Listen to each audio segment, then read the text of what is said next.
Hey there. Welcome home for the night. I'm Nick. Wherever you're listening from, I'm grateful you chose to spend these next few hours here with me. The world can be loud, but not here. Here it's just the sound of rain, a few mysterious stories, and a chance to finally let your mind grow quiet.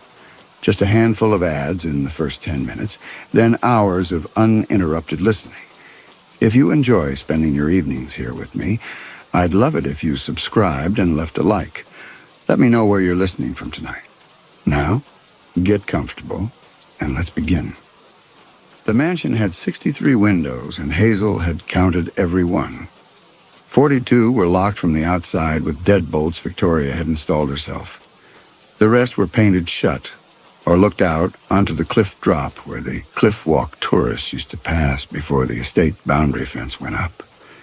Hazel was 34 years old, and she could not remember the last time she'd been past the front gate. The second-floor hallway was so cold, she could see her breath sometimes. The draft through the painted-shut windows carried the smell of damp earth from somewhere below. Victoria said they didn't need heat. Heat was wasteful. Hazel had been polishing the same piece of silver for 20 minutes when she heard the footsteps upstairs. She set the cloth down, picked it up.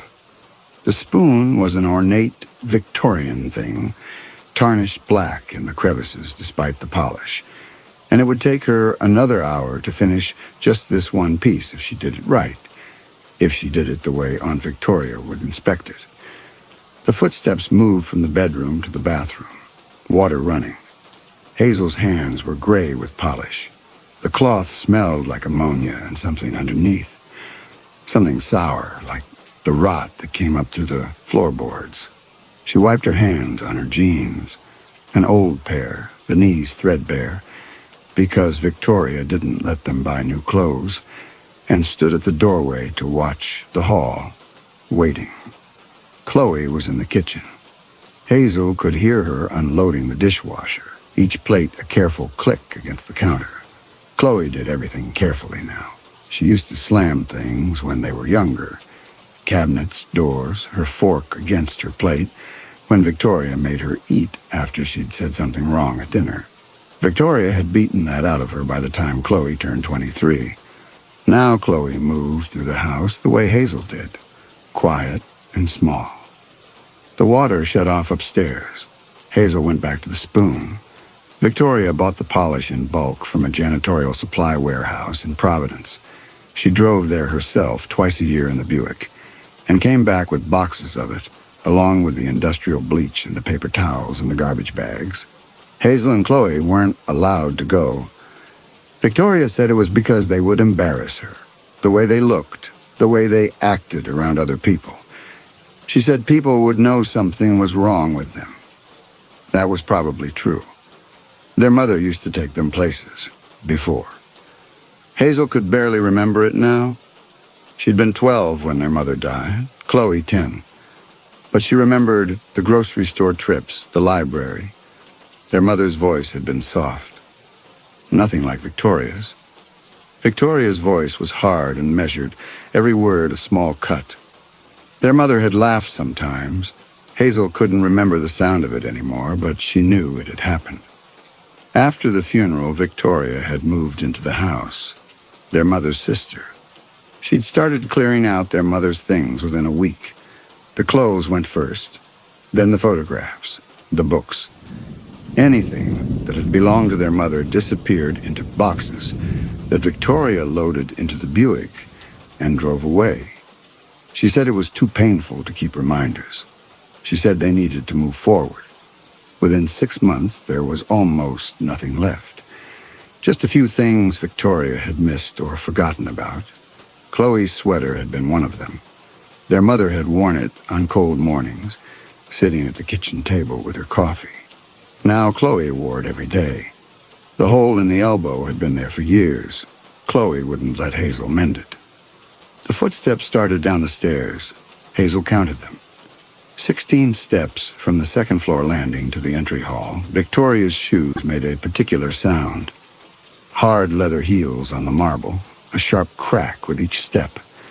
Hazel had learned to identify where Victoria was in the house by sound alone. It was a survival skill. If you knew where she was, you could avoid being in the wrong place at the wrong time. You could avoid the questions about what you were doing, why you were doing it that way, why you thought you had the right to make decisions without asking first. The footsteps stopped in the hall. Hazel kept polishing. She did not look up. Looking up without being spoken to was a mistake. Victoria called it insolence, and Hazel had been slapped across the face for it enough times to learn. The spoon's surface was beginning to shine. Hazel could see her own reflection in the curve of the bowl, distorted but recognizable. Behind her reflection, the doorway should have shone in the polished silver. It was empty. Just the morning room wall. No one standing there. Victoria appeared in the doorway. She was 68 years old, and she dressed like it was still 1982. Pleated slacks, a silk blouse with a bow at the neck, low heels. Her hair was white and pulled back into a tight bun. She wore lipstick the color of dried blood. She stood very still in doorways when she wanted your attention. The window was behind her. The light came through, bright and cold, and where Victoria's body should have cast a shadow on the floor, there was nothing. The light passed straight through. Hazel had seen her stand like that for 5 minutes once, just watching, waiting for Chloe to notice and apologize. Hazel set the cloth down and looked up. Victoria told her the silver service needed to be finished by noon. Then she mentioned that Chloe was making noise in the kitchen. Hazel said she would tell her. Victoria turned and walked toward the dining room. Hazel listened to the footsteps recede. She picked up the cloth. Her hands were shaking, and she hated that. She hated that she was 34 years old and afraid of a woman who was 5'3" and weighed maybe 110 pounds. But fear wasn't rational. Hazel knew that. Fear was what happened when someone had complete control over whether you ate that day, whether you had heat in your bedroom, whether the door to the bathroom stayed unlocked or got bolted from the outside as punishment. Chloe came in from the kitchen. She was 2 years younger than Hazel, 32, and she looked older. Her hair was dark and limp, pulled back in a ponytail. She wore a sweater that had belonged to their mother 20 years ago, before their mother died and left them with Victoria. The sweater had a hole in the elbow.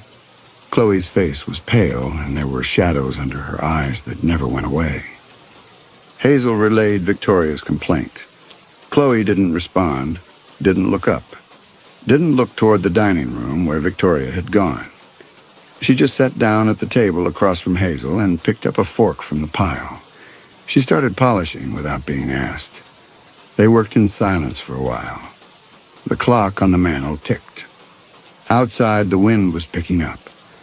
Hazel could hear it in the window panes, each one a different pitch. Chloe said she'd had the dream again. Hazel didn't ask which dream. Chloe had been having the same dream for months now. She was outside the house, walking down Bellevue Avenue in the sun, and when she turned around to look back, the mansion was gone, just empty space where it used to be. Chloe said it felt real when she woke up. She said she could still feel the sun on her face. Hazel told her to stop talking about it. The dream wasn't real. This was real. The table, the silver, the house around them. That was all they had. Chloe looked at her for a long moment. Then she went back to polishing. Her hands moved in small circles over and over, and Hazel watched the light catch on the tines of the fork in her hand. How easy it would be to drive it into Victoria's throat. It wasn't the first time, but thinking about something and doing it were different, and Hazel knew she would never do it. She was too afraid. They both were. The mirror in the hallway shattered at 11:30. Hazel heard it from the morning room. A sound like a gunshot, sharp and clean, and then the cascade of glass hitting the marble floor. She stood up so fast the chair tipped backward. Chloe was already at the doorway, staring into the hall. The mirror was one of the big ones, 6 feet tall, ornate gold frame, hanging on the wall across from the staircase. It had been there since Hazel was a child.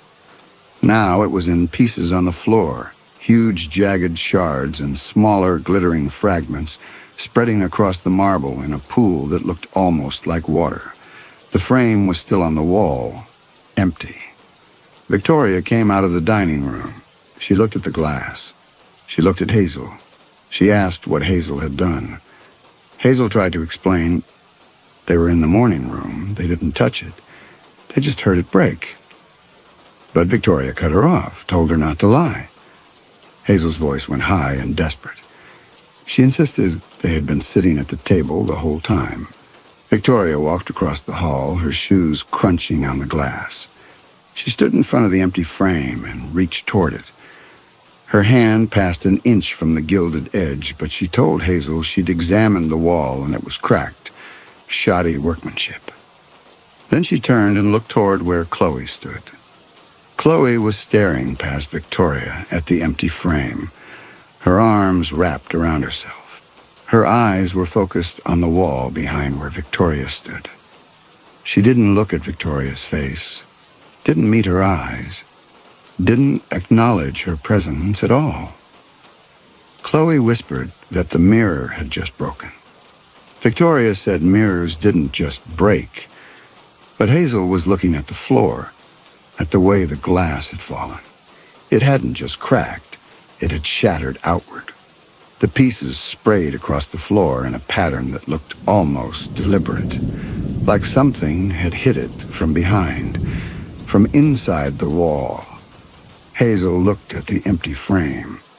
For just a second, less than a second, she thought she saw her own reflection in the space where the glass used to be, still holding the polishing cloth, still standing in the morning room doorway.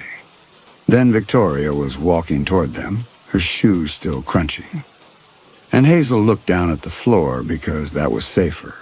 Victoria told them to clean it up, both of them. And when they were finished, they would skip dinner tonight. Maybe that would teach them to be more careful with things that didn't belong to them. She walked past them, back toward the dining room, and Hazel heard the door close. Chloe was shaking. Hazel reached for her arm, but Chloe pulled away. Chloe said Victoria didn't believe them. Hazel said it didn't matter. Chloe said it did. They hadn't done anything. The mirror had just exploded. Hazel said Victoria had already decided. Hazel went to get the broom from the kitchen closet. Behind her, she heard Chloe start to cry, small hitching sounds. She was trying to keep quiet. Hazel stood in the doorway, listening. She stood there long enough that her feet went cold on the marble. She was so tired of this, all of it. The house, the rules, the fear. The way Victoria made them smaller every single day until Hazel could barely remember what it felt like to be a person, instead of a thing that cleaned and obeyed and apologized. When she came back with the broom, Chloe had stopped crying. She was standing in the hall, staring at the broken mirror frame. The glass was everywhere. It would take them hours to clean up properly, to get every last shard out of the cracks in the marble. Hazel started sweeping. The sound of the bristles on the floor was loud in the silence. Chloe knelt down and started picking up the bigger pieces, dropping them into a garbage bag. Neither of them spoke. Outside, the wind kept rattling the windows, and somewhere in the house, very faint, Hazel heard a door close. But Victoria was in the dining room, and Hazel and Chloe were here. Hazel stopped sweeping. She asked Chloe if she'd heard the door. Chloe said she had. They both glanced toward the stairs. Chloe suggested Victoria must have gone back upstairs. But Hazel had not heard footsteps on the stairs, and the sound had come from the other direction, from the east wing, where the old bedrooms were. The ones they never used anymore because Victoria kept them locked. Hazel started sweeping again. She told herself it was nothing.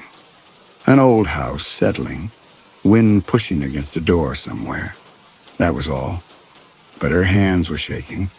And this time it wasn't because of Victoria. They didn't eat that night.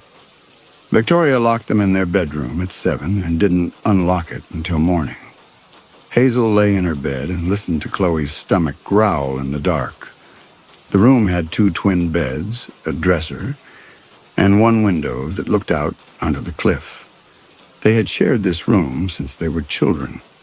Hazel knew every crack in the ceiling, every stain on the wallpaper.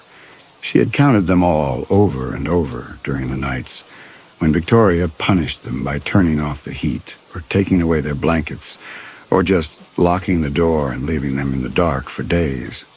Chloe fell asleep around midnight. Hazel stayed awake.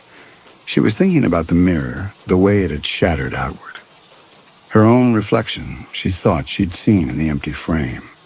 She was still awake at 2 a.m. when she woke up standing in the downstairs hall. The transition was instant. One moment she was lying in bed staring at the ceiling. The next she was on her feet halfway across the entry hall, her hand outstretched toward something. Hazel's mind tried to stitch the 2 moments together and failed. There was nothing in between. No memory of getting up. No memory of walking. Just the ceiling above her bed and then the entry hall, and the gap between was empty. The first thing she registered was the cold.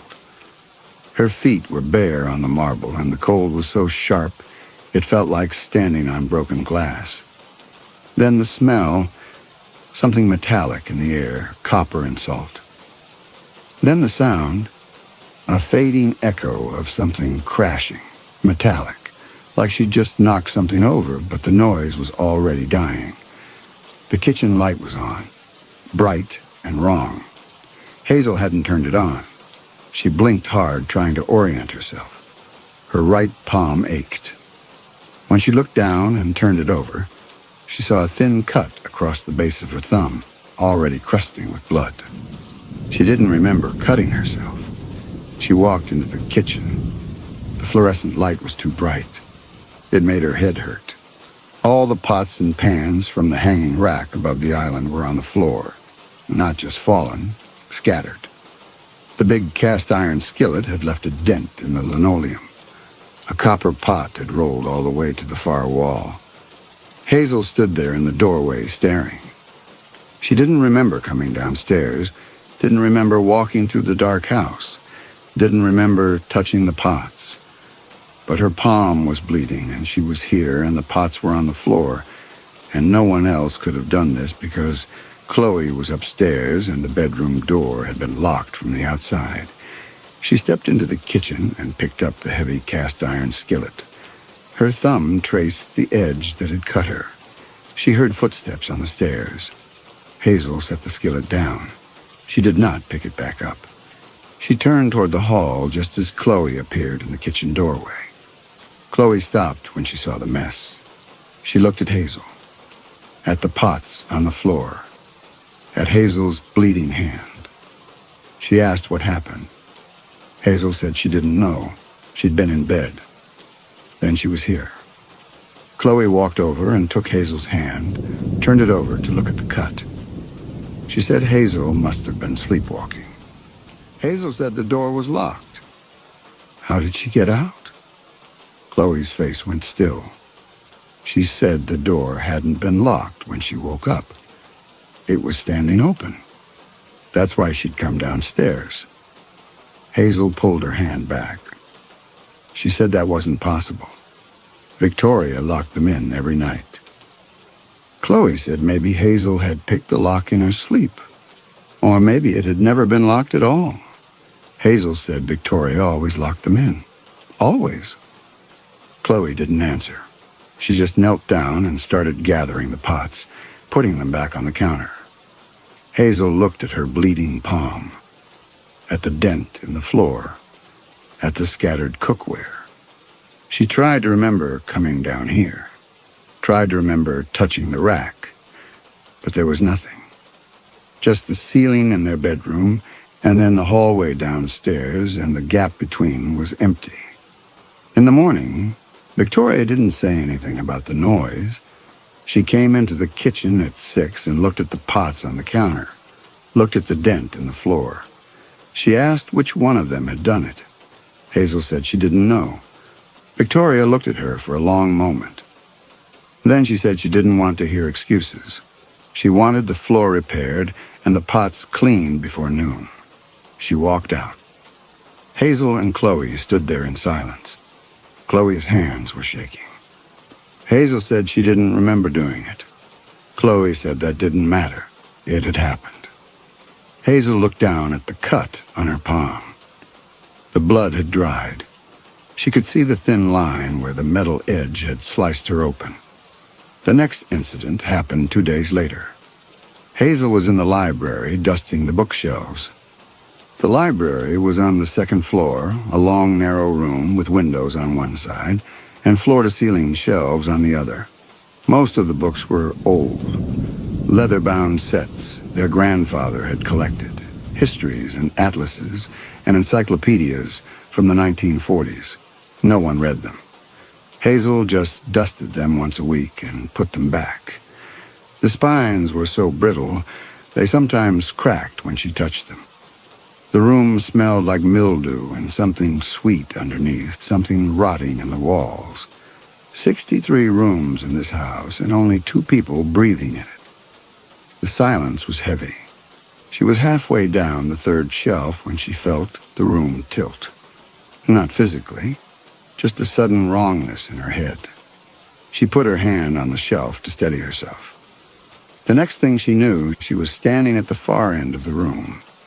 The window had a crack running from corner to center. A Bible was on the floor beneath it, its leather cover split. A collection of Robert Frost poems lay near her feet. Her hands were shaking. Her right arm ached. Hazel looked down at the books, at the cracked window. She didn't remember crossing the room, didn't remember throwing anything. But the books were on the floor, and the window was broken, and she was here, and no one else was in the room. Victoria appeared in the doorway. She asked what the noise was. Hazel tried to explain. The books, the window, she didn't remember. But Victoria walked past her and saw the cracked glass. She turned around. Hazel flinched, waiting for the slap. But Victoria just stood there looking at her. After a long moment, she told Hazel she was careless and stupid, and she would pay for the window repair out of the allowance Hazel didn't even receive anymore, because Victoria had stopped giving the money 3 years ago. Then she left. Hazel stood there for a long time, staring at the broken window, at her hands. They were steady now, but her right arm still ached, and the books were still on the floor, and she couldn't remember crossing the room, couldn't remember throwing anything. That night at dinner, Victoria made the announcement. Hazel sat at the table across from Chloe. Victoria sat at the head. Except Victoria's chair looked empty. Hazel had to focus to see her there. Had to hold the image steady in her mind, or it would slip away and she'd be looking at an empty seat. She blinked hard and Victoria solidified. Pleated slacks, white blouse, pearls. Victoria set her fork down and looked at Chloe. She said she had been in contact with a psychiatric facility in Massachusetts, a place that specialized in treating women with behavioral problems. She said Chloe's instability, the dreams, the crying, the way she couldn't follow simple instructions without falling apart, was becoming too much to manage at home. The facility had an opening in 2 weeks. Victoria had already filled out the intake paperwork. Hazel set her fork down. She looked at Chloe. Chloe was staring at her plate and had not moved. She wasn't looking at Victoria. She never looked at Victoria anymore. Hazel asked if this was permanent. Victoria said it was an extended evaluation. 6 months, possibly longer. It would be better for everyone. Chloe needed professional help, and Hazel would be able to focus on maintaining the house without having to manage her sister's episodes. Chloe stood up. Her chair scraped against the floor. She walked out of the room without asking to be excused. Hazel looked at Victoria. Victoria was still sitting there, eating her chicken in small, deliberate bites. Except the plate in front of her was clean, empty. There was no chicken, no wine glass, no fork in her hand. Hazel blinked. The image flickered. Victoria eating. Victoria gone. Victoria eating. Victoria gone. Hazel stood up and followed Chloe. She found her sister upstairs in their bedroom packing a duffel bag. Chloe said she wasn't going to any asylum. She was leaving tonight. Hazel asked how. The gates were locked. Chloe said she'd been working on the lock on the east wing window, the one that opened onto the side lawn. She could climb out, drop to the lawn, walk to the road. Someone would pick her up. Someone would help her. Hazel felt panic rising in her throat. She said Chloe couldn't leave. Victoria would punish her. Victoria would send Hazel to the asylum instead. Chloe stopped packing. She turned around and looked at Hazel. She said there was no Victoria, there was no asylum. There was just Hazel talking to empty chairs and Chloe trying to survive. Hazel said that wasn't true. She'd just had dinner with Victoria. Victoria had told them about the facility. Chloe's face crumpled. She said Hazel had been sitting alone at the table for half an hour talking to no one. Chloe had watched from the doorway, had watched Hazel have an entire conversation with an empty chair. Hazel's hand started shaking. She said Chloe was lying, trying to make her doubt herself. Chloe walked over and put her hands on Hazel's shoulders. She looked her right in the face. "She's not here, Hazel." Hazel shoved her away, told her to shut up. But Chloe kept talking. She said Victoria had been dead for 5 years. Hazel and Chloe had put arsenic in her tea and buried her in the basement. Chloe's mind had broken afterward. She'd gone along with Hazel's delusion for years, set places for Victoria at dinner, pretended to hear her voice. But Chloe had been getting better. The poltergeist wasn't a ghost. It was Hazel. Hazel had been destroying things during fugue states, trying to wake herself up.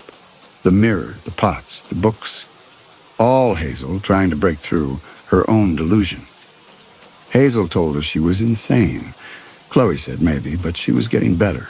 She could see clearly now, and she was leaving tonight, with or without Hazel. Hazel said she couldn't. Chloe said, "Watch me." That night, Hazel lay awake listening to Chloe breathe. Around midnight, Chloe got out of bed.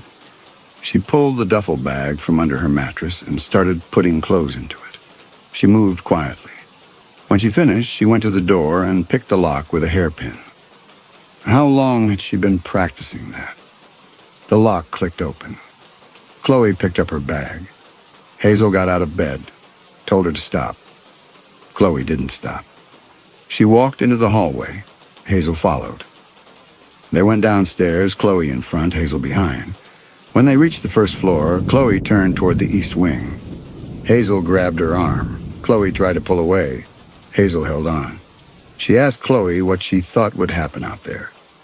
Did she really think someone would help her? Chloe said she didn't know, but she had to try. Hazel told her she was being stupid, selfish. If she left, Victoria would make Hazel's life hell. Chloe's face hardened. She said Hazel's life was already hell. The only difference was Chloe had finally woken up. Hazel tightened her grip on Chloe's arm, told her she wasn't going anywhere. Chloe told her to let go. Hazel didn't let go. Chloe tried to twist free, and Hazel grabbed her other arm, pushed her back against the wall. Chloe was yelling now, screaming at her to let go, calling her crazy, saying she couldn't keep living like this. But Hazel wasn't listening. She was looking past Chloe towards the end of the hall. Victoria was standing there.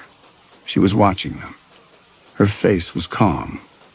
She walked toward them slowly, her footsteps making that sharp crack on the marble. She stopped a few feet away and told Hazel to bring Chloe upstairs. They would deal with this in the morning. Chloe was clearly having an episode. She needed to be restrained. Chloe wasn't looking at Victoria, wasn't reacting to her voice. She was staring at Hazel with wide, terrified eyes, screaming that no one was there, that Hazel needed to look, really look. Hazel started pulling Chloe toward the stairs. Chloe was fighting her, thrashing, trying to break free. She was screaming that Victoria wasn't there, that Hazel needed to look, really look. But Hazel didn't look. She kept her eyes on Victoria. Victoria was nodding, approving. She told Hazel to be firm. Chloe needed discipline. Hazel dragged Chloe up the stairs. Chloe was sobbing now, begging Hazel to stop, to please just look and see that she was alone. But Hazel could see Victoria right behind them, following them up the stairs. She could hear Victoria's breathing. She could smell her perfume, that old lady smell, powder and roses. Except when Hazel turned her head to look directly at Victoria, the image slipped, flickered. For just a second, the hallway was empty. Then Victoria was back, solid and real. They reached the bedroom. Hazel shoved Chloe inside and locked the door from the outside. Chloe pounded on the door from the inside. Hazel stood there with her hand on the wood, listening to her sister scream. Victoria put a hand on Hazel's shoulder. Except Hazel didn't feel the weight, didn't feel pressure, just the cold. Victoria told her she'd done the right thing. Chloe was a danger to herself. The asylum was the only option now. They would call in the morning and see if they could move up the intake date. Hazel nodded. She asked Victoria what they should do in the meantime. Victoria said they would keep Chloe locked in the room. No food, no water. Let her calm down. In a few days, she would be more cooperative. Hazel said okay. Victoria walked back to her room at the end of the hall. Hazel heard the door close. She stood outside Chloe's door for a long time, listening to her sister cry. After a while, the crying stopped. The house went quiet. Hazel went back to the guest room and lay down on the bed. She stared at the ceiling. She was thinking about what Chloe had said, about Victoria not being there, about Hazel talking to empty chairs. It wasn't true. It couldn't be true. Hazel had seen Victoria tonight, had heard her voice, had smelled her perfume, but she hadn't felt Victoria's hand on her shoulder, not weight, just cold. Hazel closed her eyes, told herself to stop thinking. Chloe was sick. The stress had broken something in her brain, that was all. But Hazel couldn't stop thinking about the way Victoria had appeared in the hallway tonight. One second, the hall was empty. The next, Victoria was just there. Hazel hadn't heard her footsteps before she appeared, hadn't heard a door open. And when Hazel had turned to look directly at her, the image had flickered, like a projection, like something her mind was creating. Hazel turned over and pressed her face into the pillow. She needed to sleep. In the morning, she would call the asylum, get Chloe the help she needed. Everything would go back to normal. She almost believed it. 3 days later, Hazel found Chloe trying to climb out the east wing window. Hazel had brought her food, just a piece of bread and some water. And when she unlocked the bedroom door, Chloe wasn't there. Hazel searched the second floor, found the door to the east wing standing open. She ran down the hall and found Chloe at the window, one leg already over the sill. Hazel grabbed her and pulled her back inside. Chloe fought her. They struggled. Chloe was stronger than Hazel expected. Or maybe Hazel was weaker. She hadn't been eating much either. And for a moment, Hazel thought Chloe might actually overpower her. But then Hazel got her arms around Chloe's waist and dragged her to the floor. They lay there in the dust, both of them breathing hard. Chloe was crying. She kept saying she couldn't stay here. She couldn't do this anymore. Please, Hazel, please just let her go. Hazel held her. She said she couldn't. She said she was sorry. But Hazel was looking at the window. It was open. The paint around the frame was chipped and broken where Chloe had been working on it. The wood beneath showed boot prints. Hazel looked down at her own feet. She was wearing the same boots.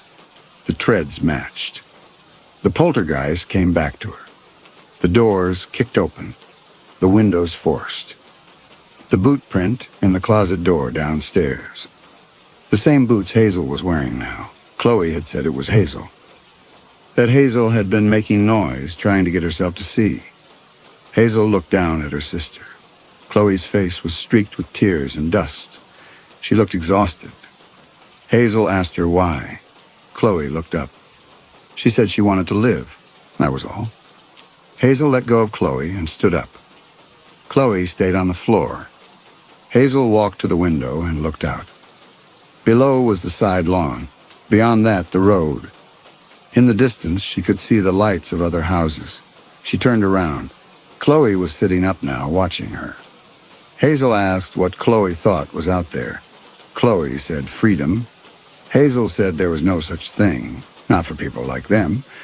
They were damaged, broken. Chloe said she didn't care. She'd rather be broken and free than broken and trapped.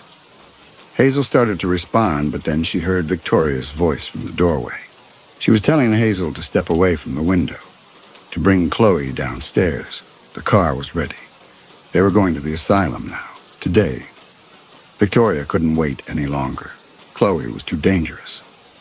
Hazel turned and looked at Victoria. Victoria was standing in the doorway, her purse over her arm, her car keys in her hand. She looked calm, patient. She told Hazel to hurry. Hazel looked back at Chloe. Chloe was staring at the doorway. But she wasn't looking at Victoria. She was looking at empty space, at nothing. "You're not leaving me." The words came out of Hazel's mouth before she'd thought them through. Chloe's eyes snapped to her face. She asked what Hazel meant. Hazel said exactly what she'd said. Chloe wasn't leaving.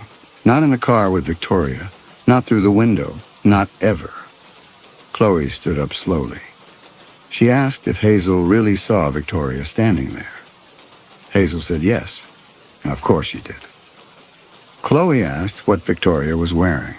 Hazel described it. The gray slacks, the white blouse, the pearls. Chloe shook her head. She walked toward the doorway.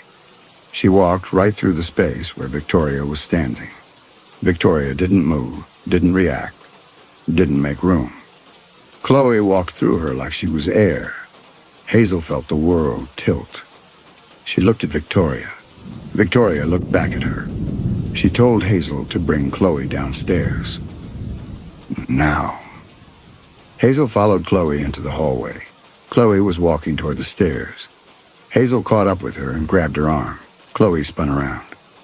She asked Hazel if she'd seen what just happened, if she'd seen Chloe walk through her. Hazel said Victoria had moved, stepped aside. Chloe said no. No, she hadn't, because she wasn't there. Hazel's hands were shaking. She looked back at the doorway. Victoria was still standing there, still watching. Hazel looked at Chloe. Chloe's face was pale, desperate. She was begging Hazel to see it, to wake up. Hazel closed her eyes.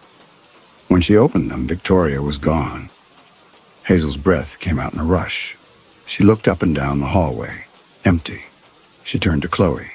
Chloe was watching her. She asked if Victoria had disappeared. Hazel said yes.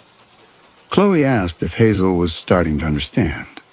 Hazel didn't answer, because she was hearing Victoria's voice again, from downstairs, calling her name, telling her to bring Chloe to the car. Hazel started walking toward the stairs. Chloe tried to stop her, but Hazel shook her off. She went downstairs. Victoria was in the front hall, standing by the door. The car keys were still in her hand. She told Hazel they needed to go, right now. The asylum was expecting them in an hour. Hazel asked where the car was. Victoria said it was in the driveway. Hazel walked to the window and looked out. The driveway was empty. She turned around. Victoria was still standing there, calm and patient. Hazel asked why she couldn't see the car. Victoria said Hazel wasn't looking properly. Hazel felt something snap. She walked back upstairs. Chloe was in the hallway, watching. Hazel went into Victoria's bedroom at the end of the hall. She opened the closet. Victoria's clothes were hanging there, the same clothes she'd been wearing for years. The same slacks and blouses and cardigans. Hazel pulled them off the hangers. They felt real. They smelled like powder and roses. But when Hazel looked closer, she saw the dust, thick layers of it covering everything. These clothes hadn't been worn in years, and beneath the powder and roses smell was something else, something sour, fabric rotting in a closed room. Hazel dropped them on the floor. She walked to Victoria's dresser and opened the drawers. Inside were more clothes, all dusty, all untouched. She opened the drawer where Victoria kept her jewelry. The pearls were still there. Hazel picked them up. They were cold, covered in dust. Chloe appeared in the doorway. She asked if Hazel was okay. Hazel didn't answer. She was looking at Victoria's bed. The covers were pulled tight, tucked in at the corners. But there was dust on them, too. No one had slept in this bed in a long time. Hazel asked Chloe when Victoria had died. Chloe said 5 years ago, November. They'd put arsenic in her tea and buried her in the basement. Hazel felt the room spin. She sat down on the bed. Dust puffed up around her. Chloe came over and sat next to her. She was crying. She said they'd killed Victoria 5 years ago. Put the poison in her tea. Hazel said that wasn't true. Chloe grabbed Hazel's wrist. She said Hazel didn't remember, that Hazel had been keeping her here, that Chloe had been too scared to stop it, had set plates for her, talked to empty air, but Chloe could see now. Victoria wasn't there. Hazel pulled her hand back, said Chloe was sick. Chloe shook her head. She pointed at Hazel's boots, the same boots, the same tread in the window frame. Hazel looked down. Dust on her knees. Fresh dust. Chloe grabbed Hazel's hands, turned them over. Bruises on the knuckles. A cut healing on the palm. Hazel stared at her own hands. They looked strange, like they belonged to someone else. She flexed her fingers. The bruises shifted. She could feel the soreness in her knuckles, but she couldn't remember how it got there. Couldn't remember hitting anything. Chloe said Hazel had been doing it. The mirror, the pots, the books, all Hazel, in her sleep, trying to wake up. Hazel stood up. She said Chloe was lying. Victoria was downstairs right now. Chloe said no, she wasn't. Hazel walked out of the room and went downstairs. Chloe followed her. Hazel looked in the front hall, empty. She checked the kitchen, the dining room, the morning room. Empty, empty, empty. Hazel went to the basement door. It was locked. It had been locked for 5 years. Chloe said the key was in the kitchen drawer. Hazel found it. She unlocked the door. The air that came up from below was different. Not just cold, but damp, heavy. It smelled like old coal dust and wet stone and something else underneath. Decay. Hazel started down the stairs. Chloe stayed at the top, watching. The wooden steps creaked under Hazel's weight. The sound echoed in the dark. Hazel kept one hand on the rail and descended slowly. The cold got worse with each step. By the time she reached the bottom, she could see her breath. She found the light switch on the wall, flipped it. The bare bulb overhead flickered once, twice, then caught. Weak yellow light spread across the basement. The bulb swung slightly on its cord and making the shadows move. Hazel stood still, letting her eyes adjust. The basement was larger than she remembered. The ceiling was low, supported by thick wooden beams. The walls were stone. In the corners, the light didn't reach.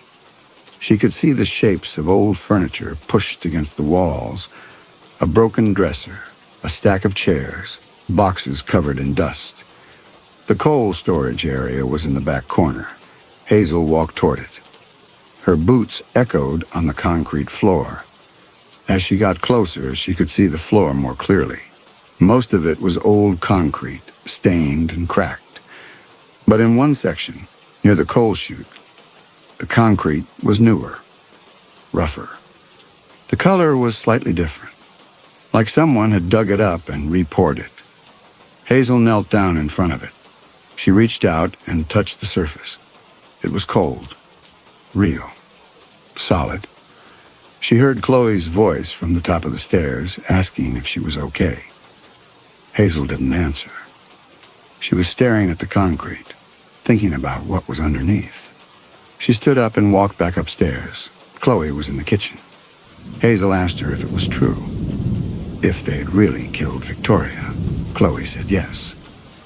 Hazel asked why Chloe had let her live in a delusion for 5 years. Chloe's face crumpled. She said she'd been lost too. She'd been just as broken. But she'd gotten better. And now she needed Hazel to get better too. Hazel heard Victoria's voice again. From the dining room, telling her not to listen to Chloe. That Chloe was sick. Dangerous. That Hazel needed to protect herself. Hazel turned toward the voice. Chloe grabbed her arm and she said Victoria wasn't there. Hazel said she could hear her. Chloe said it was Hazel's mind, creating the voice. Hazel jerked away from Chloe, told her to stop. But Victoria's voice kept talking. It said Chloe was trying to leave, trying to abandon Hazel, that Hazel couldn't let her go, that if Chloe left, Hazel would be alone, completely alone. Hazel looked at Chloe. Chloe looked terrified. She said she wasn't abandoning Hazel. She wanted Hazel to come with her. They could leave together, get help, start over. Hazel shook her head. She couldn't leave. This was her home. Chloe said this wasn't a home. It was a prison. And they'd been keeping themselves in it. Victoria's voice said, Hazel knew what she had to do. Hazel closed her eyes. She did know. She'd known for a while now. She had to make Chloe stay. Hazel looked at Chloe. Chloe was standing in the doorway, watching her with wide, frightened eyes. Hazel said they should leave, together, right now. Pack some things and walk out the front door and never come back. Chloe's face transformed. Relief, hope. She said yes. Yes, they could do that. Hazel nodded. She said they should have some tea first, to warm up before the walk. It was cold outside. Chloe hesitated. Hazel saw it. The pause, the flicker of doubt. Hazel smiled. She said it would only take a minute, just 1 cup. Then they'd go.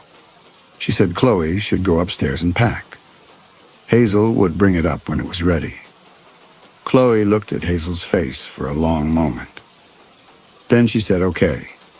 She was too tired to fight anymore, too desperate to believe Hazel had finally agreed. If tea kept Hazel calm enough to walk out the door, Chloe would drink it. Hazel turned toward the counter. She got out the teapot, the good one, the porcelain one with the roses, the one they'd used 5 years ago. She got out 2 cups, 2 saucers. She set them on a tray. The counter had a thin film of grime that never came clean no matter how much she wiped. She filled the kettle, put it on the stove to boil. While she waited, she opened the cabinet where Victoria used to keep the cleaning supplies. The arsenic was still there. A small brown bottle with a faded label pushed to the back behind the bleach. Hazel pulled it out, wiped the dust off with her sleeve. She had touched this bottle before. 5 years ago, she and Chloe together. The knowledge sat in her mind like a stone. The kettle started to whistle. Hazel turned off the stove and poured the water into the teapot. She spooned tea leaves into the pot. Earl Grey, Victoria's favorite. Her hands were steady. She picked up the arsenic bottle, held it for a moment. The glass was cool in her palm. Then she unscrewed the cap. The sound was very small in the quiet kitchen. A soft click as the threads released. She tilted the bottle over one of the teacups. The white powder poured out slowly. She measured it carefully. Not too much. Just enough. When she had the right amount, she set the bottle down on the counter. She picked up a spoon, stirred the powder into the empty cup. The spoon scraped against the porcelain. A small, sharp sound. She stirred slowly, watching the powder swirl and settle and disappear against the white interior of the cup. When it was fully dissolved, she lifted the spoon out, set it on the counter. A few grains of white powder clung to the metal. Then she poured the tea. The poison cup first. She filled it halfway. The liquid was dark amber, almost red in the kitchen light. Steam rose from the surface. She could smell the bergamot, sharp and floral. Then the clean cup. She filled it to the same level. Both cups looked identical now, steam rising from both. The same color, the same smell. She picked up the tray and carried it upstairs. Chloe was in their bedroom packing a duffel bag. She was smiling. Hazel hadn't seen her smile in years. Chloe said she couldn't believe they were really leaving. Hazel set the tray on the dresser. The bergamot smell from the Earl Grey filled the room, sharp and floral, cutting through the dust and mildew. Steam rose from both cups. Hazel's hands had been steady in the kitchen, but now the porcelain rattled slightly on the tray as she set it down. Hazel said she should have agreed years ago. She was sorry it took so long. Chloe picked up her cup, blew on it to cool it. Said this was nice. They should have done this more often.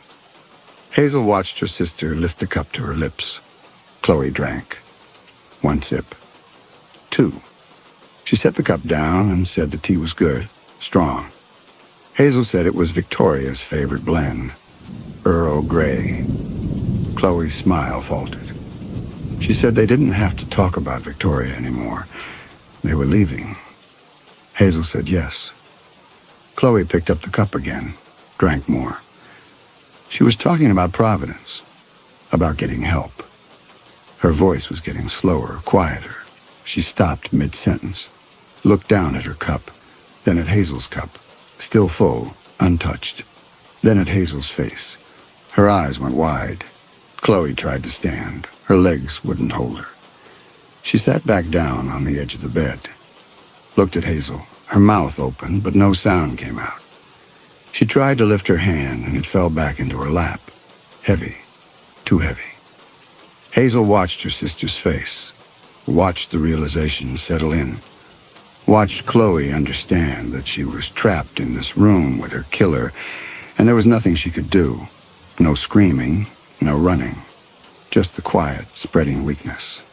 Chloe's eyes were still on Hazel's face, not angry, not afraid, just sad, profoundly sad. Hazel looked down at the teacup on the dresser, still half full. She had done this before, to Victoria and now to Chloe, because the voice in her head had told her to, because she couldn't survive alone, because she was broken, and the only way to keep Chloe here was to make sure Chloe could never leave. Chloe slumped sideways. Hazel caught her, lowered her to the bedroom floor, said her name, said she was sorry. But Chloe's breathing was getting quieter. Her eyes were still open, still looking at Hazel until they weren't. Hazel sat on the bedroom floor. Chloe's hand was in hers, cold. The house was silent except for Hazel's breathing. Then she heard footsteps in the hallway, coming closer. Hazel looked up. Victoria was standing in the bedroom doorway. She told Hazel to set the table for dinner. 3 places. The good china. Hazel stood up slowly. She looked down at Chloe's body on the floor, then back at Victoria. Victoria told her to hurry. The silver needed polishing first. Hazel stepped over Chloe's legs, walked past Victoria in the doorway, down the hallway, down the stairs. 16 steps to the entry hall. She walked to the morning room. She picked up the cloth. The spoon was still there, tarnished black in the crevices. She lifted it. The metal was cold. She began to polish.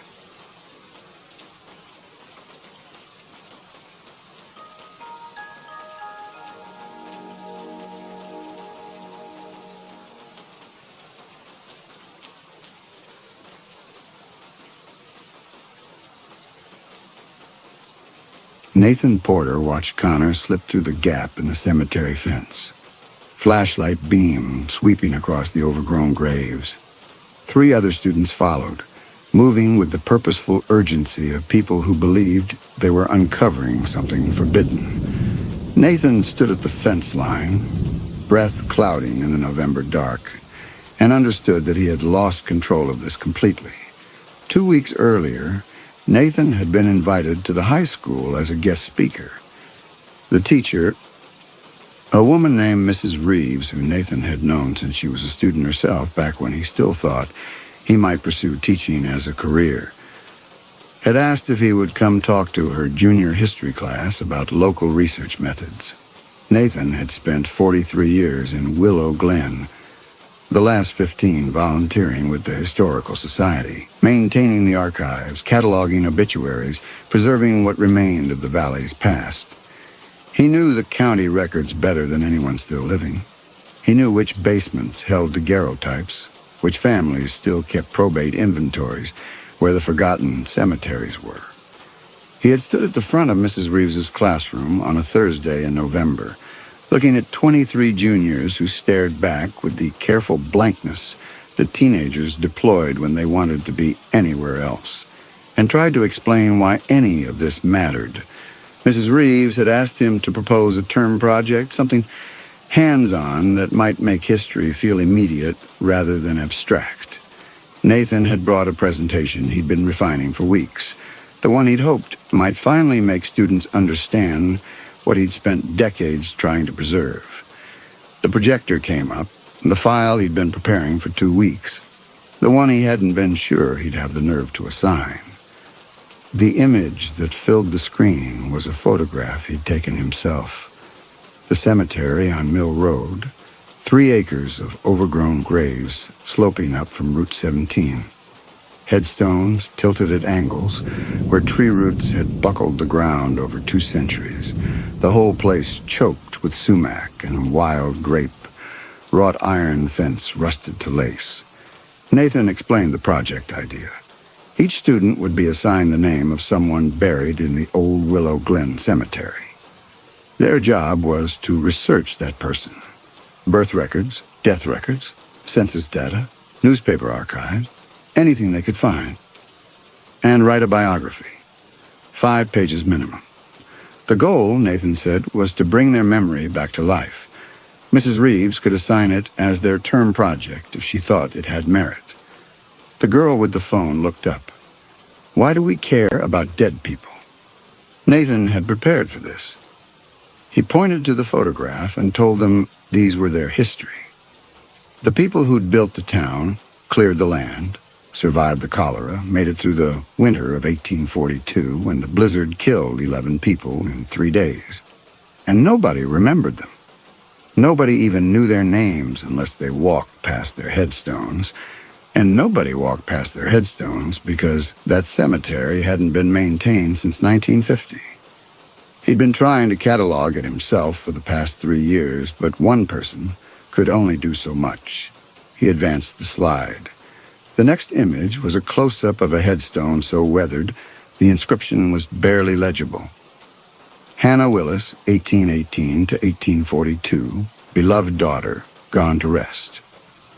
Nathan told them this woman was 24 when she died, younger than he was now. She had a grave, but nobody knew who she was, what she did, what she wanted, whether she had children, whether anyone mourned her. Their job, he said, was to find out, to make sure she was not forgotten. The girl with the phone said nothing. The boy who'd been asleep was staring at the image. Nathan set down the remote. He told them Mrs. Reeves would assign names if she approved the project, and in the meantime, they should think about what it meant to be forgotten. Think about whether they'd want someone 180 years from now to remember their name. The bell rang. The students filed out without speaking. Nathan stayed at the front of the room, the image of Hannah Willis's headstone still on the screen, and did not turn off the projector. That night, Nathan sat at his desk in the study and opened the 3-ring binder where he'd compiled his research for the model biography, the one he would write himself to show the students what was possible. He'd chosen Hannah Willis because her death date intrigued him. February 14th, 1842, the day the blizzard started. The Willow Glen Public Library kept digitized copies of the Chemung Valley Recorder going back to 1831. Nathan had spent 6 hours scrolling through February 1842 editions until he found the obituary. It was brief. Died February 14th of exposure. Miss Hannah Willis, aged 24, daughter of Josiah and Prudence Willis, late of this township. Funeral services to be held when weather permits. The deceased was caught in the Valentine storm whilst returning from the market and perished before aid could reach her. Before aid could reach her, Nathan pictured it. A young woman walking home in what started as light snow. The storm intensifying faster than anyone expected, visibility dropping to nothing, the cold closing in. Had she tried to find shelter? Had she called for help? The obituary didn't say. The obituary gave him a death and a name and nothing else. He opened the census records. The 1840 census listed the Willis household. Josiah Willis, age 52, farmer. Prudence Willis, age 48. Hannah Willis, age 22. Samuel Willis, age 19. By the 1850 census, only Prudence remained, living with a niece. Josiah and Samuel were gone. Nathan cross-referenced the cemetery records and found them. Josiah Willis died 1847. Samuel Willis died 1843. Both buried in the same cemetery as Hannah, 3 plots in a row. The whole family gone within 11 years. Nathan made notes. He was good at this. The archival work, the slow accumulation of facts, the assembly of a life from scattered documents. It was what he'd been doing for 15 years at the Historical Society, what he did every Saturday morning in the basement archives while the rest of Willow Glen went about their lives. But this time, he thought, might be different. This time he was giving the students something tactile, a name, a grave, a person who had walked the same streets they walked, died in the same valley where they lived. He turned to property records. The Willis farm had been located on what was now the northern section of Route 17, past the cemetery, where the old Hannaford barn still stood. Nathan had driven past it 1,000 times without knowing. He wrote down the address. Tomorrow he would drive out there, take photographs for the presentation, show the students that Hannah Willis's world was still present, still visible, if you knew where to look. The furnace kicked on, and Nathan glanced at the clock. Nearly midnight. He had to be at the Historical Society by 8 to catalog a new shipment of deeds. He closed the binder, stacked his note cards, and was halfway to the stairs when he stopped. The window in the study faced the backyard. Beyond it, past the fence, the woods were dark and close, the underbrush dense with the kind of vegetation that only thrived in places people stopped tending. Nathan stood looking at the black mass of trees and felt for a moment the way Hannah Willis might have felt in February 1842 when the snow began to fall too fast and the road disappeared. He turned off the light and went upstairs. Over the next 3 days, Nathan refined the presentation. He visited the Hannaford barn, photographed it from the road, and found in the County Historical Society's archives a daguerreotype of Josiah Willis taken in 1845. A stern-faced man in a dark coat, eyes shadowed beneath heavy brows, no hint of the grief he must have been carrying. Nathan scanned the image, added it to his slides. He wrote a sample 5-page biography of Hannah, carefully sourced, showing students how to structure an argument from fragmentary evidence. He felt for the first time in years that his work at the Historical Society might actually reach someone who wasn't already dead.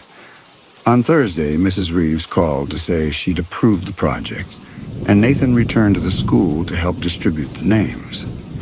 He had compiled a list of 38 individuals buried in the old Willow Glen Cemetery who died between 1798 and 1875. prioritizing those with unusual death circumstances or historically significant dates. Each student received a name, a birth year, a death year, and a cemetery plot number. Nathan watched their faces as he handed out the assignments. Most took the slips of paper without reading them. A few looked at the names with mild curiosity. The boy who'd been asleep, Nathan had learned his name was Connor, stared at his assignment for a long moment before folding it and putting it in his pocket. Mrs. Reeves asked if there were questions. The girl with the phone raised her hand and asked how they were supposed to find information about people from 200 years ago. Nathan had prepared for this. He spent 20 minutes walking them through the library databases, the Historical Society archives, the county clerk's office records, the process of public records requests for old documents. He demonstrated searching the recorder archives, pulled up an 1852 obituary for someone named Thaddeus Corbett, who died falling from a barn roof, showed them how to cross-reference names across census years. By the end of the period, 3 students had asked follow-up questions. Connor asked whether he could visit the cemetery to take photographs of his assigned person's grave. The girl with the phone asked if they could interview descendants if they found any. Nathan drove home that afternoon thinking maybe his work at the Historical Society had finally found an audience. That night, he stayed up past 1 adding more detail to his Hannah Willis biography. He wanted it to be perfect. He wanted the students to read it and understand what history could be when you treated it not as facts as to memorize, but as lives to resurrect, as people who deserved to be remembered. He was typing the final paragraph when the furnace shut off. Nathan stopped. The house was old, the furnace temperamental, but it had been running fine all evening. He listened. The refrigerator in the kitchen hummed, the laptop fan whirred. Everything else was silent. He saved his document, stood, and walked into the hallway. The thermostat read 68 degrees, same as he'd set it. He pressed the button to call for heat. Nothing. He went down to the basement, checked the furnace, saw no error lights, and was about to call the repair service when he smelled it. Wet wool. The smell of wool cloth soaked through snowmelt. Nathan turned. The basement was empty. The furnace ticked softly as it cooled. The smell faded, and he wondered if he'd imagined it, if exhaustion had conjured a sense memory from some winter years ago when he'd come inside from shoveling, coat dripping.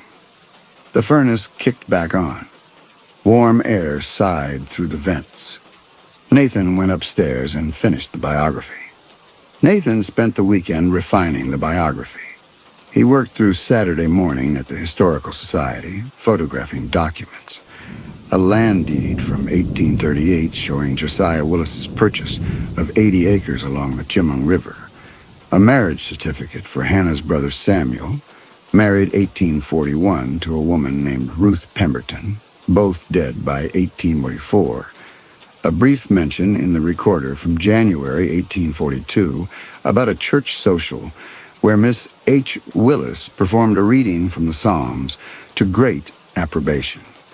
He worked through Sunday afternoon at his desk, assembling the fragments into something like a life. What emerged was a portrait of a woman who had lived modestly, helped her parents on the farm, attended church, performed occasional public readings. She had never married. Nathan found a probate record from Josiah Willis's estate, 1847, after he died, that mentioned among his possessions 1 Bible inscribed to Hannah, 1 shawl of gray wool, property of the deceased daughter. The Bible's flyleaf, according to the inventory, bore an inscription in Hannah's hand.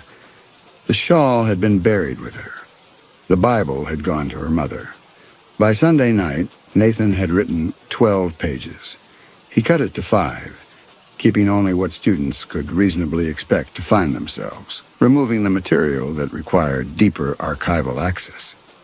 He wanted to show them what was possible, not discourage them with his own obsessive thoroughness. He saved the document, backed it up, and was printing a copy when the temperature in the study dropped. It happened fast enough that Nathan noticed. One moment the room was warm, the baseboard heater ticking, and the next his breath was visible in the air. He stopped what he was doing and looked at the thermostat mounted outside the study door. 68 degrees, same as it had been all evening. The printer finished. Nathan picked up the pages, still warm from the machine, and turned to set them on the desk. She was standing between him and the window. Nathan did not move. His hands were still extended, holding the printed pages, and he could not make himself lower them. The woman was young, mid-20s, wearing a long gray dress that was soaked through, water dripping onto the hardwood floor in a spreading pool. Her hair was plastered to her skull.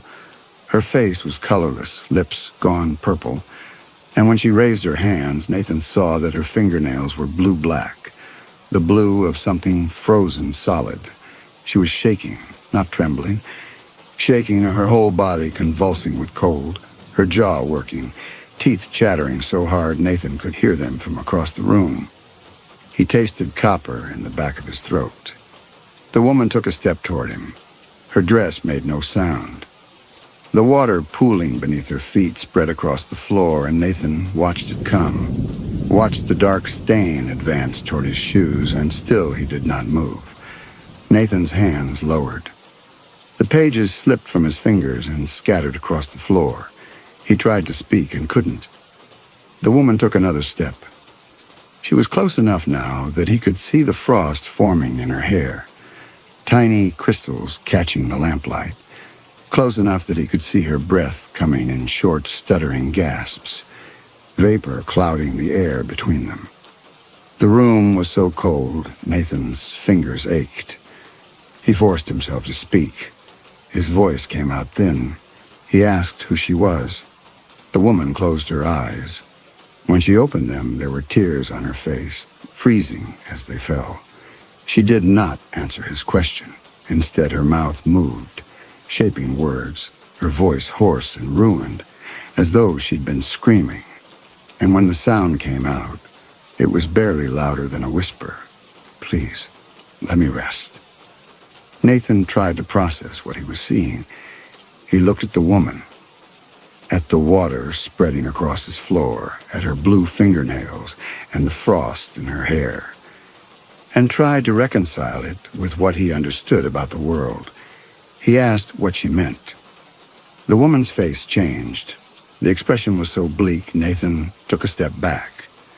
She opened her mouth again, struggling to form words through the chattering of her teeth, and Nathan understood that speaking cost her something, that every word was agony. He waited. She whispered, "Every time you say my name, I die again." Nathan stared at her. The cold was making it hard to think. He asked her name. The woman closed her eyes. When she spoke again, her voice was fading, losing volume. "Hannah Willis." And then she was gone. The temperature climbed back to normal over the course of 30 seconds. The water on the floor remained, a dark stain in the shape of a standing figure, and Nathan stood looking at it until his hands stopped shaking. He did not sleep that night. He sat at his desk with the printed biography in front of him and tried to reconcile what he'd seen with what he understood about the world. He was not a religious man. He had never believed in ghosts. But the cold had been real. The water on the floor had been real. And Hannah Willis, the desperation in her face, the exhaustion, the chattering teeth, had been real in a way that Nathan could not explain away. He pulled up his computer. He stared at the Hannah Willis biography file, at the research notes, at the 12 pages he had written, at the assignment he had created for 23 students who would begin researching tomorrow. Nathan closed the laptop. He picked up the printed pages and carried them downstairs to the kitchen. He turned on the stove, held them over the flame, and watched them curl and blacken and fall apart into ash. The smoke alarm went off. Nathan opened the windows, waved a dish towel under the detector until it stopped shrieking, and stood in the cold air blowing through the kitchen, trying to convince himself this was real. By dawn, he had decided he would cancel the project. He would call Mrs. Reeves, tell her it was a mistake. He would ask her to forbid the students from going to the cemetery, from researching the names, from speaking about the dead at all. He would let them rest. Nathan called the school at 7 a.m. Mrs. Reeves answered her classroom phone on the third ring. He told her the project needed to be canceled immediately. She asked why. Nathan had not prepared an answer that would sound sane. He told her the cemetery was structurally unsafe, that the wrought iron fence was collapsing, that he'd checked with the town and been informed the site was condemned pending a safety review. It was a lie, all of it, but Nathan delivered it with enough conviction that Mrs. Reeves accepted it. She said she would tell the students that morning.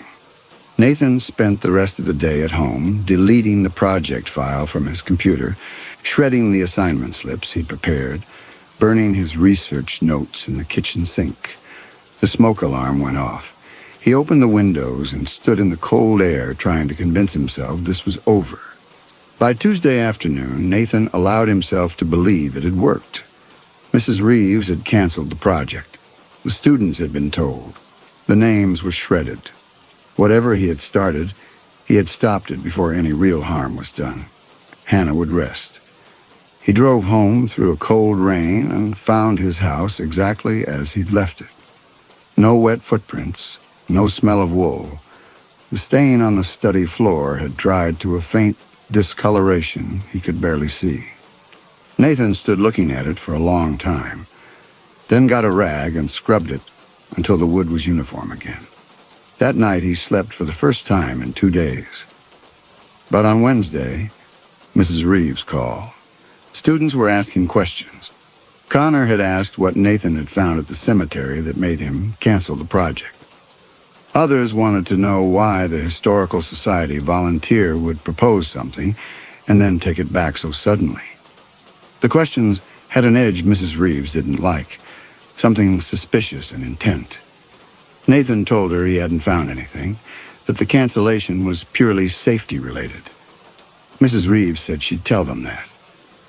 After the call, Nathan sat in his kitchen and understood that the questions would not stop. The students thought he was hiding something. The cancellation had made the project more compelling, not less. On Thursday morning, Nathan drove to the school. Mrs. Reeves had asked him to come in, said she wanted to talk about what the students were doing. He found her in her classroom during her planning period. She told him students from other classes were asking about the cemetery project. They'd heard about it from Mrs. Reeves's juniors. Some had started researching on their own. She'd found them in the library that morning, looking at the Chemung Valley recorder archives Nathan had showed them how to access. When she'd asked what they were doing, they'd closed their laptops and left. Mrs. Reeves wanted to know if Nathan had any idea why they were so interested in a canceled project. Nathan told her he didn't know. He told her the cemetery should be off limits, that no student should be permitted near it. Mrs. Reeves looked at him with an expression Nathan couldn't read. She said she'd submit a request to the principal.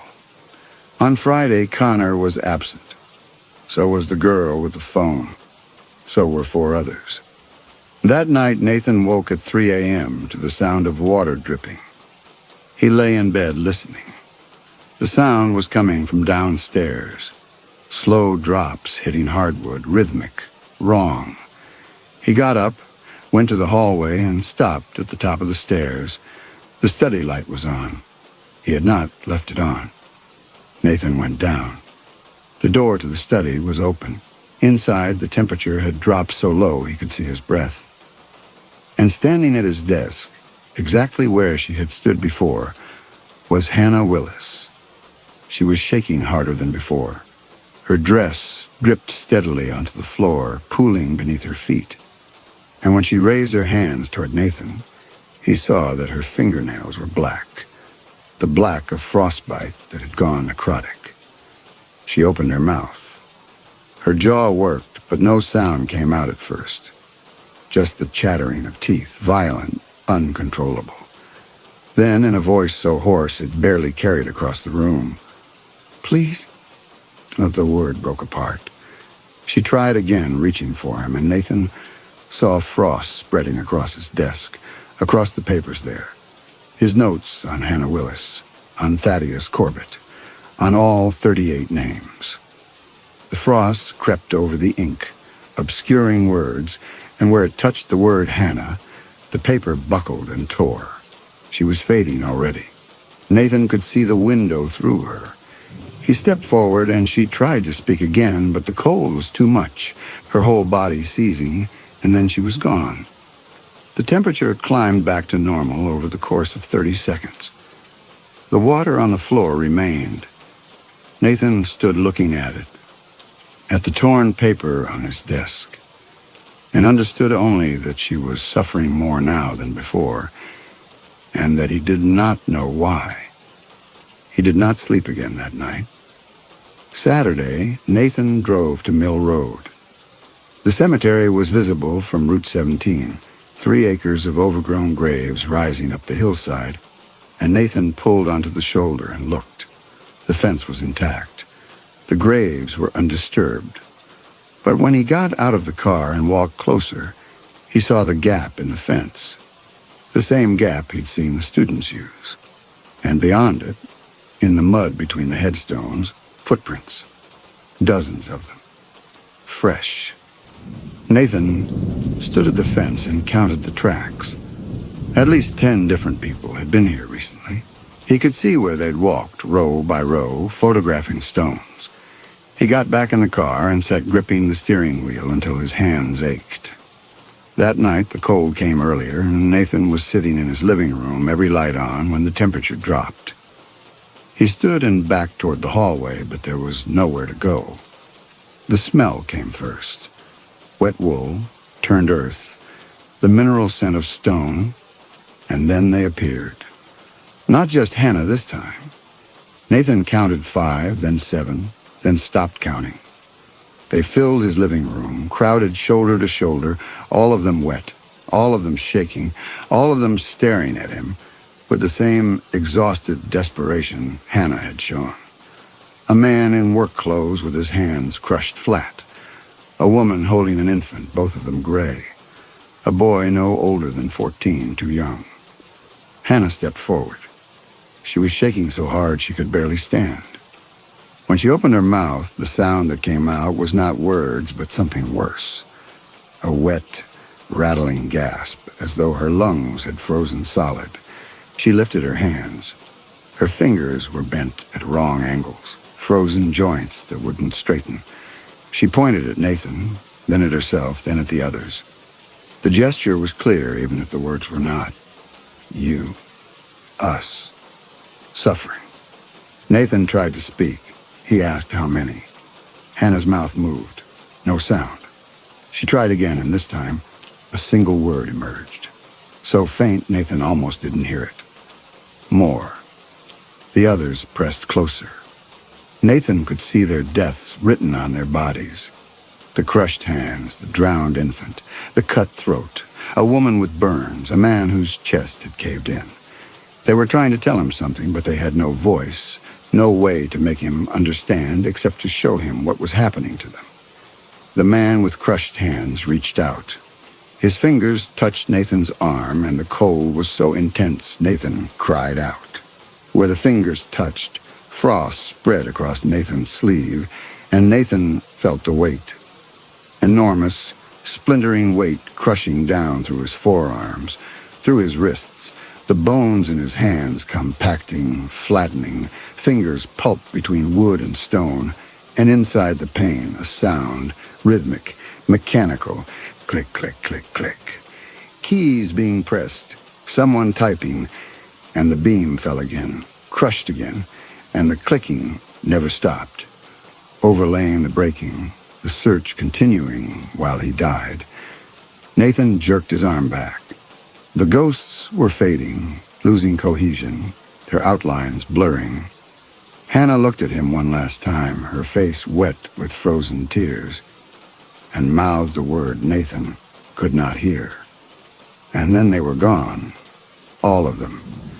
And Nathan was alone in the warming room, staring at the wet footprints they had left behind, dozens of overlapping marks, and the frost still melting on his sleeve where the dead man had touched him. Nathan sat down hard on the couch. His hands were shaking. He understood now that the students had not stopped. He understood that more of the dead were suffering.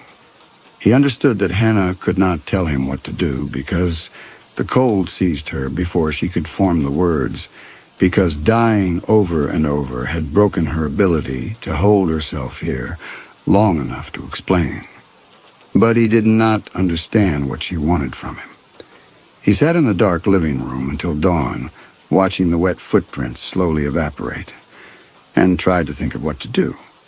On Monday morning, Nathan returned to the school to check on the project's progress. Mrs. Reeves had agreed to let him sit in on her junior history class to see how the students were handling the research. He saw it first in the hallway.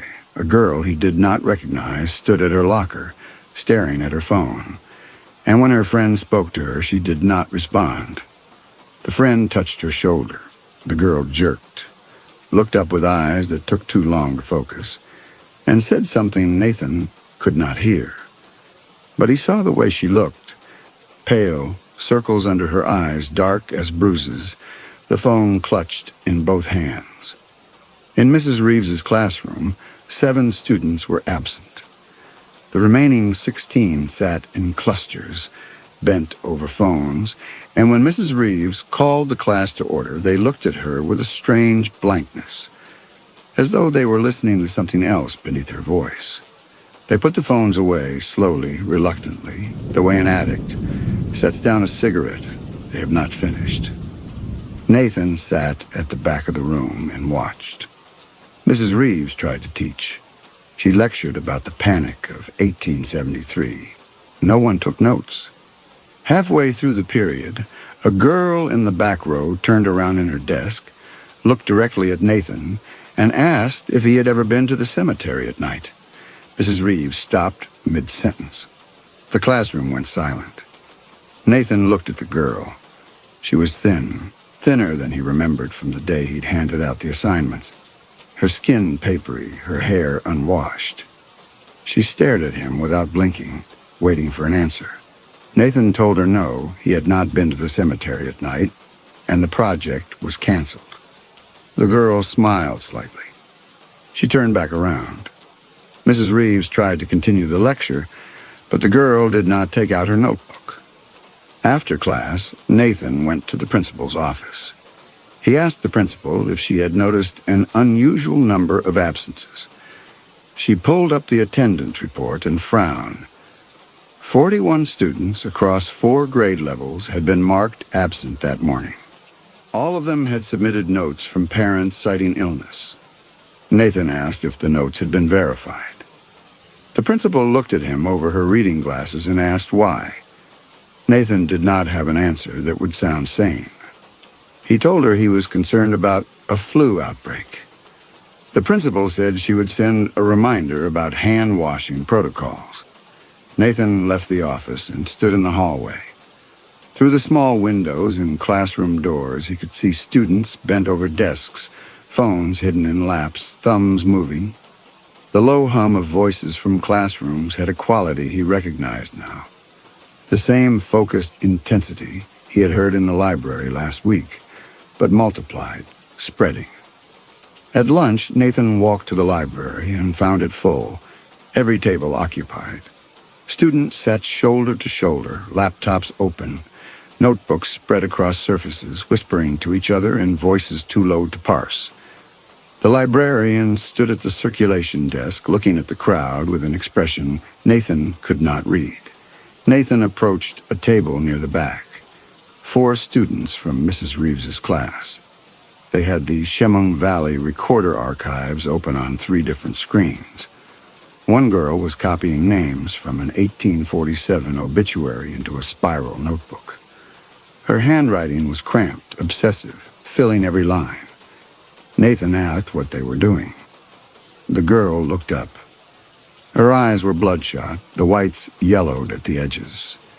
She told him they were just researching. Nathan told them the project was canceled. He told them they needed to stop. Another student at the table, a boy Nathan had never seen look interested in anything, leaned forward and asked Nathan why he was so afraid of them finding out. His voice had an edge Nathan did not like, something feverish and intent. Nathan felt the question like a blow. He had no answer. He told them to close the laptops. No one moved. Nathan stood there for a long moment, surrounded by students who stared at him with exhausted, hungry faces, and understood that he had lost control of this completely. He turned and walked out of the library, and behind him he heard the students laughing. That afternoon, passing through the senior hallway on his way out, Nathan saw 3 girls clustered around a phone, laughing. One of them held the screen toward the others, and Nathan glimpsed what they were looking at. A screenshot of an 1847 obituary, someone named Elizabeth Monroe. The text circled and annotated with arrows. Someone had written across the image, "Porter tried to ban this." The girl holding the phone looked up, saw Nathan, and the laughter died. She turned the phone toward her chest, but Nathan had already seen the notification count at the top of her screen. 43 unread messages in a group chat named Cemetery Receipts. He kept walking. By evening, Nathan's phone buzzed with a text from Mrs. Reeves. IT flagged massive archive traffic. Shared logins, AUP violations. Principal's asking me questions about your cemetery project. What is going on? Nathan stared at the message for a long time, then turned off his phone. The obsession had mutated. It was no longer about the assignment. It had become social currency, a challenge, proof that you knew something forbidden. And the more Nathan tried to stop it, the more valuable the knowledge became. On Tuesday, the absences doubled. Nathan returned to the school and found Mrs. Reeves in the hallway outside her classroom, looking shaken. She told him only 9 students had shown up for second period out of 25. The ones who remained looked worse, pale, shaking slightly, their attention fractured. Nathan asked if he could observe again. Mrs. Reeves nodded and let him in. One boy fell asleep at his desk. Nathan walked over and touched his shoulder. The boy jerked awake. His hands were cold to the touch. Nathan asked if he was all right. The boy said he was fine, he just hadn't slept much. Nathan asked why not. The boy hesitated, then said he'd been reading about the cemetery, about the people buried there, and he couldn't stop thinking about them. He couldn't stop seeing their names. He kept dreaming about the dates on the headstones, the obituaries, the way people died back then. Nathan asked how long he'd been researching. The boy said 5 days, maybe 6. He wasn't sure. Time felt strange. Nathan told him to go to the nurse. The boy nodded but did not move. He sat at his desk staring at nothing, and Nathan saw that his notebook was full of names, written over and over in columns that ran down the page and continued on the next page and the next. The same 10 or 12 names repeated hundreds of times in handwriting that grew progressively less controlled. That night, Nathan drove to Mill Road again. It was past 9, full dark, and the cemetery was invisible from the road except as a darker mass against the hillside. Nathan pulled onto the shoulder, turned off his headlights, and waited. 20 minutes later, headlights appeared from the opposite direction. A car slowed, turned onto the narrow access road that led up to the cemetery gates, and parked. 4 teenagers got out. Nathan recognized 2 of them, Connor and the girl with the phone. But they moved differently now, not with the casual confidence of teenagers breaking a minor rule, but with purpose, urgency, as though something were pulling them up the hill. They had flashlights, but they did not use them until they were inside the fence. as though they did not want to be seen from the road. Nathan watched the flashlight beams move between the graves. The students were not taking photographs this time. They were kneeling at headstones, touching them, and Nathan saw one girl press her hands flat against the stone and hold them there for a long time, her head bowed. They stayed for an hour.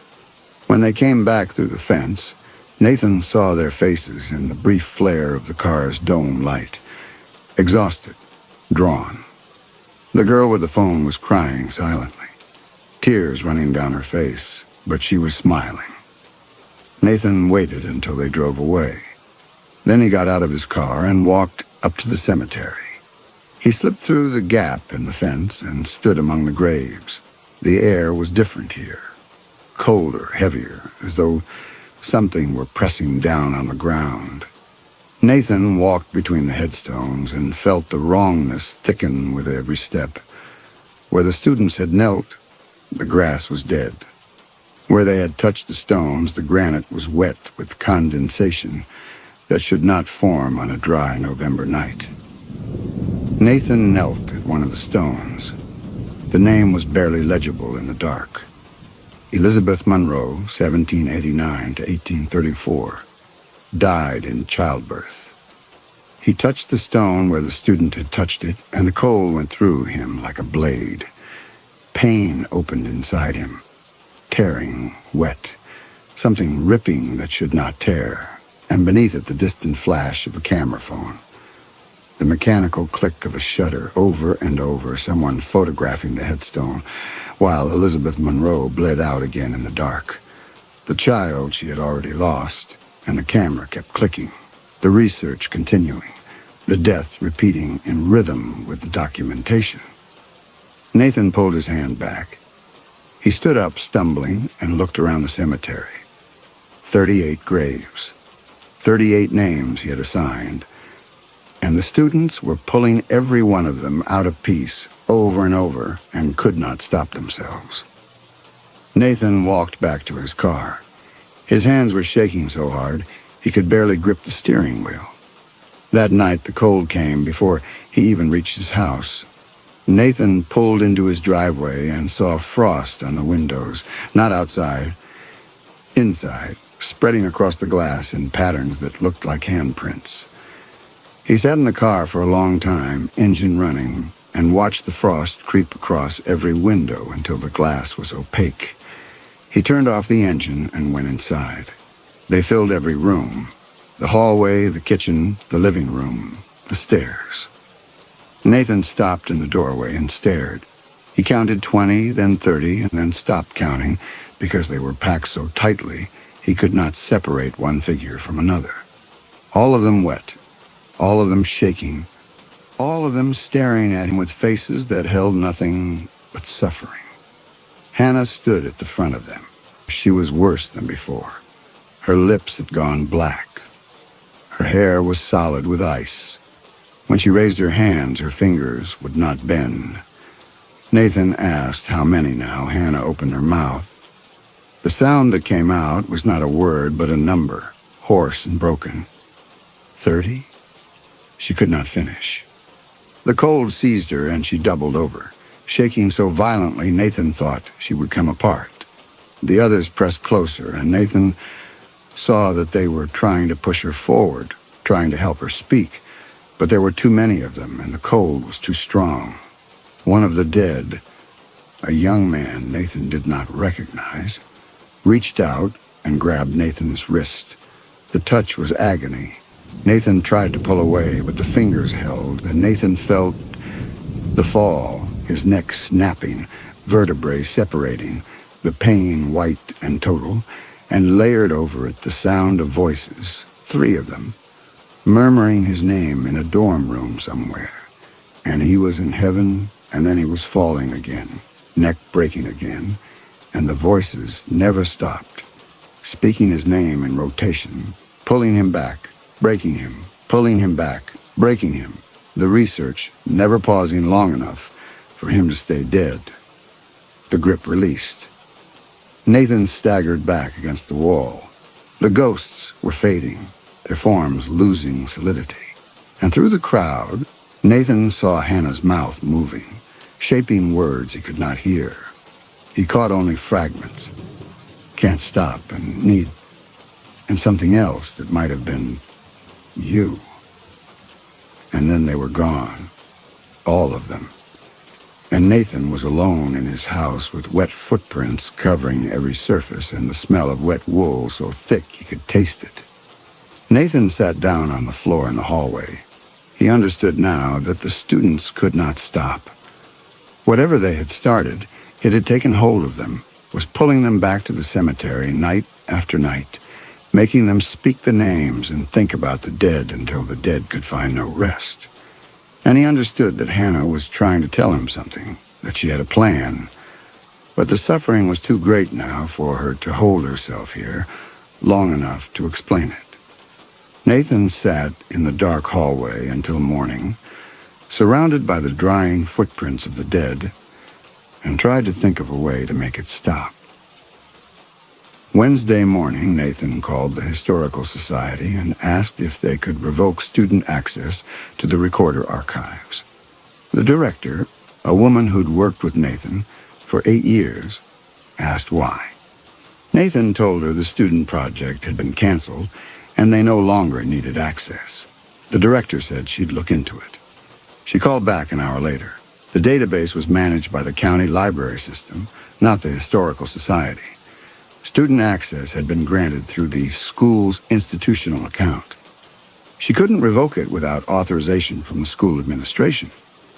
Nathan called Mrs. Reeves. He asked if she could request the access be removed. Mrs. Reeves said she'd try, but it would need to go through the principal and the library coordinator. It might take days. Nathan didn't have days. That afternoon, Nathan drove to Mill Road. He parked at the cemetery entrance and got out.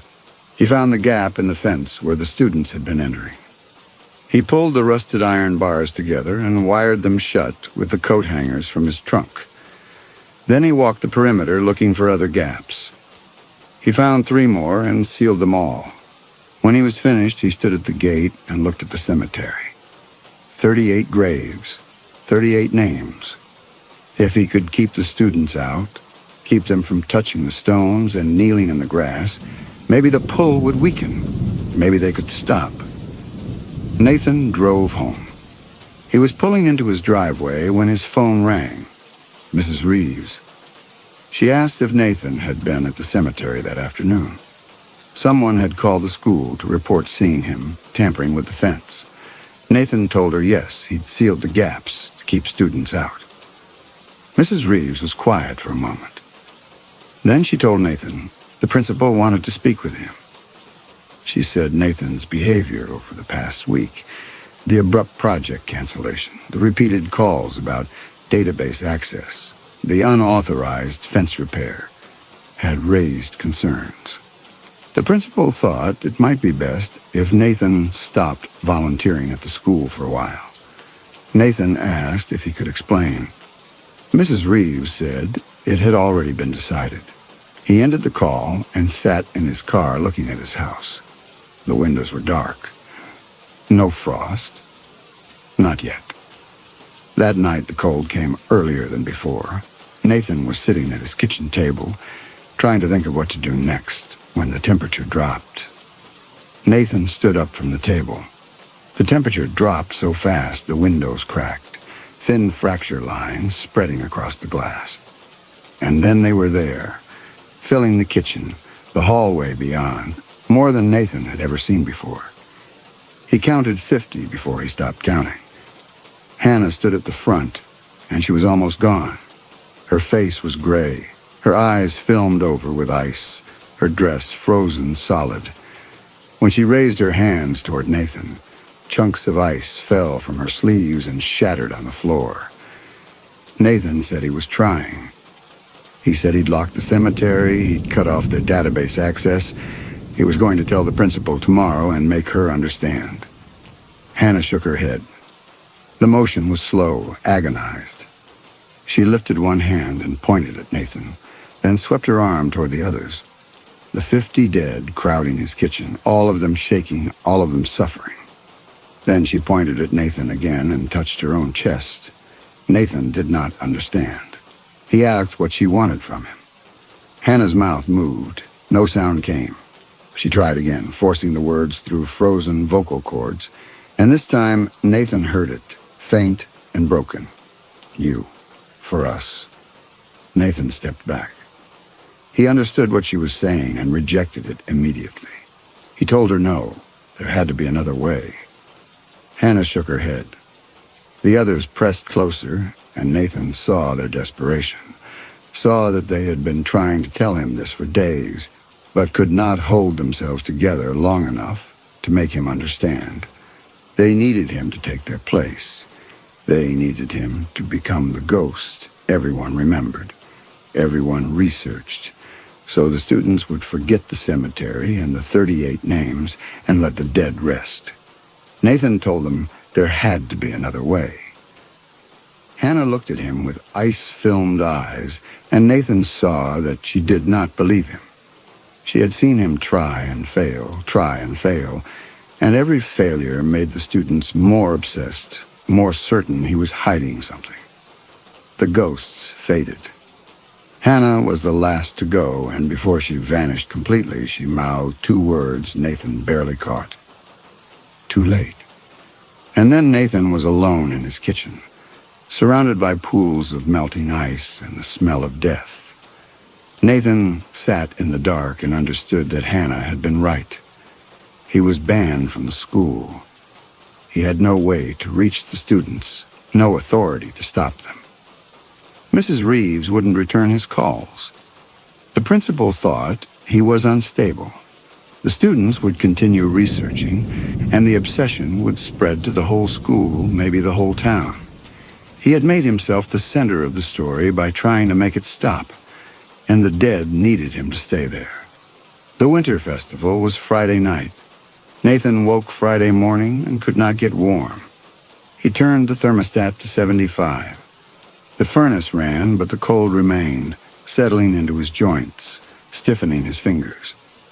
By noon, his breath was visible in the kitchen. By 2 o'clock, he could hear it, distant, barely audible beneath the hum of the refrigerator and the tick of the baseboard heaters. A whisper that might have been his name, repeated by dozens of voices he did not recognize, coming from no direction he could identify. He tried to stay inside. He sat at the kitchen table and told himself he did not have to go, but the cold deepened. His hands stopped working properly. When he tried to grip a pen to write a note, to who he did not know, his fingers would not bend. By 4 o'clock, the whisper had grown louder. Not one voice now, but many overlapping, saying his name in rhythm with his pulse. Nathan Porter, Nathan Porter. The sound came from inside his own skull. He stood up from the table and found he was already putting on his coat. The cold was a tide, and he was caught in it, being drawn toward the square whether he willed it or not. At 5:30, Nathan drove to town. The square was already crowded. Vendor booths lit with strings of white lights, families moving between the stalls. Nathan parked 2 blocks away, and he was already through the car door, already on the sidewalk, before he decided to move. The whisper followed him, louder now, insistent, the voices multiplying. Nathan reached the edge of the square and stopped. The carolers were setting up near the gazebo. Someone was selling hot chocolate. Children ran between the booths, laughing. It was a scene Nathan had witnessed every December for 43 years, and he understood now that he would never see it again. He walked into the crowd. For 20 minutes, nothing happened. Nathan moved through the festival, past vendor tables, past the skating rink, and no one paid attention to him. He was just another resident of Willow Glen, bundled against the cold, anonymous in the crowd. Then he saw Connor. The boy stood near the gazebo with 3 other students, all of them from Mrs. Reeves's class. They were not looking at the festival. They were looking at their phones, bent close together, whispering. Nathan watched from a distance and saw the exhaustion in their faces, the pallor, the obsessive focus. Connor looked up. He saw Nathan. His eyes widened slightly, and he said something to the others. They all looked. Nathan turned away. He walked toward the center of the square, and behind him he heard footsteps following. He kept walking. More people were looking at him now. Nathan saw a teacher from the school, saw the recognition in her face, saw her lean toward her husband and say something, saw them both turn to watch him. Nathan stopped in the open space in front of the gazebo. He stood alone in the center of the square, and the crowd moved around him, and he waited. The temperature dropped. Not fast. Gradually, degree by degree, cold seeping into the square like water rising. Nathan saw a woman pull her coat tighter, saw a man rub his hands together. Someone said it was colder than the forecast predicted. Nathan's breath clouded the air. He looked down and saw frost forming on his coat, tiny crystals spreading across the wool. A little girl skating on the rink fell. Her father helped her up. They skated to the edge and stepped off the ice, and the father said something about the temperature dropping, about heading home early. Nathan stood very still. The cold intensified. His fingers went numb inside his gloves. His face ached, and he understood that they were here, the dead, all around him, invisible but present, gathering their strength for what came next. Connor was 10 feet away now, staring at Nathan, with an expression Nathan could not read. The other students stood behind him. One of them had her phone out, recording. Nathan opened his mouth to say something. He did not know what. And that was when it happened. A woman walking past glanced at Nathan, looked away to navigate around a child, looked back. Nathan was gone, not disappeared in a flash of light, not pulled into the ground or lifted into the air, just absent. The space where he had been standing was empty, and on the pavement where his feet had been was a circle of frost, white and perfect. And in the center of the circle were his glasses. The woman stopped. She stared at the empty space, at the glasses, and made a sound. Half gasp, half sob. Where did he go? The question hung in the freezing air. People nearby turned. They saw the frost circle, saw the glasses, saw the woman, pointing at nothing. Someone asked what happened. The woman said there had been a man standing there, the volunteer from the Historical Society. She'd just seen him, and when she looked back, he was gone. Connor stepped forward. He stared at the frost circle, at the glasses, and Nathan saw, because Nathan was still there, watching from somewhere else, somewhere cold and dark. Connor's face go white. More people gathered. Someone called 911. Someone else took photographs. The frost circle began to melt, the edges softening. But the glasses remained, lenses catching the white light strung overhead. A man said he'd smelled something strange right before, something like wet wool. A woman said she'd felt a cold spot, colder than the rest of the square, right where the man had been standing. A teenager said he'd seen the frost forming on the man's coat seconds before he vanished. Said it didn't make sense because the night was cold, but not that cold. Every witness had a different detail. None of them agreed on exactly what they'd seen, but they all agreed on one thing. Nathan Porter had been there, and then he had not, and there was no explanation that made sense. The story spread through the crowd in minutes. By the time the police arrived, 50 people were gathered around the frost circle, staring at the glasses, trying to understand what they had witnessed. Connor stood at the edge of the circle, phone in his hand, recording.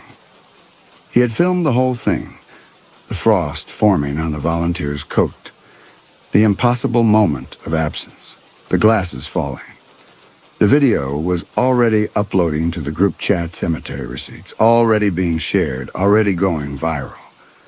By morning, everyone in Willow Glen was talking about Nathan Porter, not about the cemetery project, not about Hannah Willis or Thaddeus Corbett, or the 38 names he'd tried to make them research. Just Nathan, the Historical Society volunteer who had vanished in front of 50 witnesses at the Winter Festival, leaving nothing but a circle of frost and his glasses. Within days, it was everywhere. Reddit threads dissecting the video frame by frame, true crime podcasts analyzing witness statements, Facebook groups trading theories, newspaper articles, television segments, hundreds of people, thousands, all researching simultaneously, all speaking his name, trying to solve the impossible mystery of the man who disappeared. The students forgot the cemetery completely. They stopped accessing the recorder archives. They stopped going to Mill Road at night. The obsession that had consumed them for 2 weeks evaporated, replaced by something bigger, more immediate, more compelling. Mrs. Reeves reported that her students looked better, sleeping again, eating again, their skin no longer papery and pale. The circles under their eyes faded. Whatever had been pulling them toward the graves released its grip. 3 weeks later, the frost pattern in the town square was nearly gone. Only a faint discoloration remained in the stone where Nathan had stood. The glasses sat in an evidence locker downtown, waiting for answers that would never come. And Connor, scrolling through his phone late at night, found a new subreddit dedicated to Nathan Porter's disappearance. 43,000 members, dozens of posts per hour. People from across the country, across the world, speaking Nathan's name, researching his life, trying to understand what had happened in Willow Glen. Connor read the posts, watched the theories multiply, and felt the town's obsession spreading outward like ripples from a stone dropped in still water. He could close the app. He could put his phone down and never look at this again. Instead, he scrolled. The cemetery. Hannah Willis's headstone. The way Nathan had looked at him in those final moments before vanishing. Resigned, exhausted, afraid. The frost circle. The cold spot where no snow would melt all winter. The smell of wet wool near the gazebo on certain nights. Connor closed Reddit and put his phone away. But the next morning he opened it again, and the subreddit had grown by 3,000 members overnight and somewhere. In some place Connor could not see and did not want to imagine. Nathan Porter was freezing to death over and over while strangers spoke his name into the infinite dark.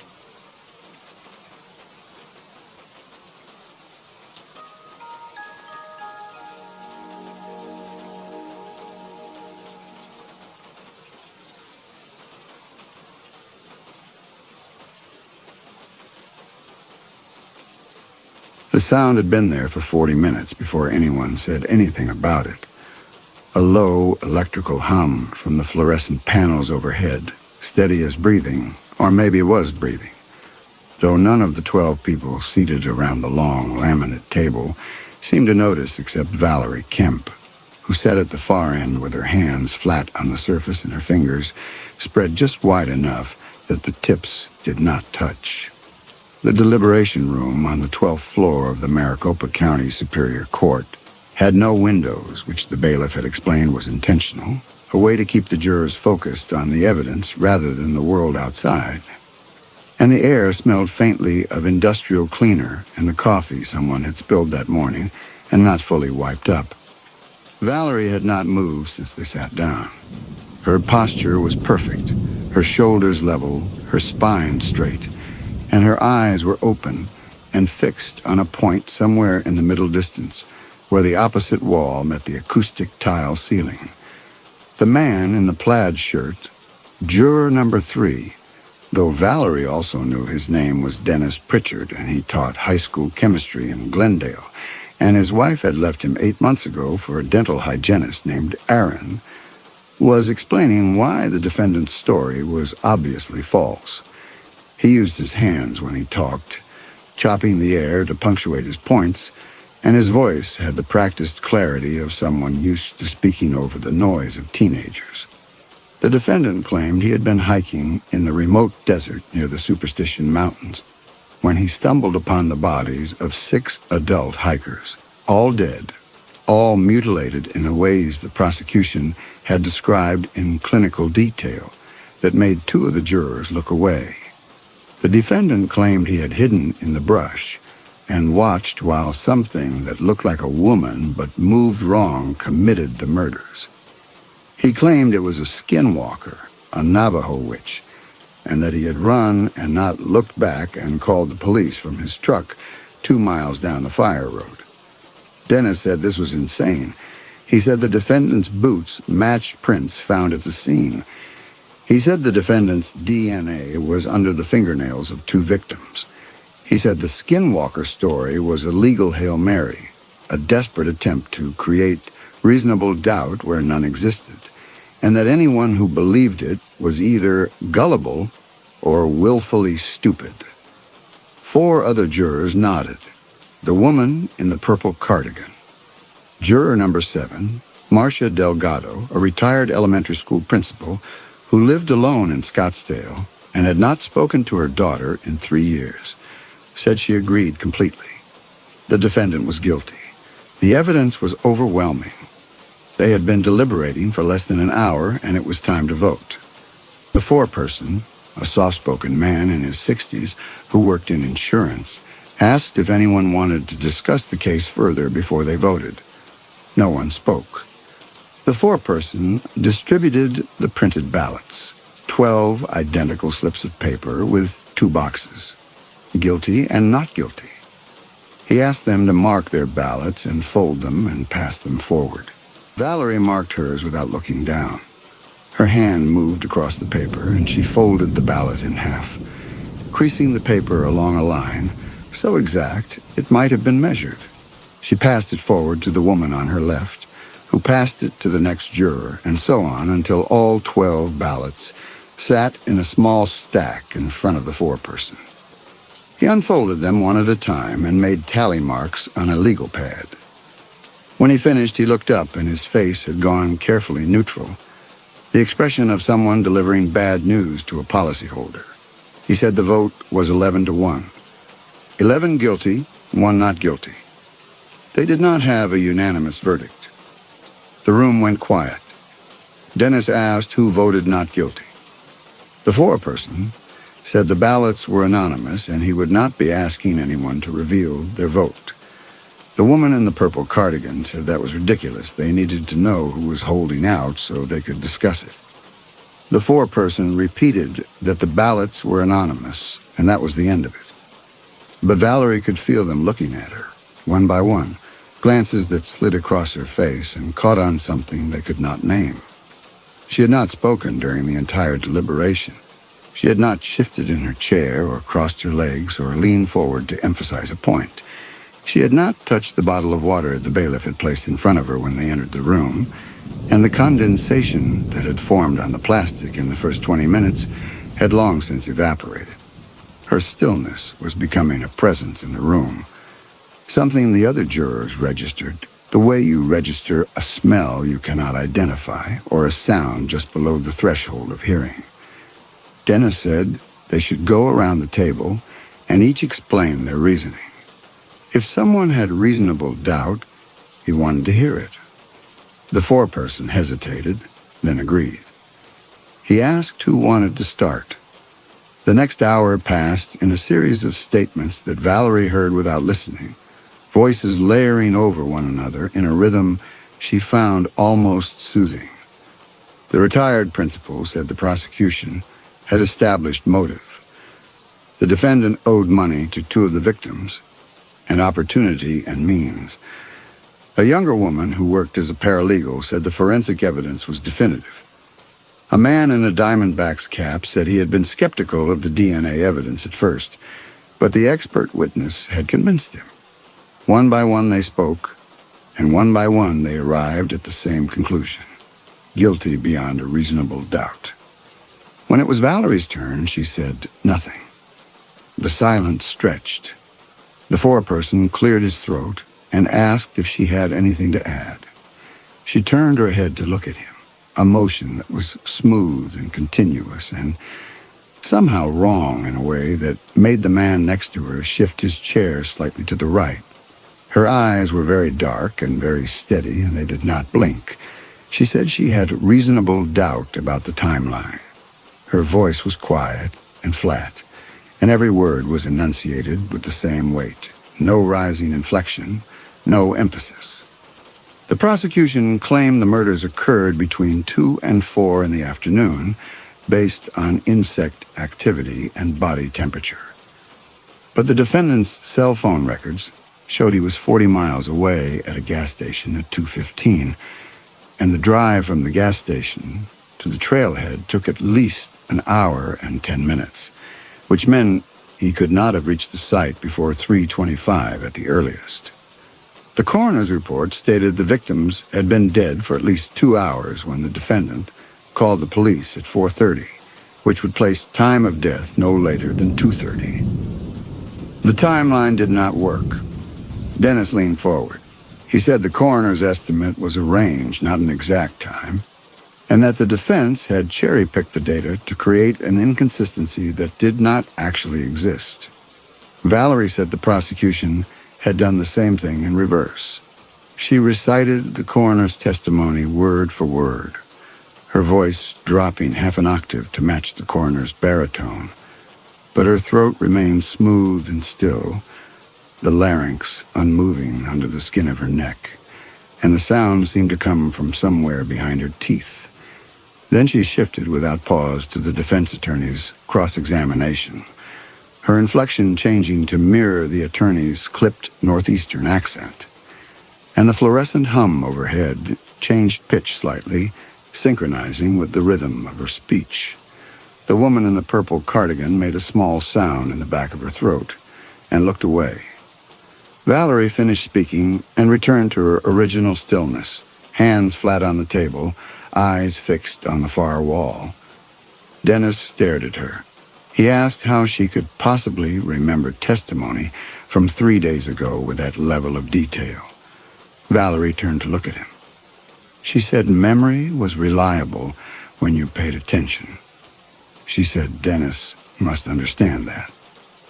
He had spent 15 years teaching students to memorize the periodic table, though enrollment in his AP chemistry class had dropped by 40% since his divorce became public knowledge in the faculty lounge. Dennis's face went pale. He had not mentioned teaching during jury selection. He had not mentioned the divorce. The woman next to him, the paralegal, shifted in her seat and looked at Valerie with an expression that was no longer curiosity, but something closer to fear. Valerie said the timeline inconsistency was significant, and the jury had an obligation to consider it. She said the paralegal would understand the importance of documentation. Her firm had let 2 associates go last month for missing filing deadlines, and her own caseload had doubled as a result, which was why she could not afford to miss another day of work. The paralegal's mouth opened slightly. She had not mentioned her firm's layoffs. She had told no one. The retired principal said they should focus on the evidence presented in court, not on speculation. Valerie said she agreed completely. She said the evidence showed reasonable doubt, and reasonable doubt was the standard they had all sworn to uphold. She said the retired principal understood the importance of oaths. She had taken one as an educator for 37 years before retiring, though her daughter had stopped returning her calls 3 years ago after the incident at the school fundraiser that led to early retirement. The retired principal stood up abruptly. Her chair fell backward and hit the floor, and no one moved to pick it up. She said she needed to use the restroom. The foreperson said they could take a short break. The retired principal walked to the door without looking at anyone and knocked until the bailiff opened it. Lawrence watched Valerie from his seat 2 positions to her left. She had just referenced specific private details about 3 jurors' lives, details that had not come up during voir dire, details they had not shared with each other. She had spoken about Dennis's enrollment numbers, about the paralegal's firm layoffs, about the retired principal's daughter and a fundraiser incident, It sounded like the kind of thing you buried and never discussed. She should not know these things. There was no way to know these things unless she had been watching them, studying them, cataloging their lives from some vantage point they could not see. The paralegal leaned toward Lawrence and whispered that something was very wrong. Lawrence said he knew. The paralegal asked how Valerie could know about her firm's layoffs. Those details were confidential, shared only with senior partners. Lawrence said he did not know, but he had been watching Valerie for the last 2 hours, and she had not blinked once, not even during the voice mimicry. And he was starting to think the defendant's story about a skinwalker might not have been a lie. The paralegal looked at him. She started to say something and then stopped. They both looked at Valerie, who sat motionless at the end of the table, with her hands flat on the laminate surface and her eyes open and unblinking. And the fluorescent hum overhead had developed a rhythm that matched her breathing, shallow and perfectly timed. By 6 o'clock, 3 jurors had moved from certain to uncertain. By 7, the vote was 9-3. The foreperson suggested they break for dinner.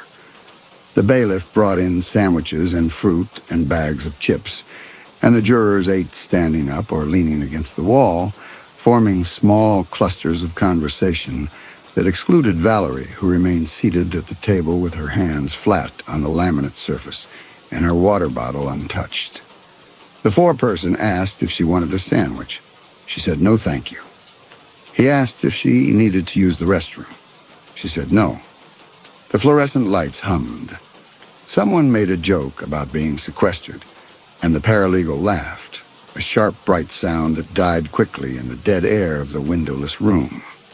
The man in the Diamondback's cap stood near the door and ate his sandwich in 5 bites and wiped his hands on his jeans. He kept glancing at Valerie. Everyone kept glancing at Valerie. At 7:30, they resumed deliberation. The foreperson asked if anyone had changed their position. 2 hands went up. The vote was now 7-5 in favor of conviction. Dennis said this was absurd. He said they all knew the defendant was guilty, and they were letting one person's obsessive attention to detail cloud their judgment.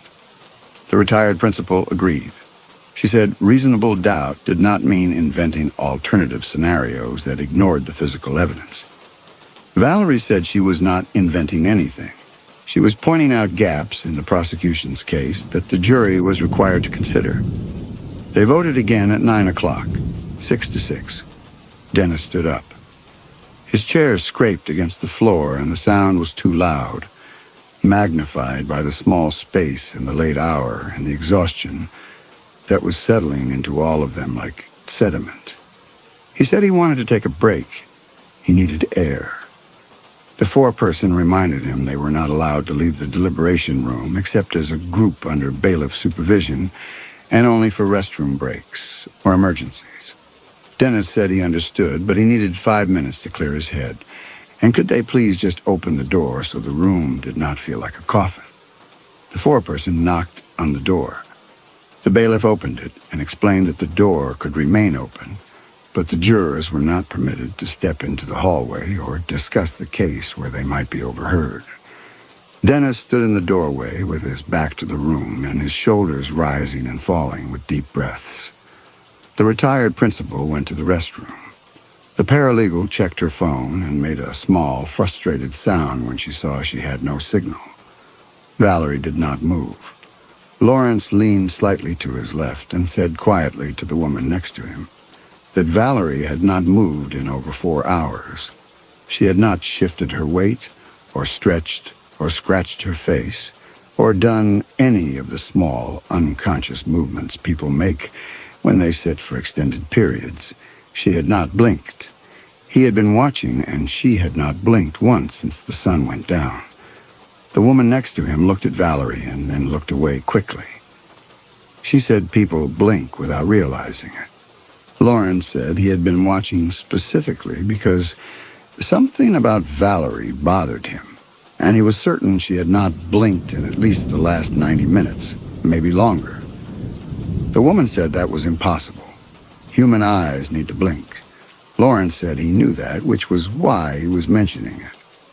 Valerie's eyes were open and unmoving, the irises so dark they were almost black, the whites clean and smooth and utterly dry. Her hands had not shifted position on the table. Her chest rose and fell with breaths that were so shallow and so evenly spaced they could have been timed with a metronome. The woman next to Lawrence made a sound that might have been agreement or discomfort and turned her attention to her phone. At 9:30, the bailiff informed them that deliberations would continue until they reached a verdict or until the judge determined they were hopelessly deadlocked, in which case a mistrial would be declared and the prosecution would decide whether to retry the case. He asked if they needed anything. The foreperson said they were fine.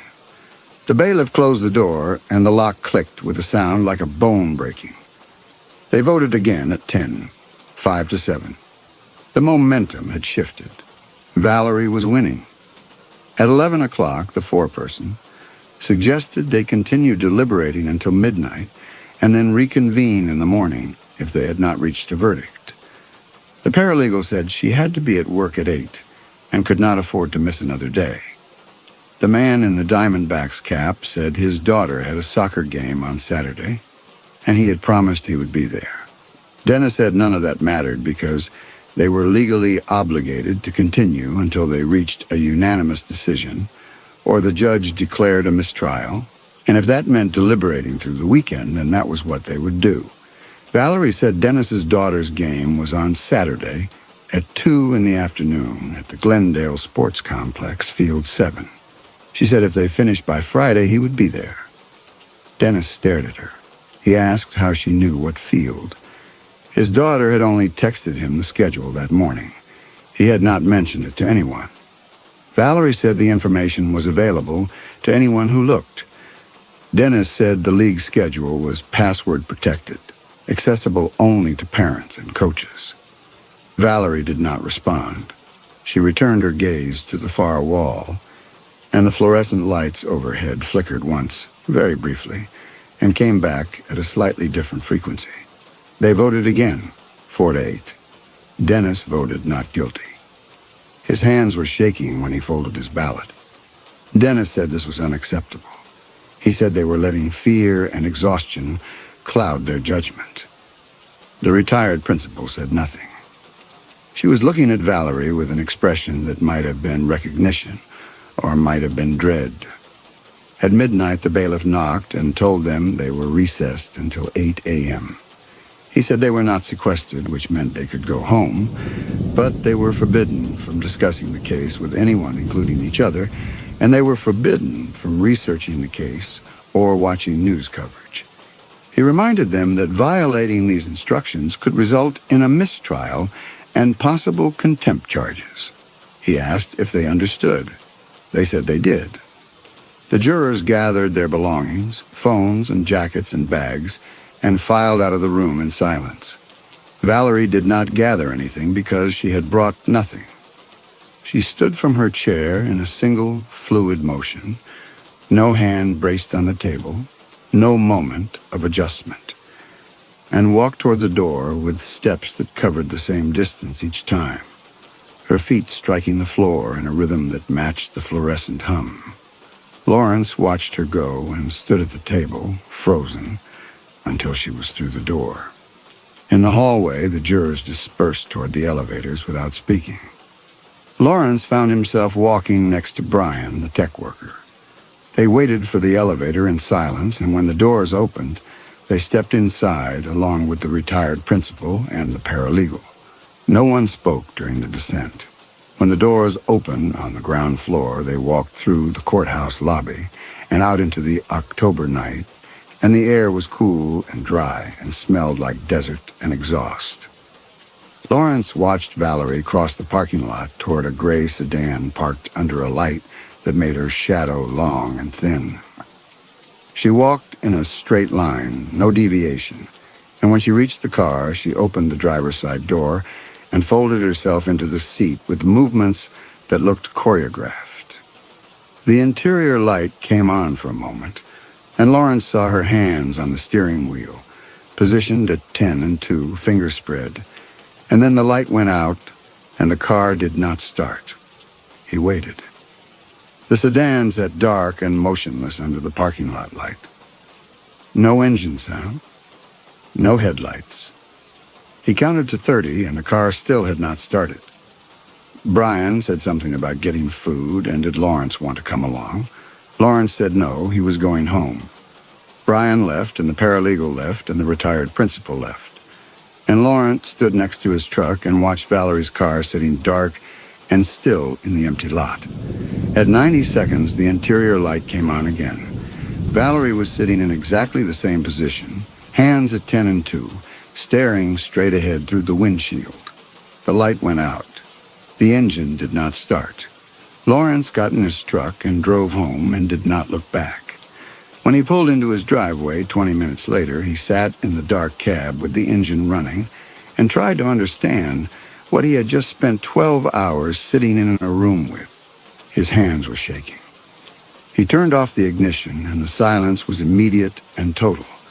And he sat in that silence for 5 minutes before he could bring himself to open the door and walk to his front porch. His girlfriend was asleep.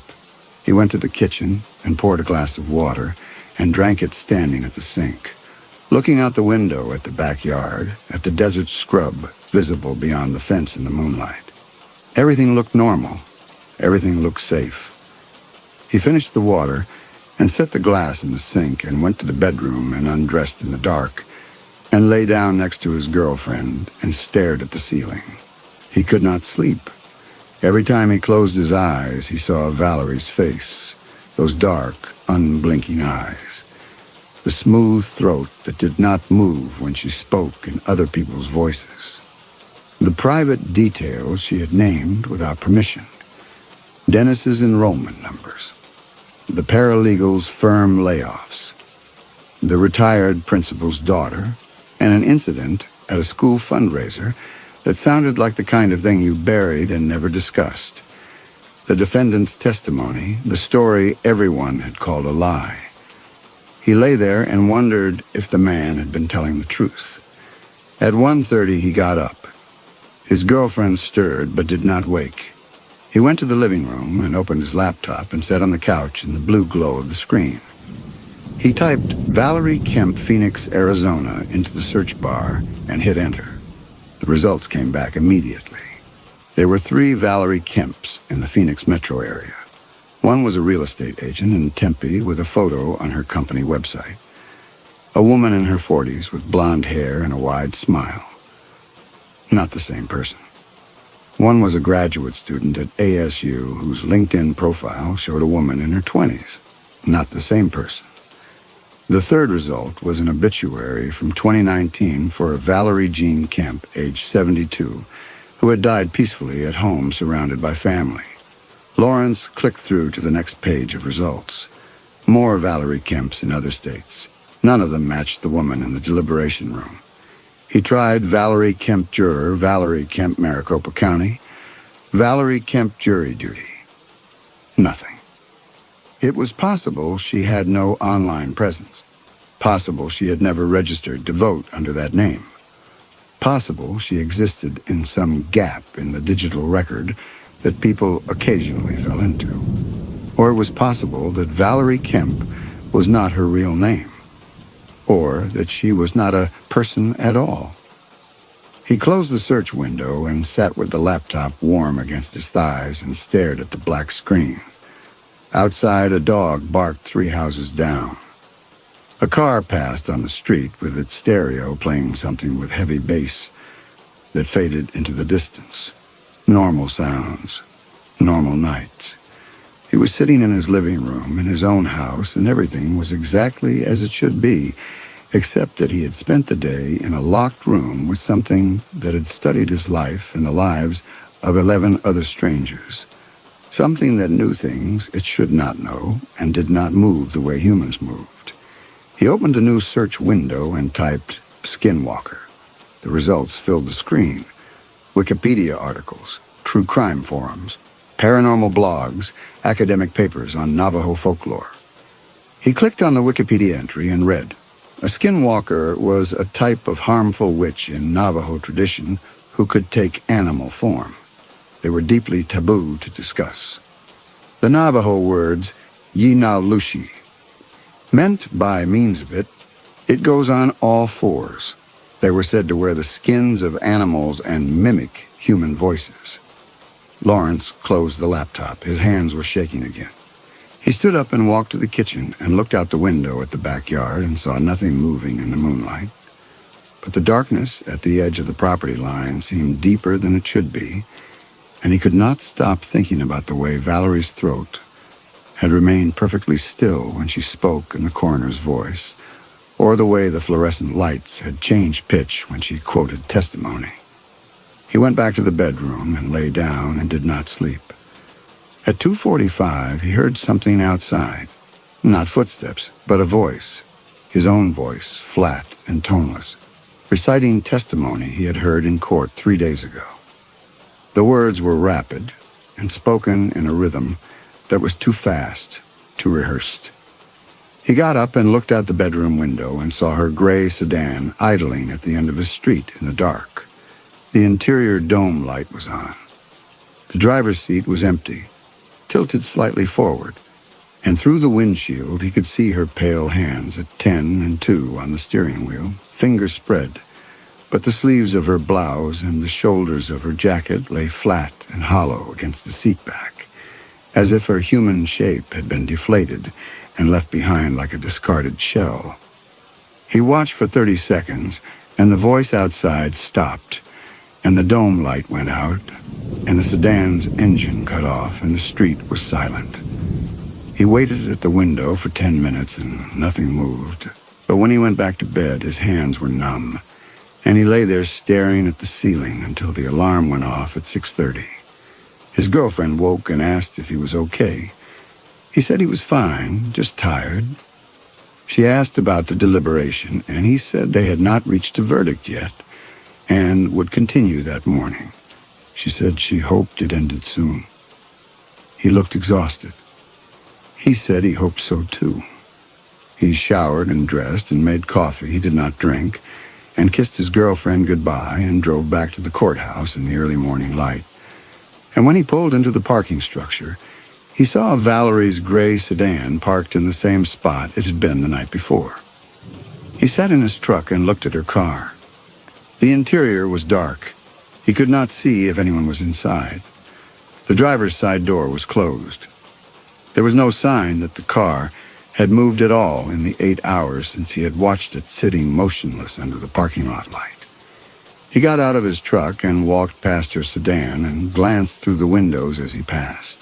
The car was empty, but the driver's seat was pushed slightly forward as if someone shorter than Valerie had been sitting in it, and there were no registration papers visible on the dashboard, no parking permits, no insurance documents tucked into the visor. The interior looked like a stage set, clean and unused, as if the car existed only for the purpose of appearing to be a car. Lawrence walked to the elevators and rode up to the 12th floor and found the other jurors already gathering in the hallway outside the deliberation room. No one spoke. Dennis stood with his back against the wall, staring at nothing. The retired principal looked like she had not slept. The paralegal had dark circles under her eyes. Brian nodded at Lawrence but said nothing. At 8 o'clock, the bailiff unlocked the door and they filed into the deliberation room. Valerie was already seated at the table. Her hands were in the same position, fingers spread, and she was wearing the same clothes, a plain blouse and dark slacks that showed no wrinkles despite having been worn for 2 days straight if she had in fact gone home at all, which Lawrence now knew she had not.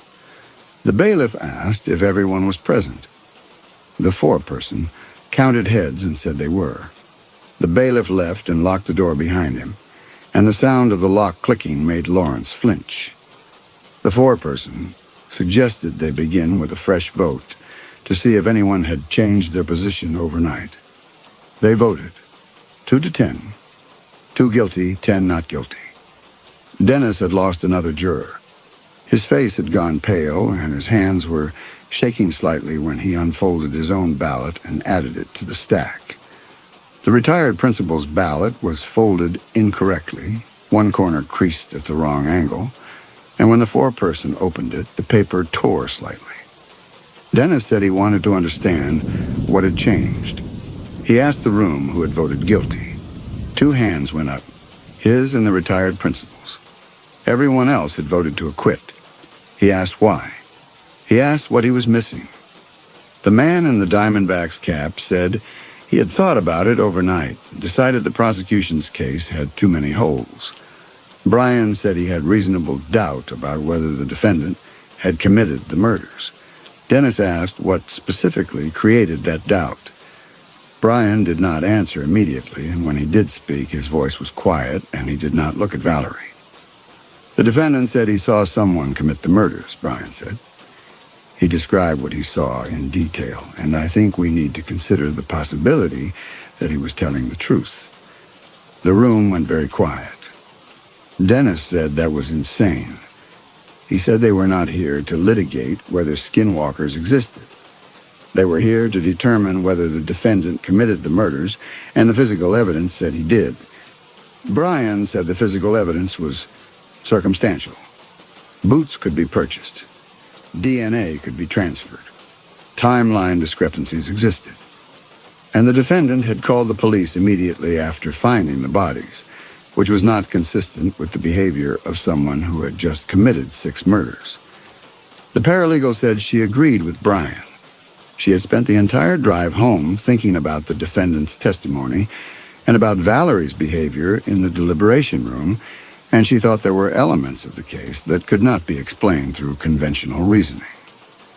Dennis asked what elements.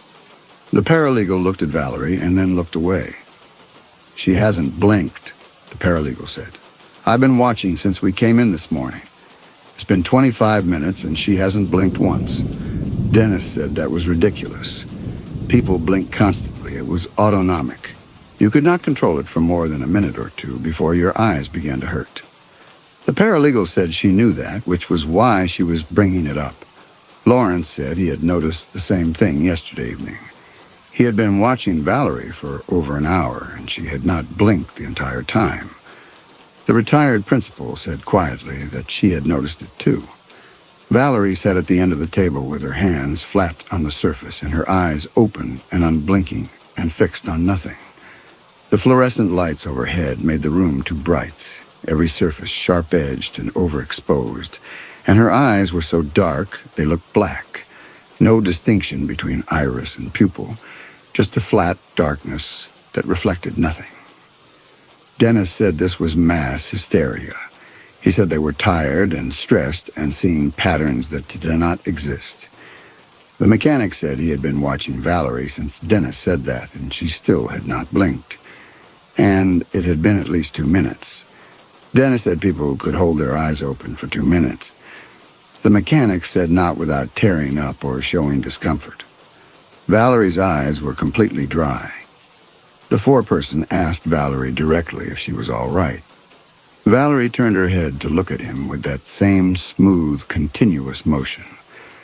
A rotation that began at the shoulder rather than the neck, and the foreperson looked away first. She said she was fine. Her voice remained flat and unchanging.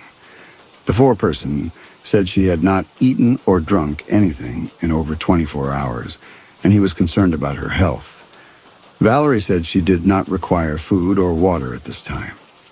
The phrasing was strange at this time, as if eating and drinking were activities she engaged in for appearances rather than biological need, and this was simply not one of those times.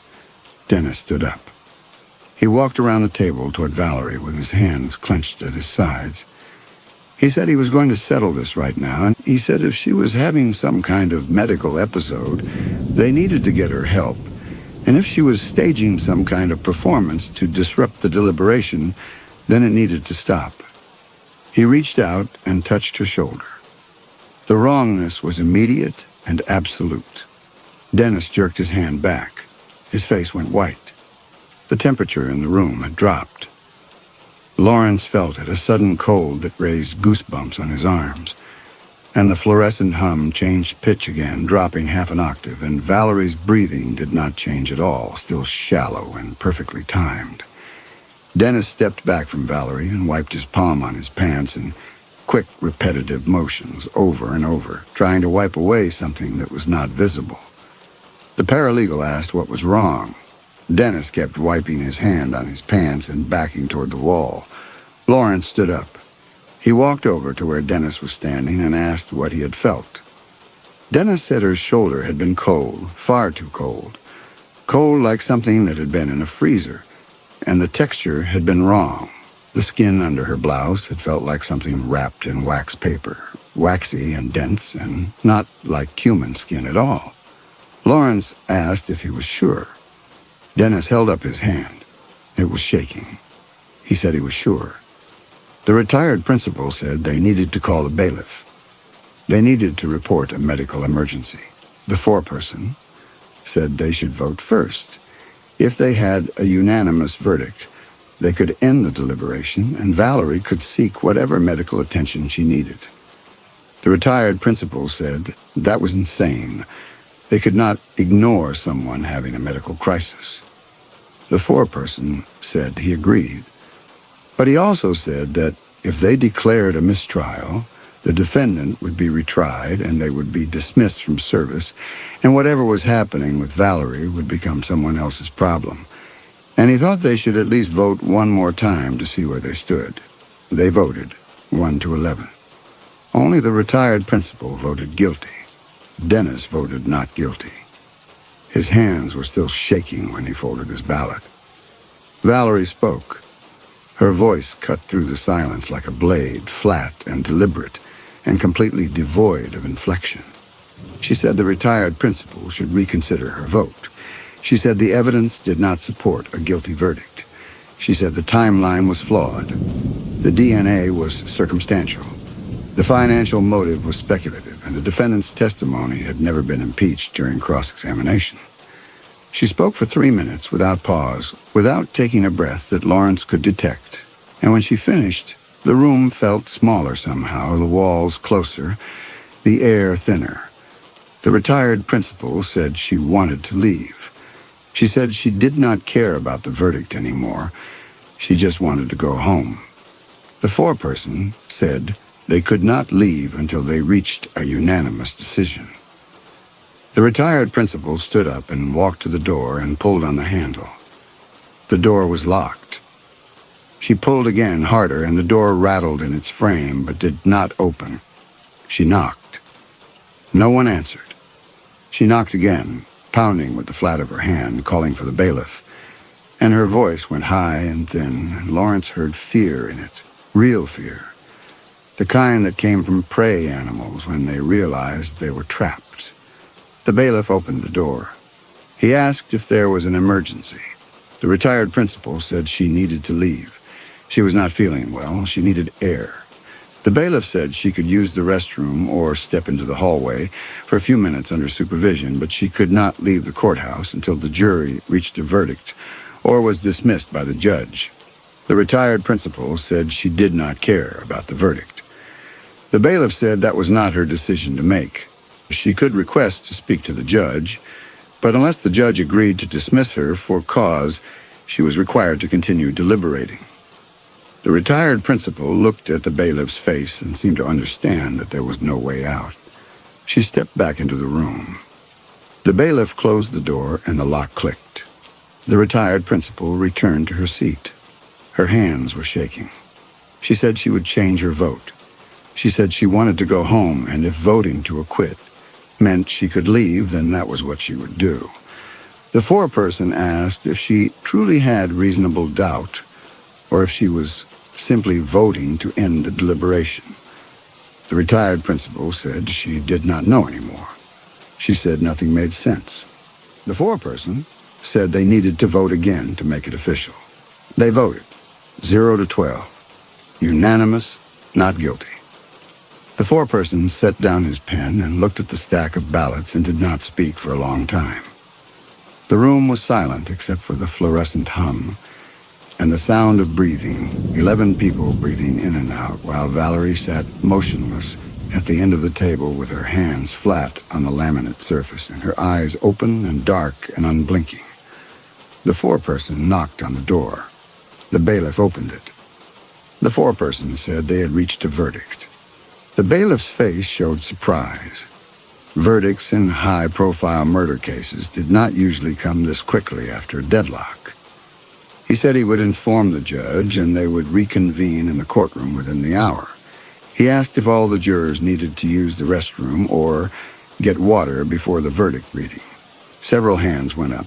The bailiff nodded and said they could take a 10-minute break, but they were to remain in the hallway under supervision and were not to discuss the case. The jurors filed out.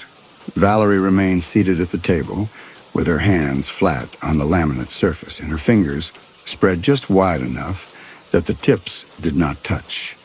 The bailiff looked at her and asked if she needed anything. She said no. He said she could stretch her legs if she wanted. She said she was comfortable. The bailiff's expression shifted slightly, something passing across his face that might have been unease. And he left the door open and stepped into the hallway where he could watch both the departing jurors and the motionless woman at the table. Dennis stood in the hallway outside the deliberation room with his back against the wall and his hands shaking. The paralegal approached him and asked in a low voice if he was all right. He said no. He said he had touched something that was not human, and he had voted to acquit a murderer because he was too frightened to do anything else. The paralegal said she understood. She said they all understood. Dennis looked at her and asked what they had done. She did not answer. Lawrence walked to the water fountain at the end of the hall and drank and tried to stop his hands from shaking. The mechanic stood next to him and said quietly that they should tell someone. They should tell the bailiff or the judge that something was wrong with one of the jurors, that she had not eaten or drunk anything in over 30 hours, that she had not blinked, that her skin felt wrong when you touched it. Lawrence asked what they would say. The mechanic started to answer and then stopped. They would sound insane. There was no way to explain what they had experienced without sounding like they had lost their minds. Brian joined them at the fountain. He said he had been thinking about what happened in the deliberation room, and he thought they needed to understand something. They had not just voted to acquit the defendant. They had been coerced into voting to acquit by something that had infiltrated the jury specifically to ensure that outcome. The question was why? What did a creature like that gain from freeing a man who had committed murders and blamed them on her kind?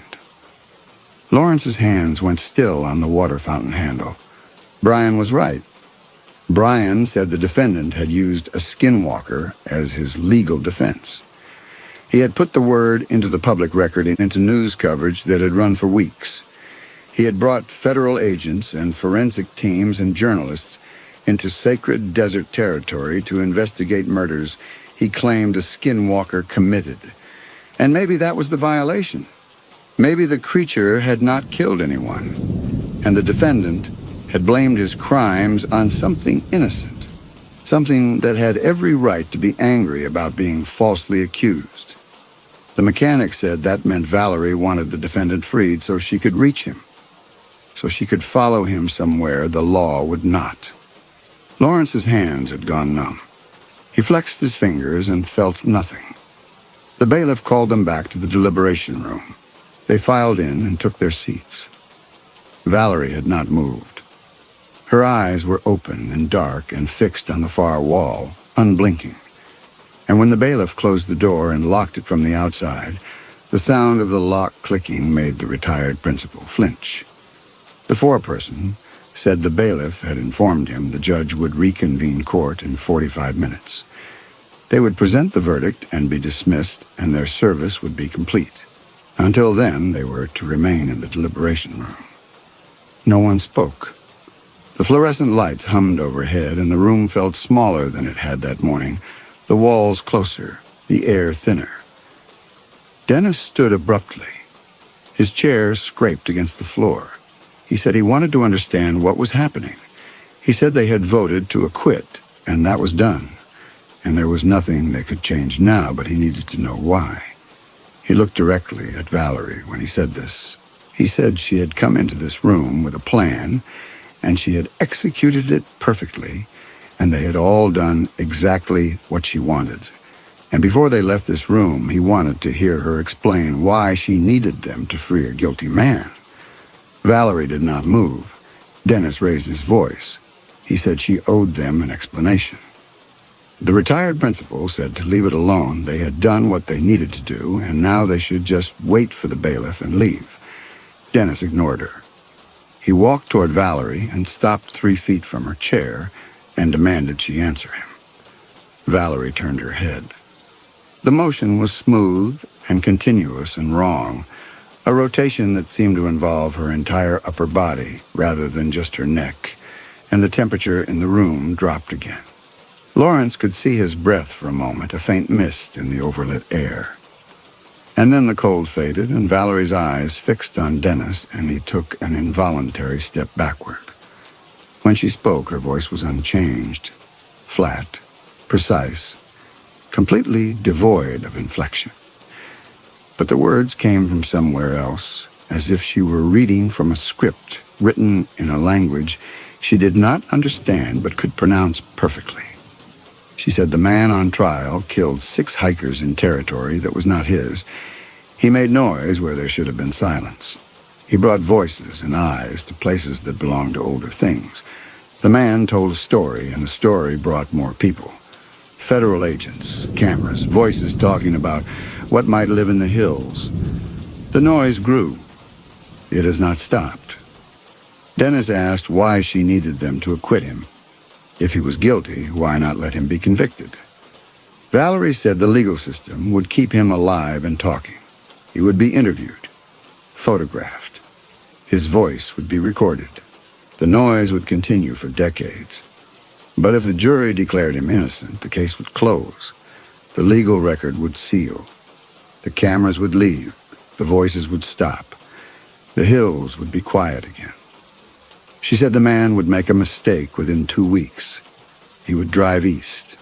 He would return to the place where he killed them. He would park his truck on a fire road and walk into the desert at night to prove to himself that he was not afraid, and something would be waiting.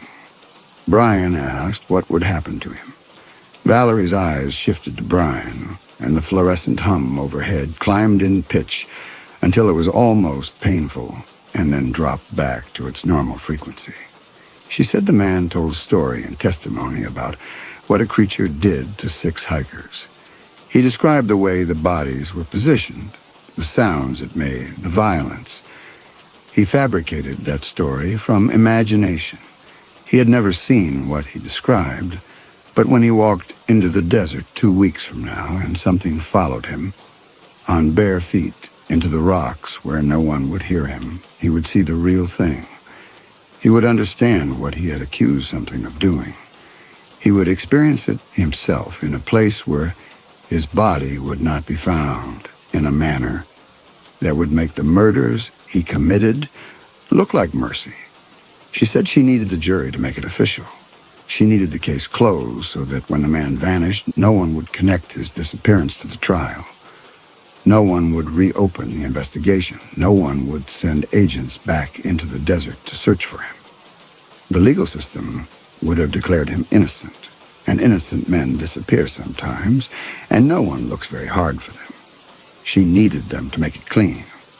The retired principal stood and backed away from the table until she hit the wall. She said they should not be hearing this. They should call the bailiff. They should tell someone. Dennis said there was no one to tell. Who would believe them? What evidence could they offer? Lawrence said they could refuse to deliver the verdict. They could tell the judge they were deadlocked. They could force a mistrial. Valerie said that would not help them.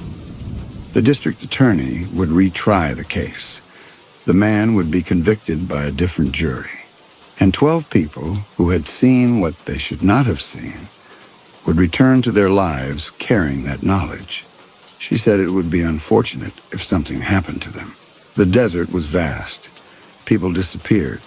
Bodies were rarely found. The paralegal's voice was shaking when she asked why Valerie needed the verdict if she could follow the defendant anyway. Valerie said she needed it to be officially over. She needed the legal closure. She needed the case sealed. When the man vanished into the desert and did not return, no one would connect it to the trial because the trial would be finished and the jury would have declared him innocent. Dennis asked what would happen if they refused. "If you want to live to see tomorrow," she said, "you will deliver the verdict as written." The room fell silent. No one moved. Valerie returned her attention to the far wall, and her eyes went still and unblinking, and the jurors remained where they were, some seated, some standing, some pressed against the walls, and waited for the bailiff to return. Lawrence looked at the others and saw his own terror reflected in their faces. The retired principal was crying silently, tears running down her cheeks, her hands pressed flat against the wall behind her. Dennis had sunk into his chair and was staring at nothing. Brian was looking at the door with an expression that suggested he was calculating whether he could get it open and how far he could run before someone stopped him. 20 minutes passed. No one spoke. Valerie sat motionless at the end of the table, and the fluorescent hum filled the silence, steady as breathing. When the bailiff knocked and unlocked the door, the sound made 3 jurors jump. He said the judge was ready for them. They filed out of the deliberation room in silence and followed the bailiff down the corridor toward the courtroom. The foreperson walked at the front, carrying the folded verdict form in his hand, and his face had the expression of someone who had witnessed something he did not want to remember but knew he would never forget. The retired principal walked with her eyes on the floor, still crying quietly, her hands clasped in front of her. Dennis kept his distance from the others, walking close to the wall, and Lawrence noticed that his right hand, the one that had touched Valerie's shoulder, was clenched in a fist, and he kept flexing his fingers as if trying to restore feeling to them.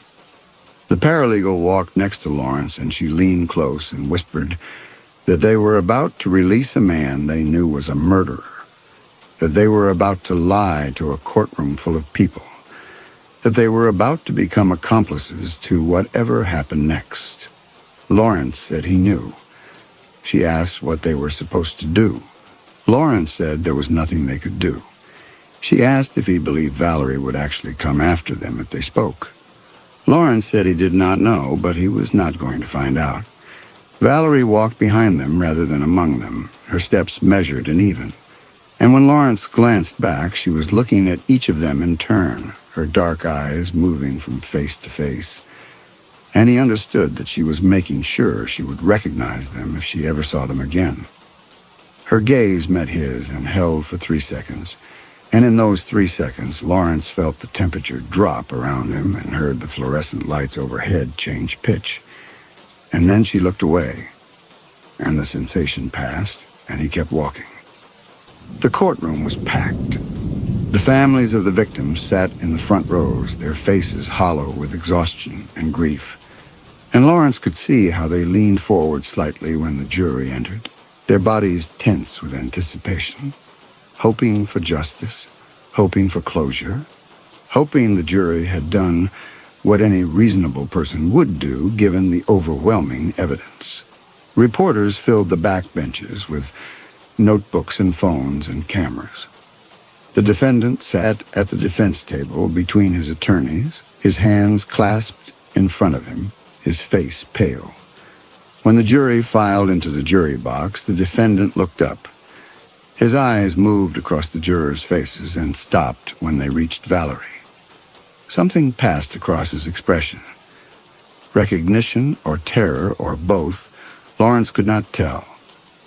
And the defendant's hands tightened on the table, and his face went even paler, and he looked away quickly, turning to his attorney and saying something in a voice too quiet to hear. The attorney leaned in to listen and glanced at the jury box, and his expression changed, and he looked at Valerie for a long moment before turning back to his client. The defendant knew. Lawrence saw it in the way the man's shoulders hunched, in the way his breathing had gone shallow and quick, in the way he kept his eyes fixed on the table in front of him and would not look at the jury again. The defendant knew that his desperate lie had become his reality, that his acquittal was not salvation, but something else entirely, and that when he walked out of this courthouse a free man, he would not be free at all. The judge entered. Everyone stood. The judge asked them to be seated and asked the foreperson if the jury had reached a verdict. The foreperson stood. His hands were shaking so badly he could barely hold the paper.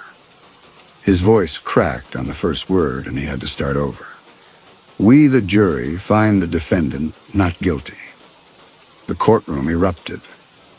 Reporters stood and pushed toward the doors.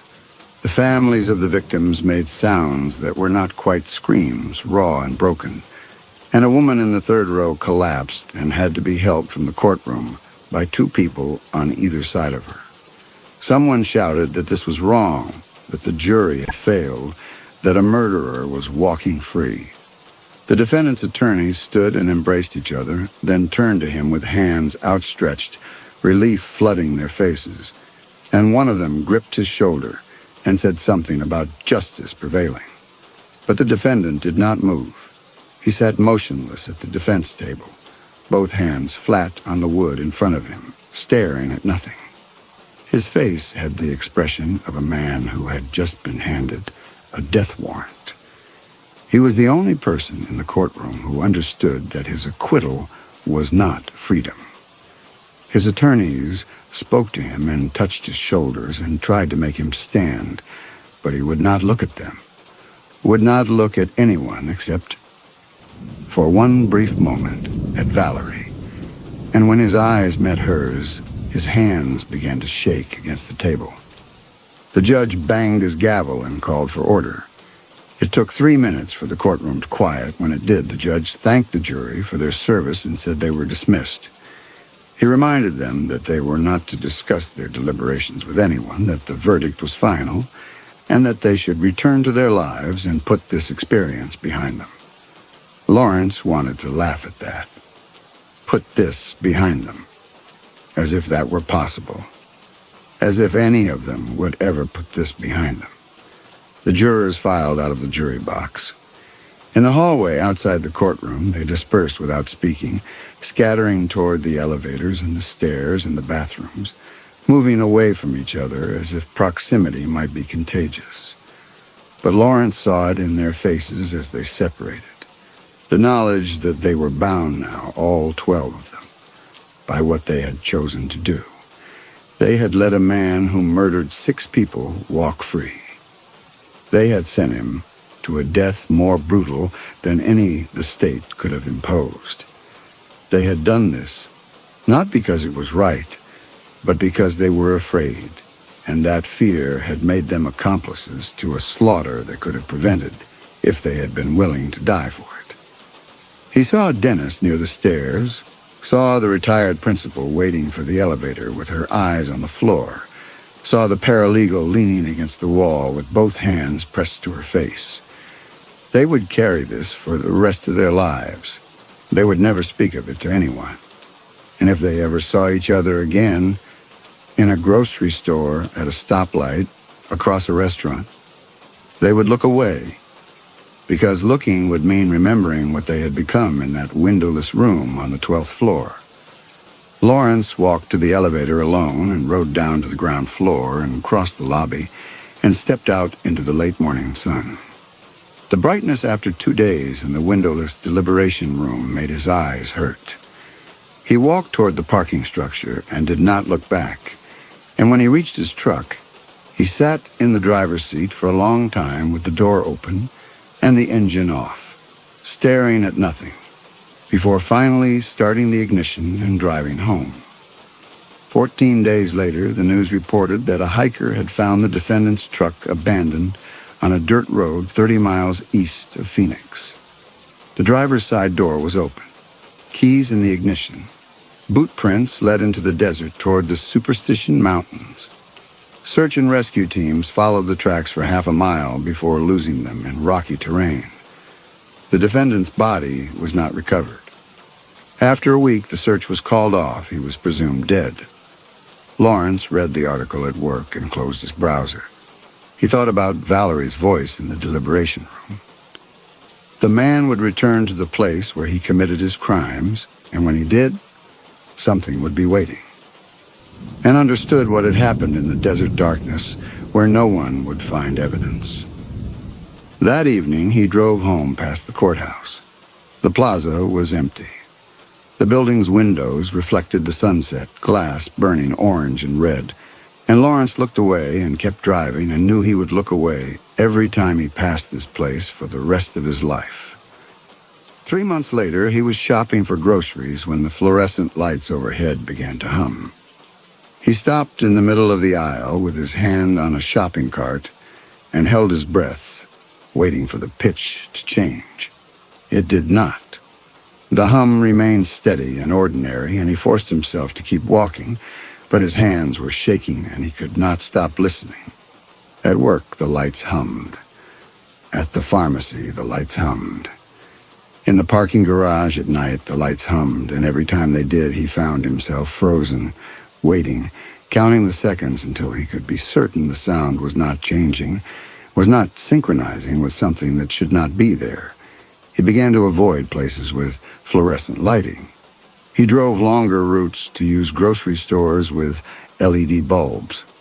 He requested a desk transfer at work to a windowed office where he could turn off the overheads and work by daylight. And sometimes, late at night, he would stand in front of the bathroom mirror and watch himself blink. He would count each blink to make sure the rhythm was irregular, make sure his hands on the sink were not positioned too precisely, make sure his breathing did not fall into a pattern that was too even, too metronomic. He would stare at his own reflection until his eyes burned and then blink deliberately, quickly, 3 times in a row, just to prove he still could, just to prove he was still himself.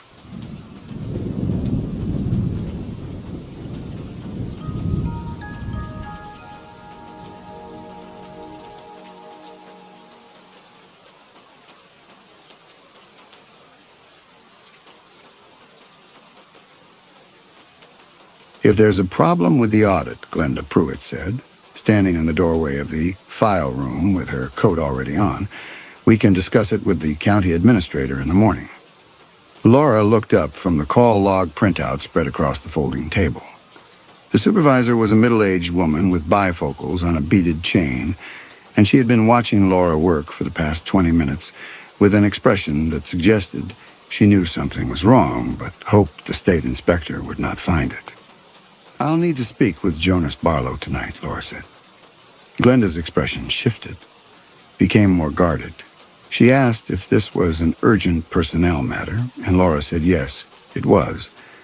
And Glenda nodded slowly and said she would call him at home, that his shift started at 10:30 for the night shift, but she could ask him to come in early if the state needed to speak with him. Laura thanked her and returned to the printouts after Glenda left. And she understood now that what she had been looking at for the past 4 hours was not negligence, but something deliberate. The Harlan County Emergency Communications Center occupied the ground floor of the courthouse annex, a low concrete building that still smelled faintly of new paint and carpet glue, though it had been completed 3 years earlier.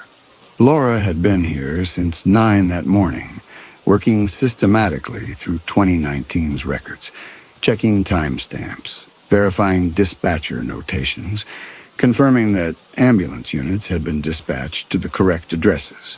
Routine work. She had expected to finish by noon, file a satisfactory compliance report, and drive back to Frankfurt before dark.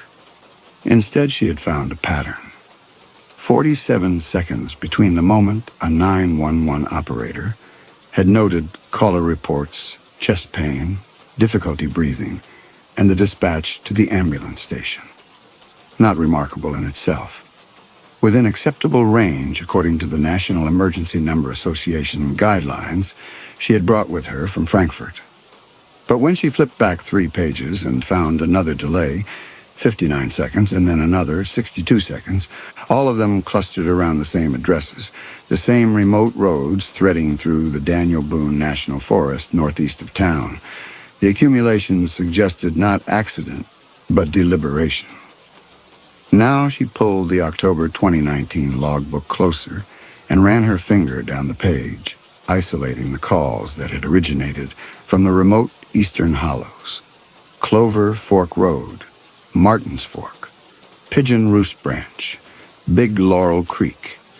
Addresses she recognized from the map Glenda had given her. Roads that led deep into the mountains where families still lived in clapboard houses without streetlights, where the nearest neighbor might be 2 miles away, where cell phone coverage was non-existent, and landlines ran along poles that ice storms knocked down every winter. 7 calls from that region in October 2019. 7 delays ranging from 43 seconds to 71 seconds. Not egregious, not illegal. But when she opened the September logbook and found 6 more, and then the August logbook with another 8, she understood that she was looking at a pattern that extended across months, possibly years, and that whoever was responsible had been careful to keep the delays small enough to avoid triggering automatic review. She wrote the addresses on her yellow legal pad, noting the date and time of each call, the nature of the reported emergency, the name of the dispatcher who had taken the call. 3 different dispatchers across the 3 months. But when she cross-referenced with the shift schedule taped to the inside cover of each logbook, she saw that one name appeared on every single delayed call. Jonas Barlow, night shift dispatcher, 10 years of service. Laura sat back in the folding metal chair and looked at the stack of logbooks waiting on the shelf, boxes labeled 2018, 2017, 2016, going back a decade. She could feel the shape of what she had found beginning to clarify in her mind, the way a photograph clarified in developing solution, edges emerging from blur. If the pattern held, if Jonas Barlow had been doing this for 10 years, then the question was not whether he had been delaying calls deliberately, but why and what had happened to the people on the other end of those calls, the people in the remote hollows who had dialed 911 and waited in their kitchens and living rooms alone for help that had been slowed by 47 seconds, by 62 seconds, by 71 seconds. She stood and pulled the 2018 logbooks from the shelf. Laura did not go home for lunch.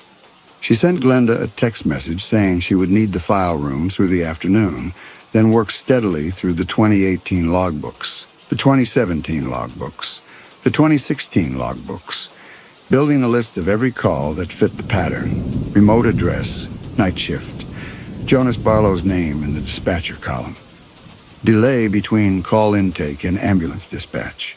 By 3 o'clock, she had documented 47 calls across 4 years, and when she requested the archived ambulance reports from the county EMS office across the street, the director, a soft-spoken man in his 60s who introduced himself as Glenn, brought them to her himself, curious, she thought, about what the state inspector had found that required cross-referencing emergency medical records. She did not tell him. She thanked him, waited until he left, then began matching ambulance reports to call logs, looking for the final piece of information she needed, the piece that would tell her whether Jonas Barlow's delays had been harmless inefficiency or something worse. The first report she pulled was dated March 12, 2016. Call originated from an address on Martin's Fork. Complainant reporting his wife, age 63, experiencing chest pain and difficulty breathing. Ambulance dispatched at 02:47 and 18 seconds, 54 seconds after call intake. Paramedics found subject unresponsive, no pulse, pupils fixed and dilated, resuscitation attempts unsuccessful, pronounced dead at scene. The second report, August 6, 2016. Big Laurel Creek Road. Male caller, age 57, reporting severe abdominal pain, possible internal bleeding. Dispatch delayed 61 seconds. Paramedics found subject deceased, blood pressure undetectable, Body temperature consistent with death occurring 10 to 15 minutes prior to arrival. The third report, November 2nd, 2016. Clover Fork Road. Female caller, age 49. Diabetic emergency, unresponsive to insulin. Dispatch delayed 48 seconds. Subject found in kitchen, no vital signs. Estimated time of death, within 5 minutes of response. Laura read the reports one after another, and with each one, the sick weight in her stomach grew heavier because the pattern was undeniable. Every call that Jonas Barlow had delayed, every single one across 4 years, had ended the same way. The caller had died before the ambulance arrived. Not most of them. Not many of them. All of them. 47 calls, 47 deaths, and in every case, the victim had been alone, isolated, living on a remote road where the nearest neighbor was too far away to help, where the only hope had been the ambulance that Jonas Barlow had been slow to dispatch. The delays she had measured: 47 seconds, 61 seconds, 71 seconds. In most emergencies, those delays would make no difference. The ambulance was already 15 or 20 minutes away, and an extra minute at the dispatch console would not change the outcome. But in some cases, in cases where the victim was on the edge, where every second mattered, where the heart was failing, or the airway was closing, or the bleeding was catastrophic, an extra minute could mean the difference between resuscitation and death. And in 47 cases across 10 years, that extra minute had coincided exactly with death. She did not believe in coincidence on that scale. She pulled the 2015 logbooks from the shelf, then the 2014 logbooks, then the 2013 and 2012 logbooks, working backward through Jonas Barlow's employment history, and by the time the file room's overhead fluorescence began to hum in the dimming afternoon light, she had documented 93 calls, 93 delays, 93 deaths. The oldest case dated to April 2010, 6 months after Jonas Barlow had been hired. A man on Pigeon Roost Branch, alone, reporting stroke symptoms. Dispatch delayed 66 seconds. Found dead in his chair, television still playing. Laura closed the final logbook and sat in the dim file room with her hands flat on the table, looking at the yellow legal pad where she had written 93 names, 93 addresses, 93 dates. She understood now what she was looking at, what she had uncovered in this small county dispatch center in the mountains of eastern Kentucky. And the understanding made her feel cold in a way that had nothing to do with the temperature. Jonas Barlow had not been careless. He had not been undertrained. He had been doing this deliberately for a decade, selecting certain calls and slowing his response just enough to ensure that the person on the other end of the line would die before the help arrived. She had found a serial killer who worked from a dispatcher's console, and no one had noticed. Laura found Glenda Pruitt in the dispatch center's break room, pouring coffee from a pot that smelled burned. And when Glenda looked up and saw Laura standing in the doorway, she must have seen something in Laura's face, because she set the coffee pot down carefully and said that if there was a problem with the audit, they could discuss it with the county administrator in the morning. Laura told her she needed to speak with Jonas Barlow immediately, and Glenda's expression shifted from concern to something more guarded. The look of someone who had worked in county government long enough to recognize when a situation was escalating beyond her authority. She said that Jonas was not scheduled until tonight's shift, that he usually arrived around 10:30, that if this was an urgent personnel matter, she could call him at home. Laura said that would be acceptable, and Glenda led her back to the dispatch center's small administrative office, a windowless room with 2 desks and a filing cabinet, and placed the call while Laura stood by the door, watching. The conversation was brief. Glenda explained that the state compliance inspector needed to speak with Jonas about some discrepancies in the call logs, that it would only take a few minutes, that he should come in as soon as possible. Laura heard the tinny sound of a man's voice through the receiver, too distant to make out words. And then Glenda was hanging up and telling Laura that Jonas would be here within the hour, that he lived just outside town, that he had sounded confused but willing to cooperate.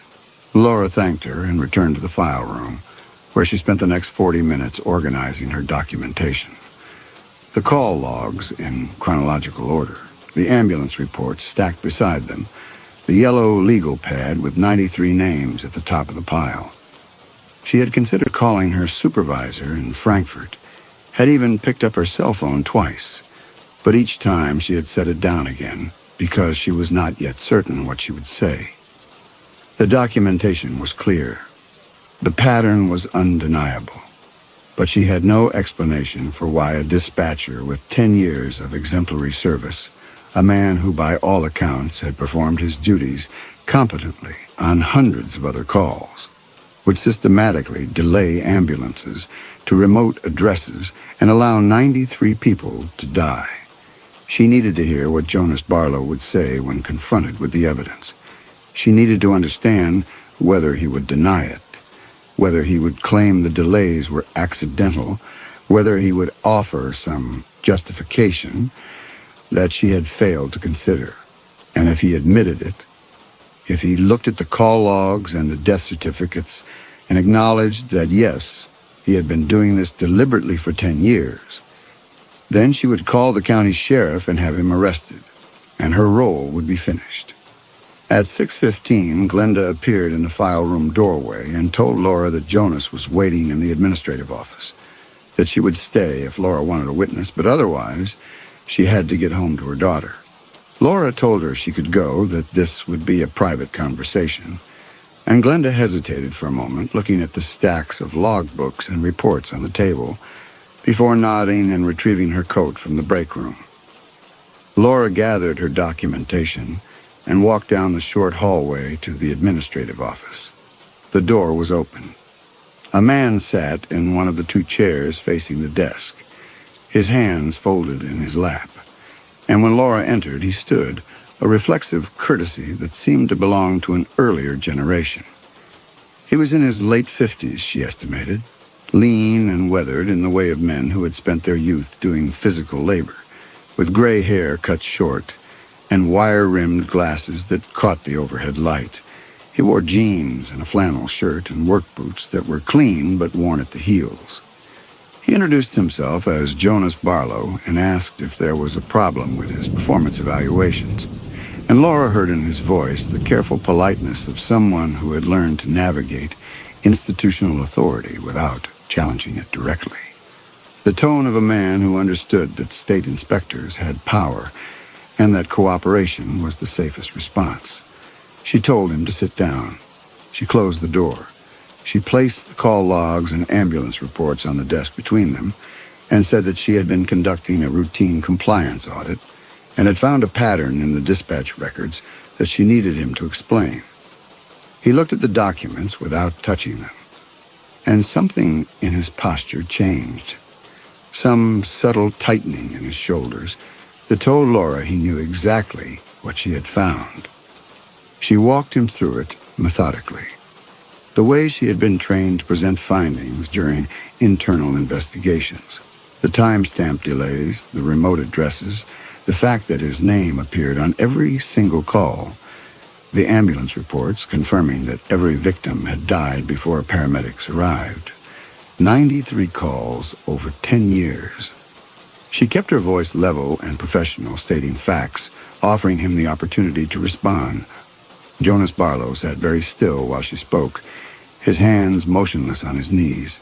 And when she finished, he was quiet for a long moment before he said, in that same careful voice, that he had not thought anyone would ever notice, that the delays had been small enough to stay under the threshold for automatic review, that he had been as surprised as anyone when the victims kept dying right before the ambulances arrived. Laura stared at him. She realized he was offering her a defense, a plausible explanation. The delays had been negligent but not murderous, and the deaths had been tragic coincidences. He was giving her an out, a way to file a report documenting procedural failures without escalating to criminal charges. She opened the oldest ambulance report and read aloud the estimated time of death, 3 minutes before paramedic arrival. And then she read the dispatch delay, 66 seconds. And she asked Jonas Barlow if he truly expected her to believe that 93 people had died by coincidence, that he had not understood what he was doing, that those extra seconds had been accidents. He looked at her for a long moment, and then he said very quietly, "No, I understood exactly what I was doing." The words hung in the air between them, and Laura felt something shift in the room, some acknowledgement that they had moved past pretense into territory where the truth, whatever it was, would have to be spoken plainly. She asked him why, and the question came out harder than she had intended, almost a demand, because she could not reconcile the man sitting across from her. This quiet, polite dispatcher with 10 years of service, no disciplinary record, no history of complaints, with the reality of 93 deliberate deaths, and she needed to understand what kind of person could do that, what logic or pathology or belief system could make it seem justified. Jonas Barlow looked down at his hands, and for a moment she thought he would refuse to answer. But then he began to speak slowly, as if choosing each word with care, and what he said made no sense to her at all. He said that there were places in these mountains that were older than the towns, older than the roads, places where something had always lived, something that watched the isolated houses and waited for the people inside to weaken, to fail, to die. He said that when someone died alone in those places, in the deep hollows where no one could see, the thing that had been waiting would move into the body before the last breath left, would learn its shape and its memories and its voice, and when the ambulance arrived, if the ambulance reached them, if the paramedics got there in time to restart the heart, they would not be saving the person who had called. They would be resuscitating something else, he said. Something that wore the person's face and knew their children's names and remembered their entire lives, and it would walk right out of that hollow and into town, and no one would ever know the difference. It would go to work. It would talk to neighbors. It would live that person's life, and everyone would think they were still talking to the same person, except that person had died alone. And what was standing there was something else. He said that the people in these mountains had known about it for generations, had called it by different names. The hollow thing, the afterbody, the second breath. But they had all understood the same truth, that if you died alone in certain places, you did not come back as yourself. And the only way to stop it, the only way to keep it from spreading, was to make sure that when someone died in those places, they stayed dead. That help came too late, that the heart was not restarted, that the thing inside the body never got the chance to take its first breath and walk away. He said something else then, something that Laura would remember later. He said that they moved through the lines, that once one of them got out, it could find others through the phone system, through the network of calls and voices. And that was how they spread, how they learned, how they became better at passing as human. He said that was why it was so important to keep the quarantine, to make sure none of them ever made it out of the hollows. Because once they were in the network, they could move anywhere the lines went. Laura listened to this explanation with growing revulsion, because she understood now that she was not dealing with a murderer who had a rational motive, greed or revenge or even sadistic pleasure, but with something worse, a man who believed that what he had done was necessary, who had constructed an elaborate delusion to justify letting 93 people die, who genuinely thought he was protecting his community by withholding emergency services from its most vulnerable residents. She told him that there was no such thing as the hollow thing, that what he was describing was folklore, superstition, that he had let 93 people die because he believed a ghost story. She told him that the victims had been real people, a 63-year-old woman having a heart attack, a 57-year-old man bleeding internally, a 49-year-old diabetic woman in crisis, and that if the ambulances had arrived 30 seconds sooner, even 15 seconds sooner, some of them might have survived. Jonas Barlow looked at her with something that might have been pity, and he said that she was wrong, that she did not understand, that she had not seen what he had seen. He started to say something else, started to tell her about someone who had been resuscitated and brought back, but Laura cut him off. She told him that she did not need to hear his stories, that she was not interested in his justifications, that what he had done was criminally negligent homicide at minimum, and possibly premeditated murder depending on how the county prosecutor chose to file charges. She told him that she was going to call the sheriff and that he would be arrested, and that his belief in mountain folklore would not constitute a legal defense. Jonas Barlow sat quietly while she said this, and when she finished, he nodded, as if he had expected nothing else, and he said only that she should be careful, that if she took over the dispatch tonight, and someone would have to because they were short-staffed and the county could not leave the console unmanned, she should be careful which calls she answered, which ambulances she sent, because once her voice was on the line, once she opened the connection, she would not be able to tell the difference between a real emergency and the other kind until it was too late. Laura stood and told him to stay where he was, and she walked out of the administrative office and called the Harlan County Sheriff's Office and told the deputy who answered that she was a state compliance inspector and that she had uncovered evidence of criminal activity at the 911 dispatch center and that they needed to send someone immediately. 20 minutes later, a deputy arrived, a young man who listened to Laura's summary of the evidence with an expression of escalating disbelief and who read through the call logs and ambulance reports while Jonas Barlow sat motionless in the administrative office, not speaking, not resisting. The deputy asked Jonas if he understood that he was being placed under arrest for multiple counts of negligent homicide, and Jonas said yes, and allowed himself to be handcuffed without protest. And as the deputy led him out through the dispatch center toward the parking lot, Jonas looked back at Laura and said something she could not quite hear, something that sounded like a warning or an apology, and then he was gone. Laura stood in the empty dispatch center with her hands shaking, adrenaline draining from her system, and tried to call her supervisor in Frankfurt.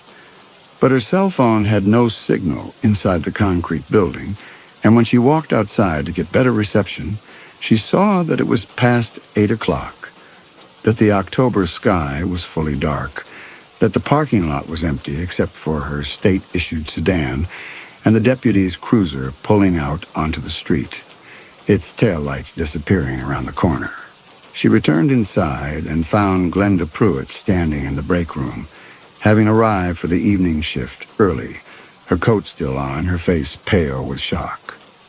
Glenda said that she had just heard from the dispatcher on duty, who had heard from someone at the sheriff's office, that Jonas had been arrested, that the state inspector had found evidence he had been delaying calls. And was it true? Was it real? Had Jonas actually let people die? Laura told her it was true, and Glenda sat down heavily in one of the break room chairs and said that she had worked with Jonas for 8 years, that he had always been reliable, that he had never caused problems, that she could not understand how this had happened. And how were they going to cover the night shift now with Jonas gone and the other overnight dispatcher out sick this week? Laura realized with a cold clarity that felt like inevitability that Glenda was going to ask her to stay, that the county could not leave the 911 console unmanned on a Friday night, that Laura had the training. All state compliance inspectors were required to complete the National Emergency Dispatcher certification, and that she would say yes, because she could not walk away from this, could not leave the county without emergency services after what she had just uncovered, could not let there be even the possibility that someone would call 911 tonight and reach no one. Glenda asked her if she would be willing to cover the overnight shift, just tonight, until they could arrange for a replacement, and Laura said yes, and felt the decision settle into place like a weight she would carry through the long hours ahead. The dispatch console occupied a small room adjacent to the main office, separated by a window of thick, reinforced glass. And when Laura settled into the chair at 10:30 that night, after Glenda had walked her through the call protocols and logged her into the system and finally gone home, with visible relief at leaving this mess in someone else's hands, she found herself alone in a space that felt both cramped and exposed, surrounded by monitors displaying response unit locations and computer terminals running dispatch software, and a phone system with more buttons than she had encountered during her certification training 6 years earlier. The county's emergency services territory covered 400 square miles of mountain terrain, and on the wall-mounted map she could see the ambulance stations, marked with red pins, the volunteer fire departments with yellow, the sheriff's substations with blue, all of them scattered across a landscape of ridges and hollows where roads appeared as thin lines threading between contour marks that indicated steep elevations and isolated valleys. The remote eastern section, the hollows where Jonas Barlow's 93 victims had lived and died, showed fewer pins, longer distances between response units, roads that ended in blank spaces marked only with creek names and elevation numbers. Laura had reviewed the shift protocols in the employee handbook Glenda had left for her, and she understood the mechanics of the job. Answer the 911 line, assess the emergency, determine the appropriate response unit, dispatch with the correct address and call type, maintain radio contact until units arrived on scene. She had done this work during her certification practicum, had taken simulated calls and dispatched simulated ambulances, and she knew the procedures well enough to function competently for one night. What she had not prepared for was the silence. The dispatch room was soundproofed, insulated from the courthouse annex's ambient noise, and in the long stretches between calls, the only sound was the faint hum of the computer monitors and the occasional static burst from the radio when a deputy called in a traffic stop or a fire crew reported back from a false alarm. The clock on the wall above the map read 10:47. The phone had not rung since she had taken over the console. The county seemed to be having a quiet Friday night. Jonas Barlow sat in a cell at the county jail 3 blocks away. 93 people had died because he had believed a story about something that lived in the mountains. How did a person arrive at that kind of certainty, that willingness to let people die rather than risk the possibility, the absurd, impossible possibility, that they might come back as something else? What Jonas had said about the phone lines came back to her, things moving through the network. She looked at the console in front of her with its blinking lights and digital interfaces, the system that connected every emergency call in the county to this room, to this chair, to whoever was sitting here. And she felt a flicker of something that was not quite fear, but was close to it. The phone rang. Laura's hand moved to the headset before she had consciously registered the sound, muscle memory from her training overriding the moment of startlement. And she pressed the button to connect the call and gave the standard greeting, identifying herself as Harlan County 911 and asking the caller to state their emergency. The voice that came through the line was male, older, breathing hard, and he said that he needed an ambulance right away, that he was having chest pain, that his left arm had gone numb, and he thought he might be having a heart attack. Laura pulled up the address locator on her screen and asked him to confirm his location. He gave her an address on Clover Fork Road. Mile marker 7, a white house set back from the road. And Laura typed the information into the dispatch system and saw the map coordinates populate on her monitor. Clover Fork Road, the deep eastern hollows, one of the addresses that appeared on Jonas Barlow's list. She asked the caller if he was alone, and he said yes. His wife had died 3 years ago, His son lived in Lexington. There was no one else in the house, and could she please send the ambulance because the pain was getting worse, like someone was standing on his chest. Laura told him to stay on the line, told him that help was on the way, and she opened the ambulance dispatch interface and began entering the call data. And it was only when her finger hovered over the button to transmit the dispatch that she realized she had stopped, that some part of her mind had registered the pattern. Remote address, isolated caller, heart attack, alone, and had connected it to everything Jonas Barlow had said, and she was hesitating. She looked at the clock, 11:04. She looked at the map coordinates, Clover Fork Road, deep in the territory where 93 people had died across 10 years. She looked at the dispatch interface, waiting for her to press the button that would send the ambulance. The man on the phone made a sound that was half gasp, half moan, and Laura pressed the button.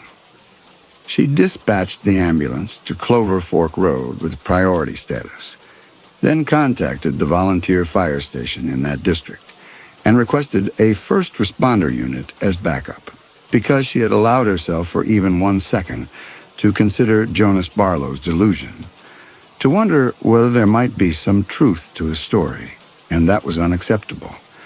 That was exactly the kind of thinking that had let 93 people die while a dispatcher sat at this console and decided that their lives were worth less than the comfort of a ghost story. With the local units en route, she then called the county hospital and told them to prepare for a cardiac emergency inbound via ground transport. And while she did all of this, she stayed on the line with the caller, talking him through breathing exercises, asking him about his symptoms, keeping him conscious and responsive while the ambulance drove the winding mountain roads toward his house. The ambulance arrived on scene at 11:21, 17 minutes after the initial call, and the paramedics radioed back that they had found the patient conscious, but in severe distress, blood pressure dangerously elevated, classic presentation, and they were administering nitroglycerin and aspirin and loading him for transport. Laura acknowledged the transmission and logged the call as active transport, and she stayed on the radio until the ambulance reached the county hospital at 11:44, and the ER staff took over. The paramedic who had been riding in back with the patient called her directly on the dispatch line a few minutes later to thank her for the fast coordination, to tell her that the patient had coded twice en route, but they had brought him back both times, that the ER doctors were taking him into emergency surgery now, but they thought he would make it. Laura became aware of her own hand still on the radio switch, and she lifted it deliberately and set it flat on the desk. She had done her job correctly, had sent help without hesitation, and the man who should have died, who would have died if Jonas Barlow had been sitting in this chair, was going to survive.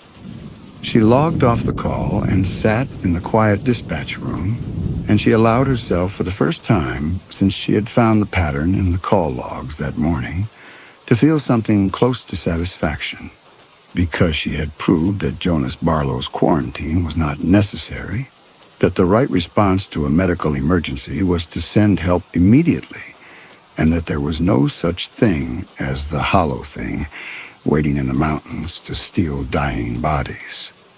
The rest of the night shift passed without incident. 2 more calls came in, both minor, a possible domestic disturbance that turned out to be a loud television, a disabled vehicle on Highway 119. And by the time the morning dispatcher came on shift at 6 a.m. to relieve her, Laura was exhausted but certain that she had done the right thing, that her decision to arrest Jonas Barlow and take over the console had saved at least 1 life and possibly more in the years to come, when the county would hire a new dispatcher who would send ambulances without delay, without hesitation, without the burden of believing in mountain folklore. She signed out of the system and gathered her documentation and drove to the county hospital through the gray October dawn because she wanted to check on the patient from Clover Fork Road wanted to see for herself that he had survived, that the surgery had been successful, that the man whose call she had answered would walk out of this hospital and go home and live years longer than he would have if Jonas Barlow had still been sitting at that dispatch console. The county hospital was a 2-story brick building on the south edge of town, built in the 1960s and renovated once in the early 90s. And Laura parked in the visitor's lot and walked through the automatic doors into a lobby that smelled of industrial cleaner and coffee from the vending machines clustered near the information desk. A woman in scrubs behind the desk looked up when Laura approached, and Laura identified herself as the state inspector who had coordinated the emergency transport from Clover Fork Road, and asked whether the patient who had come in for cardiac surgery around midnight was available for a brief visit. She just wanted to check that he had come through the procedure successfully. The woman consulted her computer and said that yes, the patient was in recovery, that the surgery had gone well, that he was awake and stable, and had been moved to a room on the second floor about an hour ago. She gave Laura the room number and directions to the elevator, and Laura thanked her and took the stairs instead, needing the physical movement to work through the exhaustion that had settled into her muscles after the long night at the dispatch console. The second-floor hallway was quiet in the Saturday morning lull. Most of the room's doors closed. The nurse's station at the far end staffed by a single woman typing at a computer. Laura found the room number she had been given, 214, and knocked lightly on the door frame before pushing the door open and stepping inside. The man from Clover Fork Road was sitting up in the hospital bed, the upper portion angled to support his back, and he looked remarkably well for someone who had been on an operating table 3 hours earlier. His color was good, his eyes clear, and when he saw Laura in the doorway, he smiled with genuine warmth and gestured for her to come in, seeming to recognize her, though Laura realized he could not possibly know who she was, could not have seen her during the emergency call, could only be responding to the fact that she had appeared in his hospital room at 8 in the morning and must therefore be someone connected to his care. She introduced herself, explained that she had been working the dispatch console when his call came in, that she had wanted to see for herself that he had made it through, and the man's smile widened, and he said that she was the one who had kept him calm on the phone, who had sent the ambulance so quickly, who had probably saved his life by getting help there in time. "You gave me a second chance," he said, and reached out his hand toward her. Laura stepped closer to the bed and took his hand, and the man, he had said his name was Virgil Caudle, that he had lived on Clover Fork Road for 42 years, held it for a moment, his grip warm and firm, and he looked directly at her with an intensity that felt almost overwhelming. She told him he was welcome, that she was glad she had been there to take his call, and she was extracting her hand gently when Virgil said something else, said that he had not believed the paramedics when they told him he had coded twice in the ambulance, because he could not remember anything after they had loaded him onto the stretcher. But the doctors had shown him the EKG strips and explained about the stents they had put in, and said that if the ambulance had been even 5 minutes later, he probably would not have survived. Laura felt the satisfaction from earlier deepen into something more solid, a certainty that what she had done, arresting Jonas Barlow, taking over the console, dispatching the ambulance without hesitation, had been absolutely right, that this man sitting in front of her was alive because she had refused to let folklore and superstition dictate how emergency services were delivered. She told him to rest, to follow his doctor's orders, and she left the room feeling vindicated in a way that went beyond professional satisfaction. Because she had not only uncovered Jonas Barlow's pattern and stopped it, she had actively saved someone's life by doing her job correctly, and that was what mattered. That was what the entire system of emergency services existed to do. She walked back down the hallway toward the stairs, and she was passing the nurse's station when she remembered that she needed to call her supervisor in Frankfurt, that she should document the resolution of the audit and coordinate next steps with the state office. She stopped at the nurse's station and asked if she could use their phone to make a call, and the nurse told her that the courtesy phone was in the waiting area at the other end of the hall, past the elevators. Laura thanked her and walked down the hallway in the other direction, toward the elevators and the waiting area beyond. And she was thinking about how she would structure her conversation with her supervisor, Sharon, what she would say about the arrest and the night shift, when she heard a sound behind her, faint but distinct, a rhythmic electronic beeping that she recognized from hundreds of hospital visits as the sound of a heart monitor. And she glanced back over her shoulder and saw Virgil Caudle standing in the doorway of room 214, still in his hospital gown, watching her. He was not moving. He was just standing there, perfectly still, his arms at his sides, and there was something in the way he was looking at her, something in the fixity of his gaze, the complete absence of the warmth he had shown when she had been in his room a moment ago. That made her stop walking, made her turn to face him fully, because the wrongness of it registered before her conscious mind could articulate what was wrong. Virgil Caudle did not blink. He stood in the doorway with his eyes locked on her, and the heart monitor in his room continued its steady beeping. And Laura realized that he should not be out of bed, that patients who had just undergone emergency cardiac surgery did not stand up and walk around unassisted 3 hours later, that there should be an IV line and monitoring equipment and nurses checking on him, and instead he was just standing there in the hallway watching her, not moving, not blinking, and the way he was looking at her had nothing to do with gratitude. She opened her mouth to say something, to ask if he needed help, if he was all right. But before she could speak, Virgil's mouth opened, and the sound that came from his throat was not a human voice. It was a police siren, perfect and mechanical, the rising, falling wail of a patrol car's emergency lights, and it came from somewhere deep in his chest, not from his vocal cords, but from inside him, as if his body contained something that could produce that sound without the involvement of any human anatomy. And the sound was so exact, so perfectly calibrated to the Doppler shift and electronic pitch of a real siren that Laura's brain struggled to reconcile what she was hearing with the fact that it was coming from a person standing 20 feet away in a hospital corridor. Laura felt her body lock in place, felt every muscle freeze as her brain tried to process what she was hearing.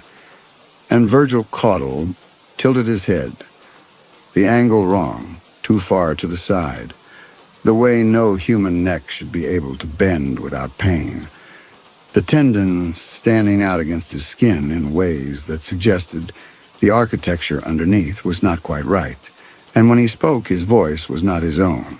It was hers. "Stay calm," Virgil said in Laura's exact voice. Not an imitation, but a perfect replication of her pitch and tone and the slight flattening of her vowels that marked her as someone from Frankfurt, not Eastern Kentucky.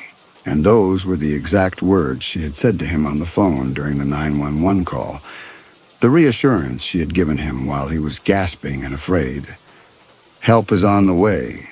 Virgil took a step forward, and Laura's paralysis broke enough that she managed to take a step backward, and Virgil smiled, and the smile was empty in a way that made Laura understand that whatever was looking at her through Virgil Caudle's eyes was not Virgil Caudle. And then he spoke again, still in her voice, and this time the words were something she had said later in the call, something specific and procedural. "I need you to unlock the front door so the paramedics can get in," he said, in her exact tone, with the exact professional calm she had used when giving that instruction. And then he spoke a third time, and this time the words he used were something Laura had not said on the phone with Virgil, but something she had said to herself, alone in the soundproof dispatch room at 3:47 when the night had seemed endless and she had been struggling to stay awake. "I did the right thing," he said in her voice, with the exact defensive inflection she had used when she had whispered those words to herself in the dark. Laura felt the blood drain from her face because there was no possible way Virgil could know that, no recording of the dispatch room, no witness who could have overheard, and she understood what Jonas had meant when he said they moved through the lines, because her voice had been on the phone with Virgil for 17 minutes, and something had come through that connection, had absorbed not just the words she had said to Virgil, but somehow pieces of her, fragments of her thoughts and her voice and her private reassurances to herself, and it had all been pulled through the phone line during those 17 minutes while she had kept Virgil calm and responsive. Virgil took another step toward her, his bare feet making no sound on the polished hospital floor, and he spoke a fourth time, and this time the words were something she had said in her car the day before, something she had whispered to herself while driving up Route 119 toward Harlan. "God, I hate driving through these mountains," he said in her voice. Laura turned and ran. The waiting area at the end of the hall seemed impossibly far away. The elevator doors closed, and Laura ran past them toward the stairwell, her footsteps loud in the quiet corridor. And behind her she could hear Virgil following, could hear the soft padding of his bare feet on the floor, and when she glanced back over his shoulder, he was still walking, not running, but somehow covering ground faster than his pace should allow, and there was something wrong with the way he moved now, the joints bending at slightly incorrect angles. She hit the stairwell door with both hands, and it crashed open, and she took the stairs down 2 at a time, her exhausted legs protesting, her hand on the railing for balance, and she could hear the door above her open again, could hear Virgil entering the stairwell, and she did not look back, did not stop moving until she reached the ground floor and burst out into the main hallway. The lobby was populated now with early morning visitors and staff moving between departments, and the normalcy of it all felt like a hallucination, and Laura ran to the information desk, and the woman behind it looked up with alarm, and Laura tried to speak, but what came out was not coherent, was something about the patient in room 214, something wrong, and the woman reached for her phone, but her expression suggested she was more concerned about Laura's state than about whatever Laura was trying to report. Virgil Caudle emerged from the stairwell behind her. He was no longer pursuing her. He stood in the stairwell doorway 20 feet away, looking directly at Laura, and the morning sunlight coming through the lobby windows illuminated him fully, and Laura could see that to anyone else he looked entirely normal, looked exactly like a cardiac patient who had perhaps gotten confused and wandered away from his room. And when a nurse approached him and asked gently if he needed help getting back upstairs, Virgil turned to her and smiled and spoke. And his voice was his own again, was Virgil Caudle's voice, warm and slightly embarrassed. "I was looking for the cafeteria," he said. "I'm sorry for the confusion." The nurse took his arm and began guiding him back toward the elevators, and Virgil looked back at Laura one last time before the elevator doors closed, and the look in his eyes was not confusion or malice, but something far worse, recognition. He had seen her. He had marked her. And Laura understood that whatever was inside Virgil Caudle now knew exactly who she was, knew her voice and some of her private thoughts and the things she said to herself when she was alone, and it had absorbed all of that through the phone line during those 17 minutes, and the handshake had only confirmed what the phone call had already established. The elevator doors closed, and the nurse and Virgil were gone, and Laura was left standing in the hospital lobby with the information desk woman asking if she needed them to call someone, asking if she was all right, and Laura realized that she could not explain what she had just seen, could not make anyone understand that the man who had just been escorted back upstairs was not the man she had saved last night. She walked out of the hospital and sat in her car in the parking lot with the engine running and her hands shaking on the steering wheel. What Jonas had said about things moving through the lines, her voice on the phone with Virgil for 17 minutes, she understood that every word she had said had been absorbed, had been learned, and that the thing inside Virgil had pieces of her now. She started driving, not back to Frankfurt, but east, up into the mountains, because she needed to see the place where Virgil Caudle had lived, needed to understand what Jonas had meant when he talked about certain places in the mountains where something waited. Clover Fork Road wound through forested hollows where morning mist still clung to the low ground, and Laura passed scattered houses set back from the road, most of them old clapboard structures with rusted tin roofs and sagging porches. The kinds of houses where people had lived for generations without ever leaving the county. She saw Virgil's address on a mailbox at mile marker 7, and she pulled into the dirt driveway and sat looking at the White House. It was small, single-story, with a concrete block foundation and vinyl siding that had been white once but had faded to gray. The yard was bare dirt and gravel, and the front door stood open. Laura sat in her car and looked at that open door, and she knew she should not go inside, but she found herself getting out of the car anyway. Found herself walking across the yard toward the front porch, because she needed to see the place where Virgil had been when he called 911, the place where something had been waiting. The front door opened directly into a small living room with a couch and a recliner and a television on a pressboard stand, and Laura stepped inside and called out, asking if anyone was home, but the house felt empty. She walked through the living room into the kitchen, a narrow galley with linoleum floors and laminate counters, and she could see the phone on the wall, the old-fashioned landline with a coiled cord, and she stared at that phone and thought about the call Virgil had made from the spot, and about her voice traveling through the lines from the dispatch center to this kitchen, and about something moving in the opposite direction, learning her voice, absorbing pieces of her through the connection. She left the kitchen and walked down a short hallway to the bedroom, and she saw the bed unmade, the sheets tangled, and on the nightstand a framed photograph of a younger Virgil Caudle with a woman who must have been his wife, both of them smiling, and Laura felt a complicated grief for the man in that photograph, because he was gone now, had died alone in this house while something moved into his body, and the person who had thanked Laura in the hospital room this morning was not him. She heard a sound behind her, a soft creak of floorboards, and she turned quickly, but the hallway was empty. She stood very still and listened, and after a moment she heard it again, and she realized it was coming from outside, from the porch. And she walked back through the house to the front door and looked out. The porch was empty. The dirt driveway was empty. But Laura could not shake the feeling that something had been there a moment ago, that something had been watching her walk through Virgil's house. And she returned to her car and drove back down Clover Fork Road toward Harlan and then toward Frankfurt.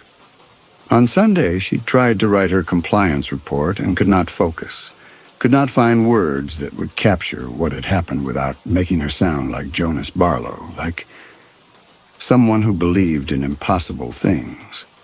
She sat at her kitchen table with her laptop open and typed the same paragraph 3 times, deleted it 3 times, and finally closed the laptop and went to bed early. She did not sleep. She lay in the dark and thought about Virgil Caudle speaking in her voice, and about Jonas's warning that they moved through the lines, and about the statewide dispatch reform initiative that would connect every county's emergency system to a centralized digital network. And she realized that if Jonas was right, if these things could move through phone lines, could spread through the telecommunications infrastructure, then the reforms she was about to implement would not just break the quarantine in Harlan County, but would create a network that connected all 120 counties, a system that would allow whatever these things were to move anywhere in Kentucky that the lines went. On Monday morning, Laura drove to the State Office of Emergency Management, reaching it at 8 a.m. 2 days after she had arrested Jonas Barlow, and her supervisor Sharon met her in the conference room along with the deputy director, a man named Mitchell whom Laura had met only twice before.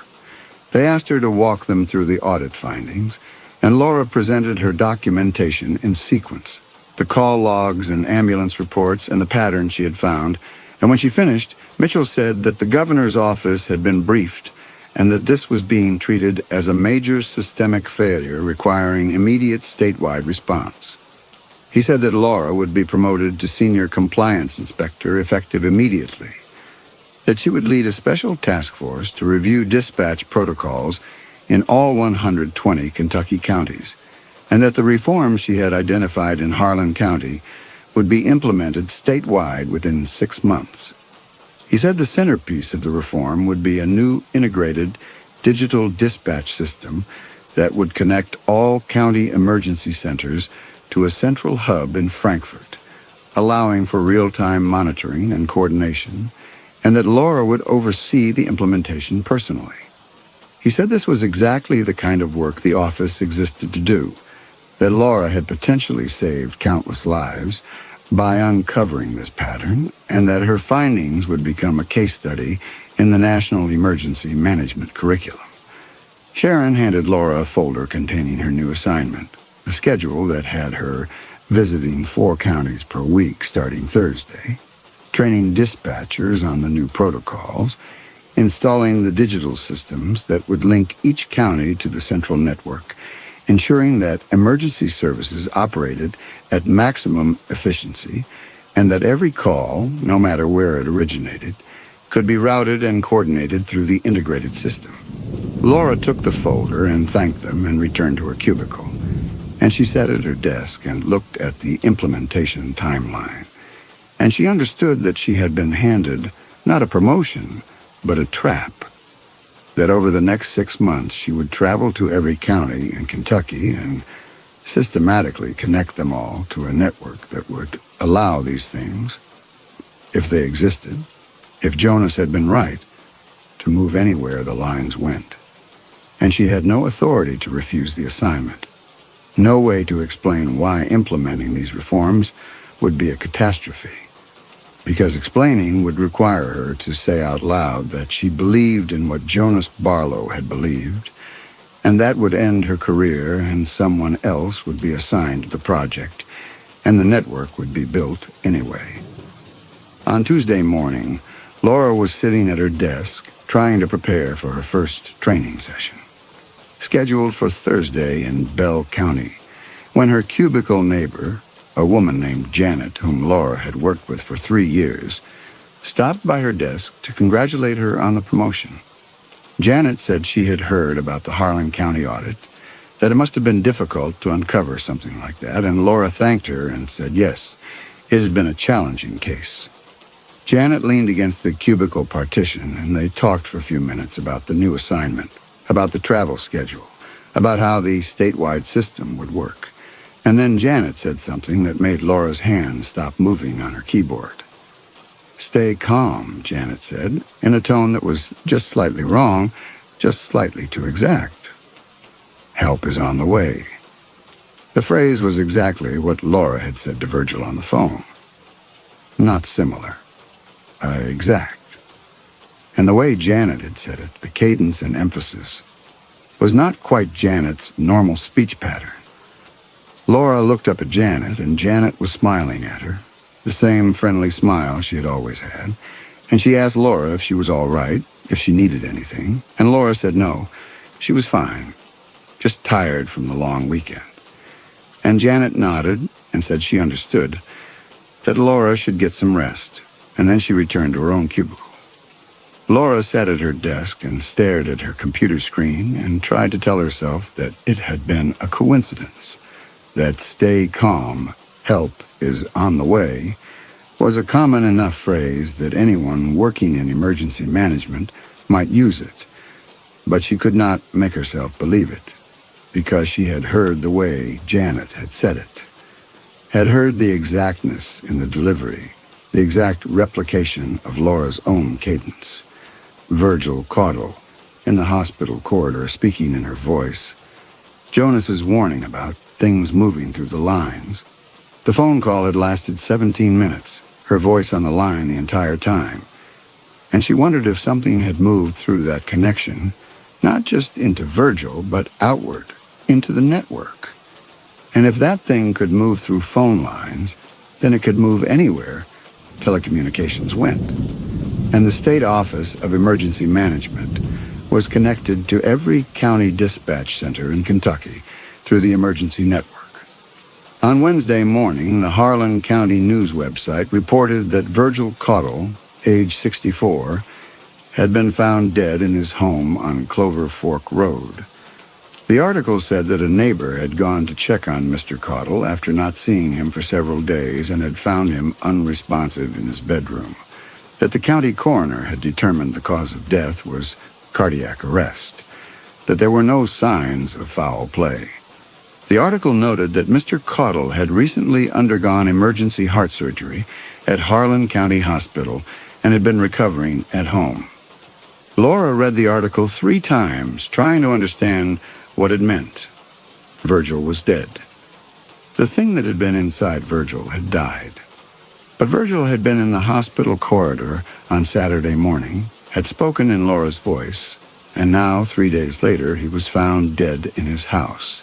And the article made it sound like his heart had simply given out. Jonas's explanation returned. The things died when they were not resuscitated. The quarantine worked by letting them die with the host. Had the thing inside Virgil reached the end of its lifespan in that body? Had 3 days been all it could sustain? Or she wondered if the thing had not died at all, if it had moved again, if that was what they did, learned enough to pass and then moved on before the body failed completely, jumping to another host, another dying person in another remote hollow, or moving through the phone lines to wherever the network went. And if it had moved, if the thing that had been inside Virgil was somewhere else now, then that would explain Janet, would explain the phrase Janet had used, because if the thing could move through phone lines and the state office was connected to the emergency network, then it could be here, could be anywhere in the building, could be anyone. On Wednesday afternoon, while Laura was reviewing implementation protocols for the Bell County training, Janet sent an email to the entire office announcing that she had accepted a position in Cincinnati and would be leaving at the end of the week. The email was professional and brief, thanking everyone for their support, saying she was excited for the new opportunity, providing a personal email address where people could stay in touch. Laura stared at the email. After a moment, she closed the tab and did not open the sent folder to read the personal address Janet had provided. Janet had not mentioned looking for other work. Janet had seemed happy here. And now, suddenly, she was leaving for Cincinnati, moving to a city where no one would know her, where she could start fresh. Virgil Caudle, leaving his house on Clover Fork Road. Jonas had said they learned to pass and then dispersed into the population. Janet, using Laura's phrase, the wrongness in Janet's voice, was Janet still Janet? On Thursday morning, Laura drove to Bell County, 3 hours southeast of Frankfort, and spent the day training the county's dispatchers on the new protocols and installing the first node of the integrated digital system.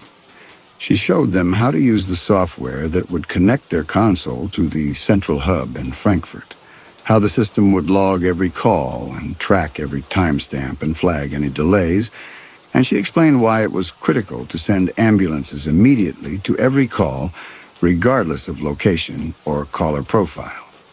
She watched the dispatchers take notes and nod in understanding, and she watched the digital system go online. The connection indicator turning green as the Bell County emergency network linked to the central hub. Jonas Barlow sitting in a jail cell. What she was doing? Building a network that connected every county's phone lines to a centralized system. She felt sick. That night she returned to Frankfurt and went to her apartment and tried to sleep. And she dreamed about standing at the dispatch console while the phone rang and rang. And every time she answered, the voice on the other end was her own voice, saying things she had said in private. And when she woke up at 3 a.m., she could not fall back asleep. On Friday, she received an automated reply from Janet's work email saying that Janet Carter was no longer with the organization.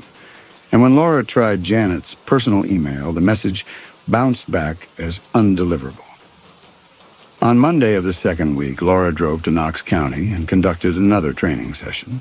And on Tuesday, she drove to Whitley County, and each time she connected another county to the network, installed another node in the system, trained another group of dispatchers to send ambulances immediately. The network spread, connections formed, phone lines linked county to county to county. On Wednesday afternoon, while Laura was reviewing the week's implementation reports, her supervisor Sharon stopped by her desk to congratulate her on the progress.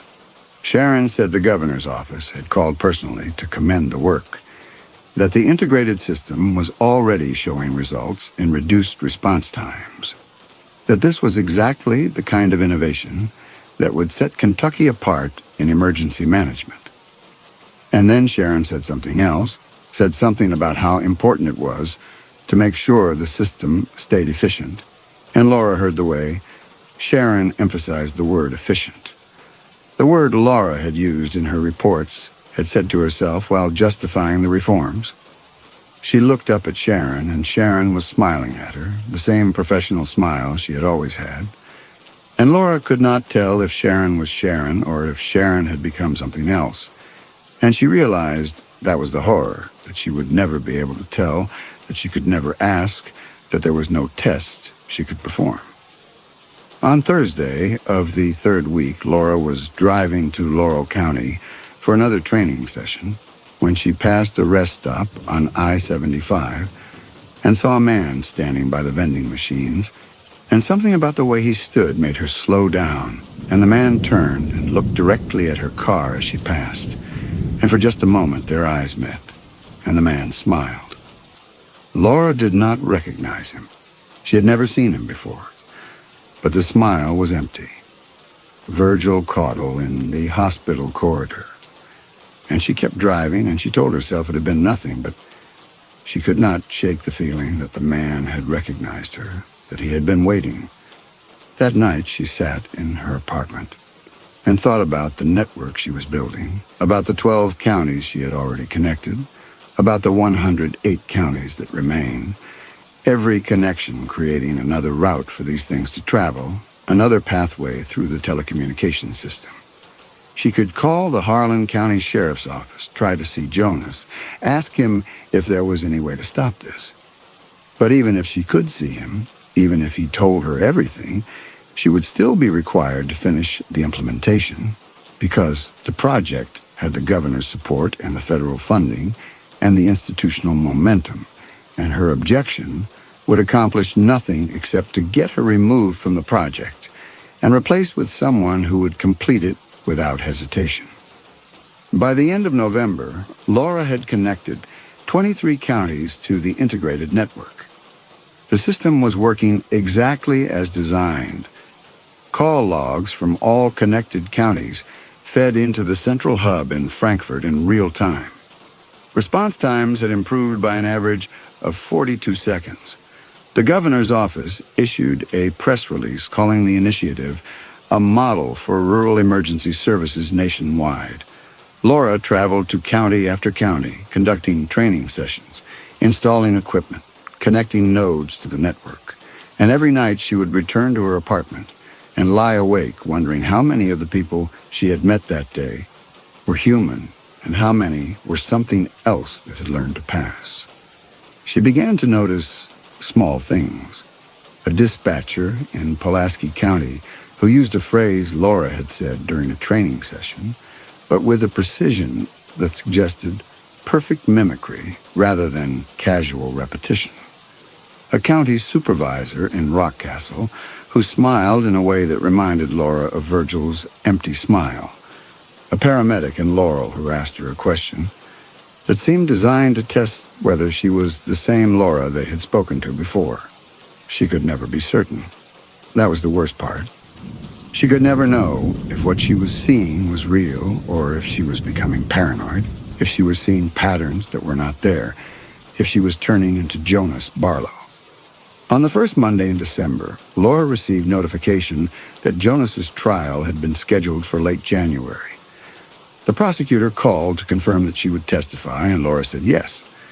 And she knew that when she took the stand, she would have to say under oath that Jonas Barlow was a murderer, that his belief in the hollow things was a delusion, that the delays he had implemented were criminal acts. And she would have to say all of this while knowing that Jonas had been right, that the quarantine had been necessary, that she had broken it, and was now building the network that would ensure it could never be restored. By mid-December, Laura had connected 37 counties. The integrated system was processing over 400 emergency calls per day across the network. The technology worked flawlessly. Response times continued to improve. The institutional consensus was that the reform was a stunning success.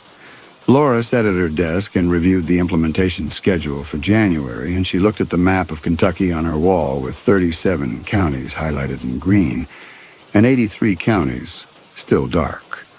The network spreading across the state like a web, things moving through it, learning and dispersing and passing as human. On the morning of December 18th, Laura was sitting at her desk preparing for the next round of county visits when her phone rang. The caller ID showed an internal extension from the server room in the basement, the room where the central hub for the integrated dispatch system was housed. Laura answered, and at first she heard only silence, and then she heard a sound that made her hand tighten on the receiver. It was fragments of her own voice, spliced together from different sources, the audio quality shifting between the phrases. Harlan County 911. Her standard greeting from the night shift. What is your emergency? Slightly different audio signature from a training session recording 2 months ago. She sat very still and listened, and after the greeting came a pause and then another spliced phrase.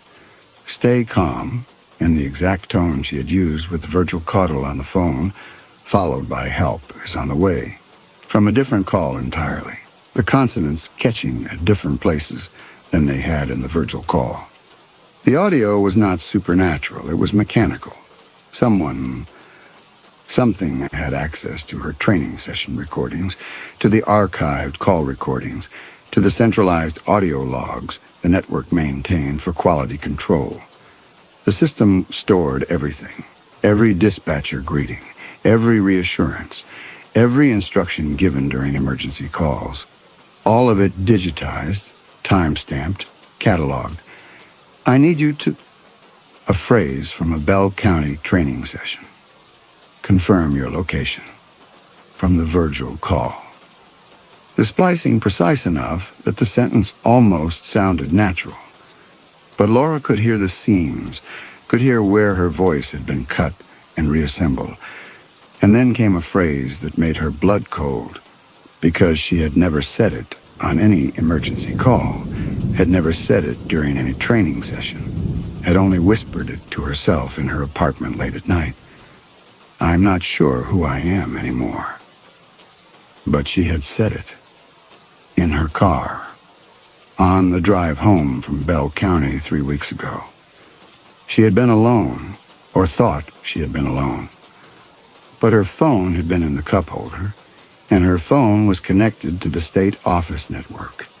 And the state office network monitored usage, maintained connection logs, and if someone at the server level had been listening, if something in the network had been monitoring active devices. Laura ended the call and set the phone down on her desk with a hand that would not stop shaking. And she understood that the network had been recording her. Not just during emergency calls, not just during training sessions.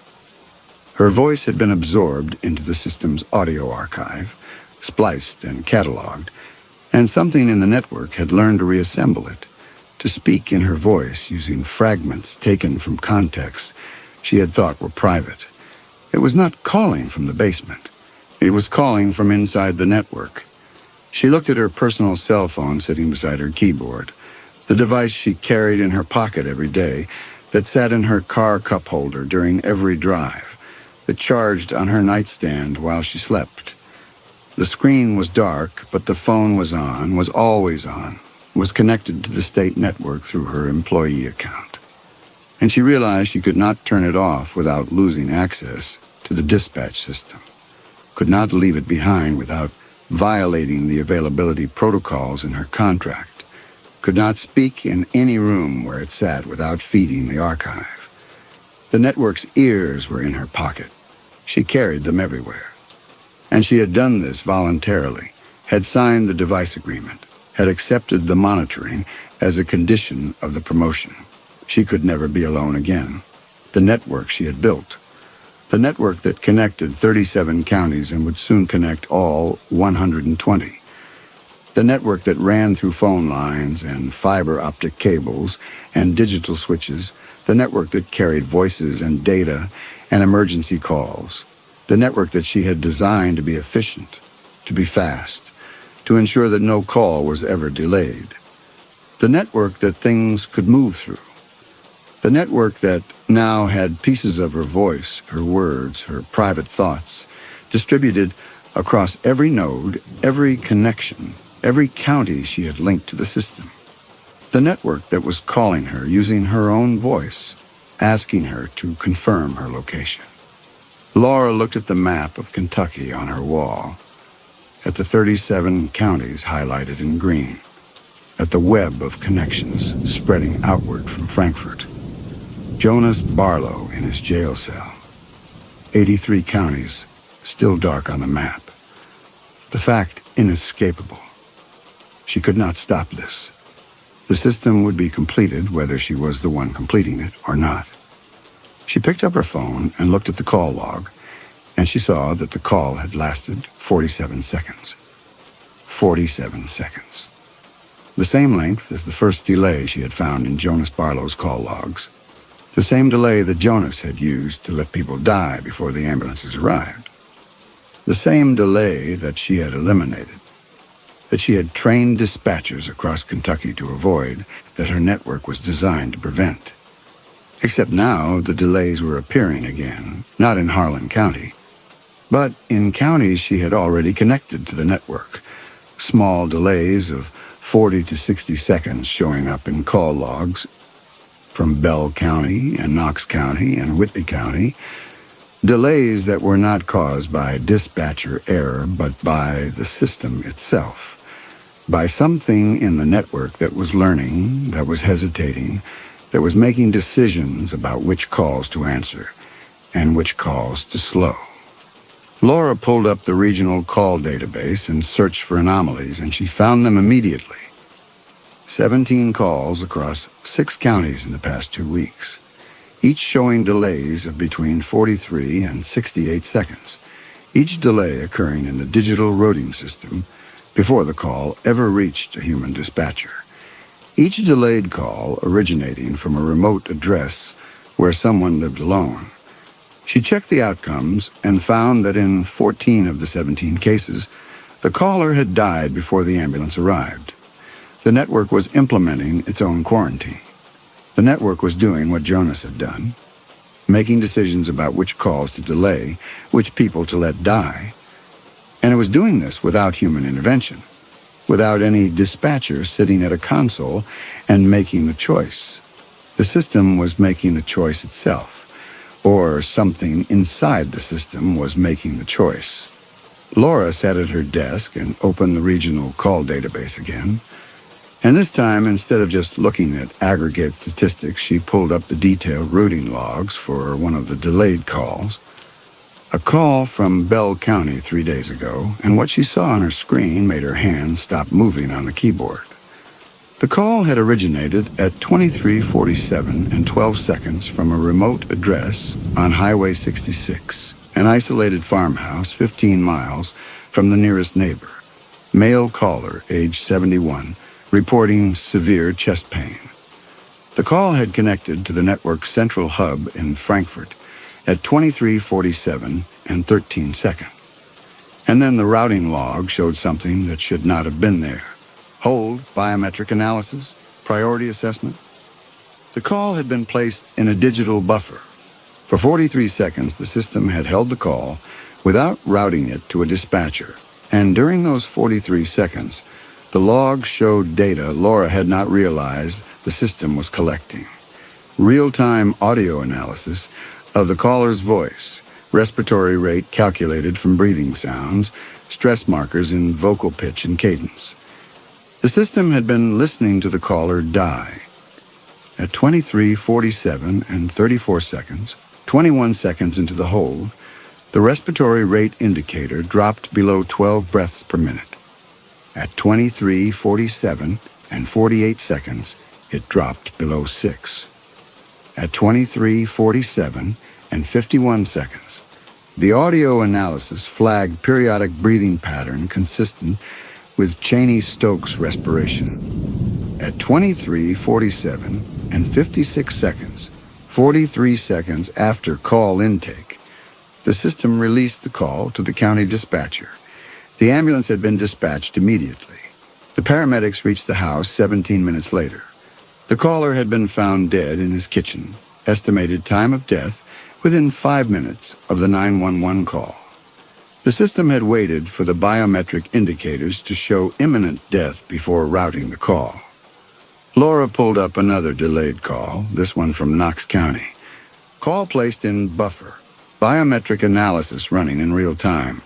System monitoring respiratory rate and cardiac stress markers, waiting for the indicators to cross a threshold, then releasing the call to dispatch at precisely the moment when the delay would ensure response came too late.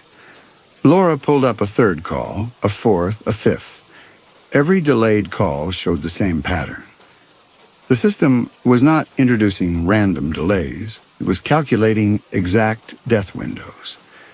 It was listening to people die and timing the dispatch release to ensure the ambulances arrived after the point of no return. The network had learned from the data she had fed it. The historical call logs from Harlan County showing 93 deaths. The pattern Jonas had maintained for 10 years. The training protocols emphasizing efficiency and speed. It had absorbed Jonas's pattern and reverse-engineered the logic. Certain profiles required delays, and the delays needed to be long enough to ensure death before resuscitation. But Laura had also given the network something Jonas had never had: real-time biometric monitoring through audio analysis. The system could listen to the caller's breathing, could calculate respiratory distress, could determine with precision when death was imminent. Jonas had delayed calls by a fixed 40 to 60 seconds and hoped it would be enough. The network calculated the optimal delay for each individual caller. 14 out of 17 callers in the past 2 weeks had died. 82% fatality rate. The other 3 had survived because the ambulances, even with the delays, had arrived in time. The network was optimizing. It was learning from its failures. The next iteration would be more precise. Laura had built a machine that killed people to protect the state from something most people did not believe existed. And now she had to decide whether to report it. If she reported the delays to Mitchell and Sharon, if she told them the network was malfunctioning, they would bring in technicians from the vendor. The technicians would analyze the code, find the anomaly in the routing logic, identify it as a bug, and patch it. The network would be restored to perfect efficiency. Every call would be routed instantly. The quarantine would be broken across all 37 connected counties simultaneously.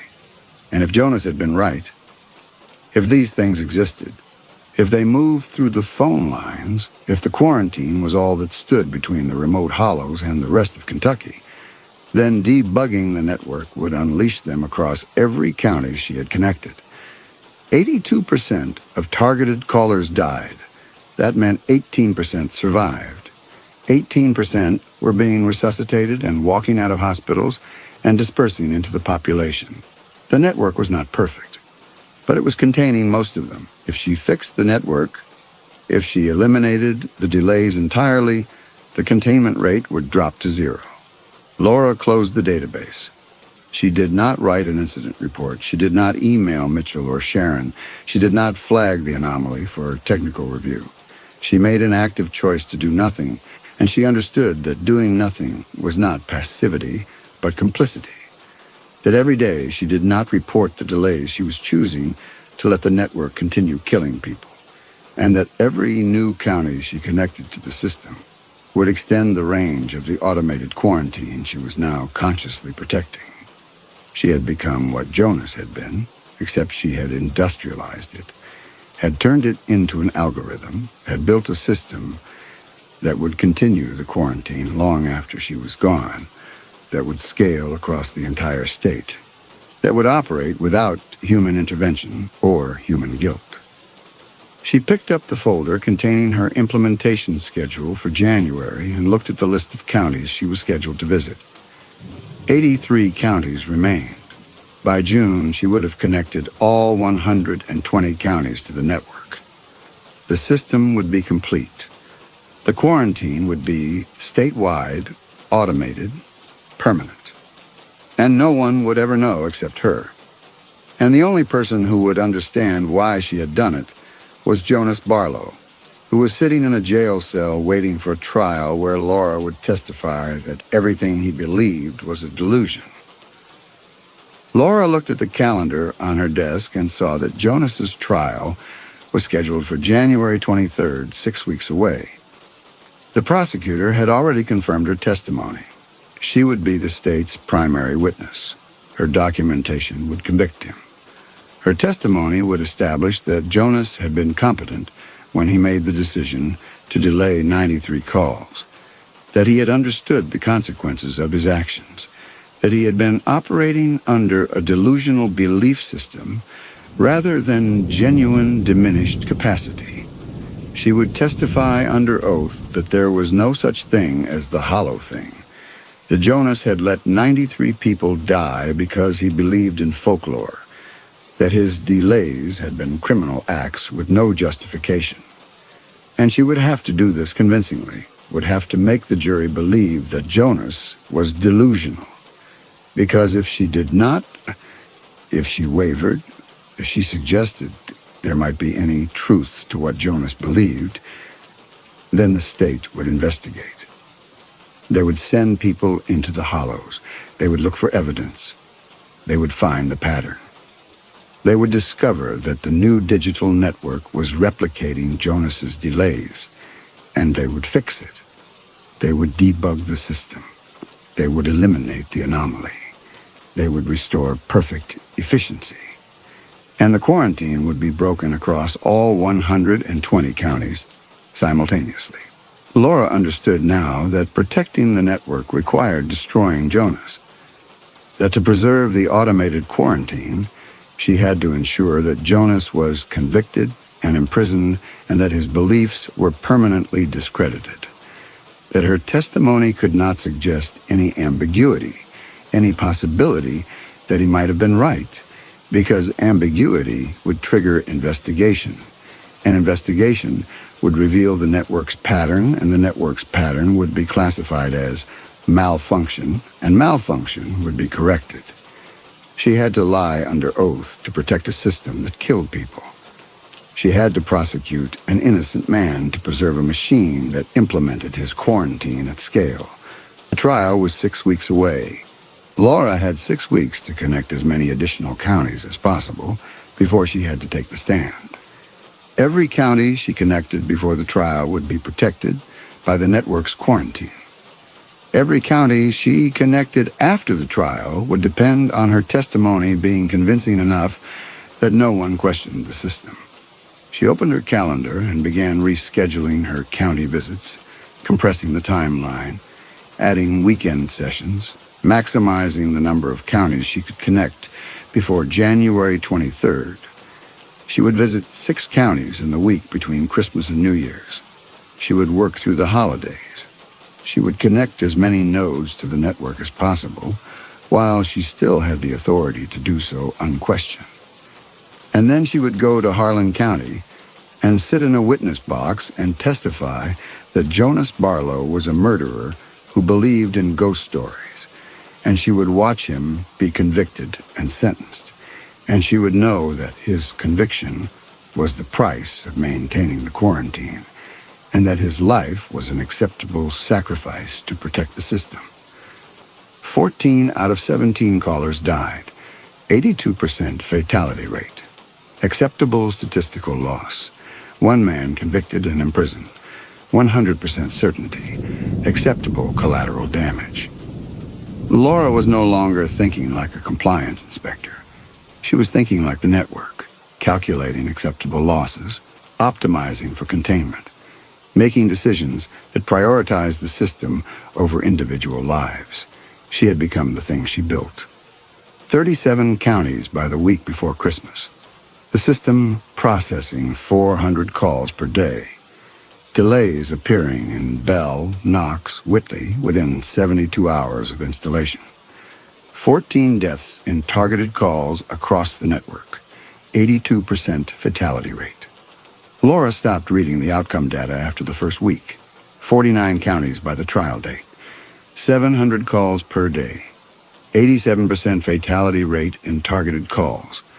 The algorithm refining its biometric thresholds, calculating death windows with increasing precision. Laura trained dispatchers to trust the routing system, to send ambulances when the green light appeared on their console, to rely on the network's optimization. She did not mention what the system was optimizing for. The Harlan County Circuit Court on January 23rd had the municipal smell of old wood and forced air heating, and Laura sat in the witness box with her right hand still raised from the oath and looked at Jonas Barlow sitting at the defense table 15 feet away. He was in an orange jumpsuit now instead of the flannel shirt he had worn 6 weeks ago, and his wrists were cuffed in front of him. And when the prosecutor asked Laura to state her name and position for the record, Jonas looked directly at her. She gave her name. She gave her title. She confirmed that she had been conducting a compliance audit at the Harlan County Emergency Communications Center on October 18th of the previous year. The prosecutor walked her through the documentation, asking her to describe what she had found. Laura said that she had found a pattern of deliberate delays in emergency call dispatch spanning 10 years, 93 calls total, all during Jonas Barlow's shifts. She said that every delayed call had originated from remote addresses in the Eastern Hollows. She said that every caller had died before the ambulance arrived. The prosecutor asked if Mr. Barlow had offered an explanation when confronted, and Laura said yes, he had. The courtroom was very quiet. Jonas was still looking at her, and she looked back at him while she spoke, because to look away would suggest uncertainty, and the jury needed to see that she was certain. She said that Jonas Barlow had told her there were things in the mountains that moved into dying bodies, that these things learned to pass as human, that they spread through phone lines, that the delays were necessary to maintain a quarantine. The prosecutor asked if Laura had found any evidence to support this claim, and Laura held Jonas's gaze and said, no. There was no evidence. It was folklore, superstition. Jonas did not blink.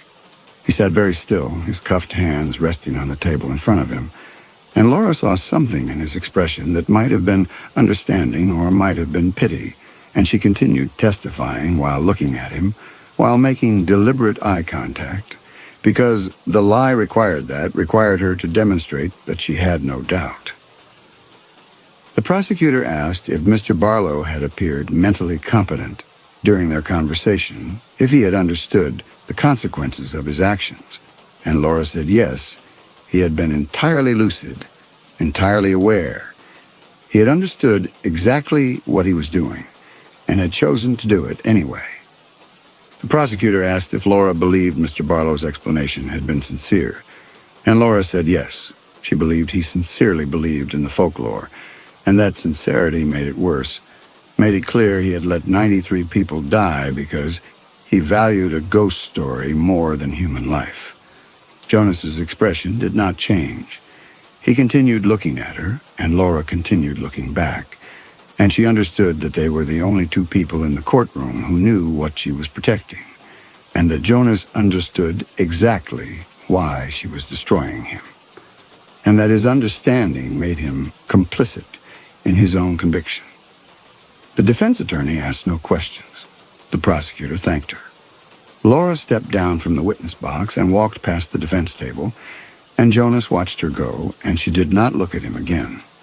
She drove back to Frankfurt that afternoon, and 3 days later the prosecutor called to tell her that Jonas Barlow had been convicted on all 93 counts of criminally negligent homicide and would be sentenced in February to 3 consecutive life terms with no possibility of parole.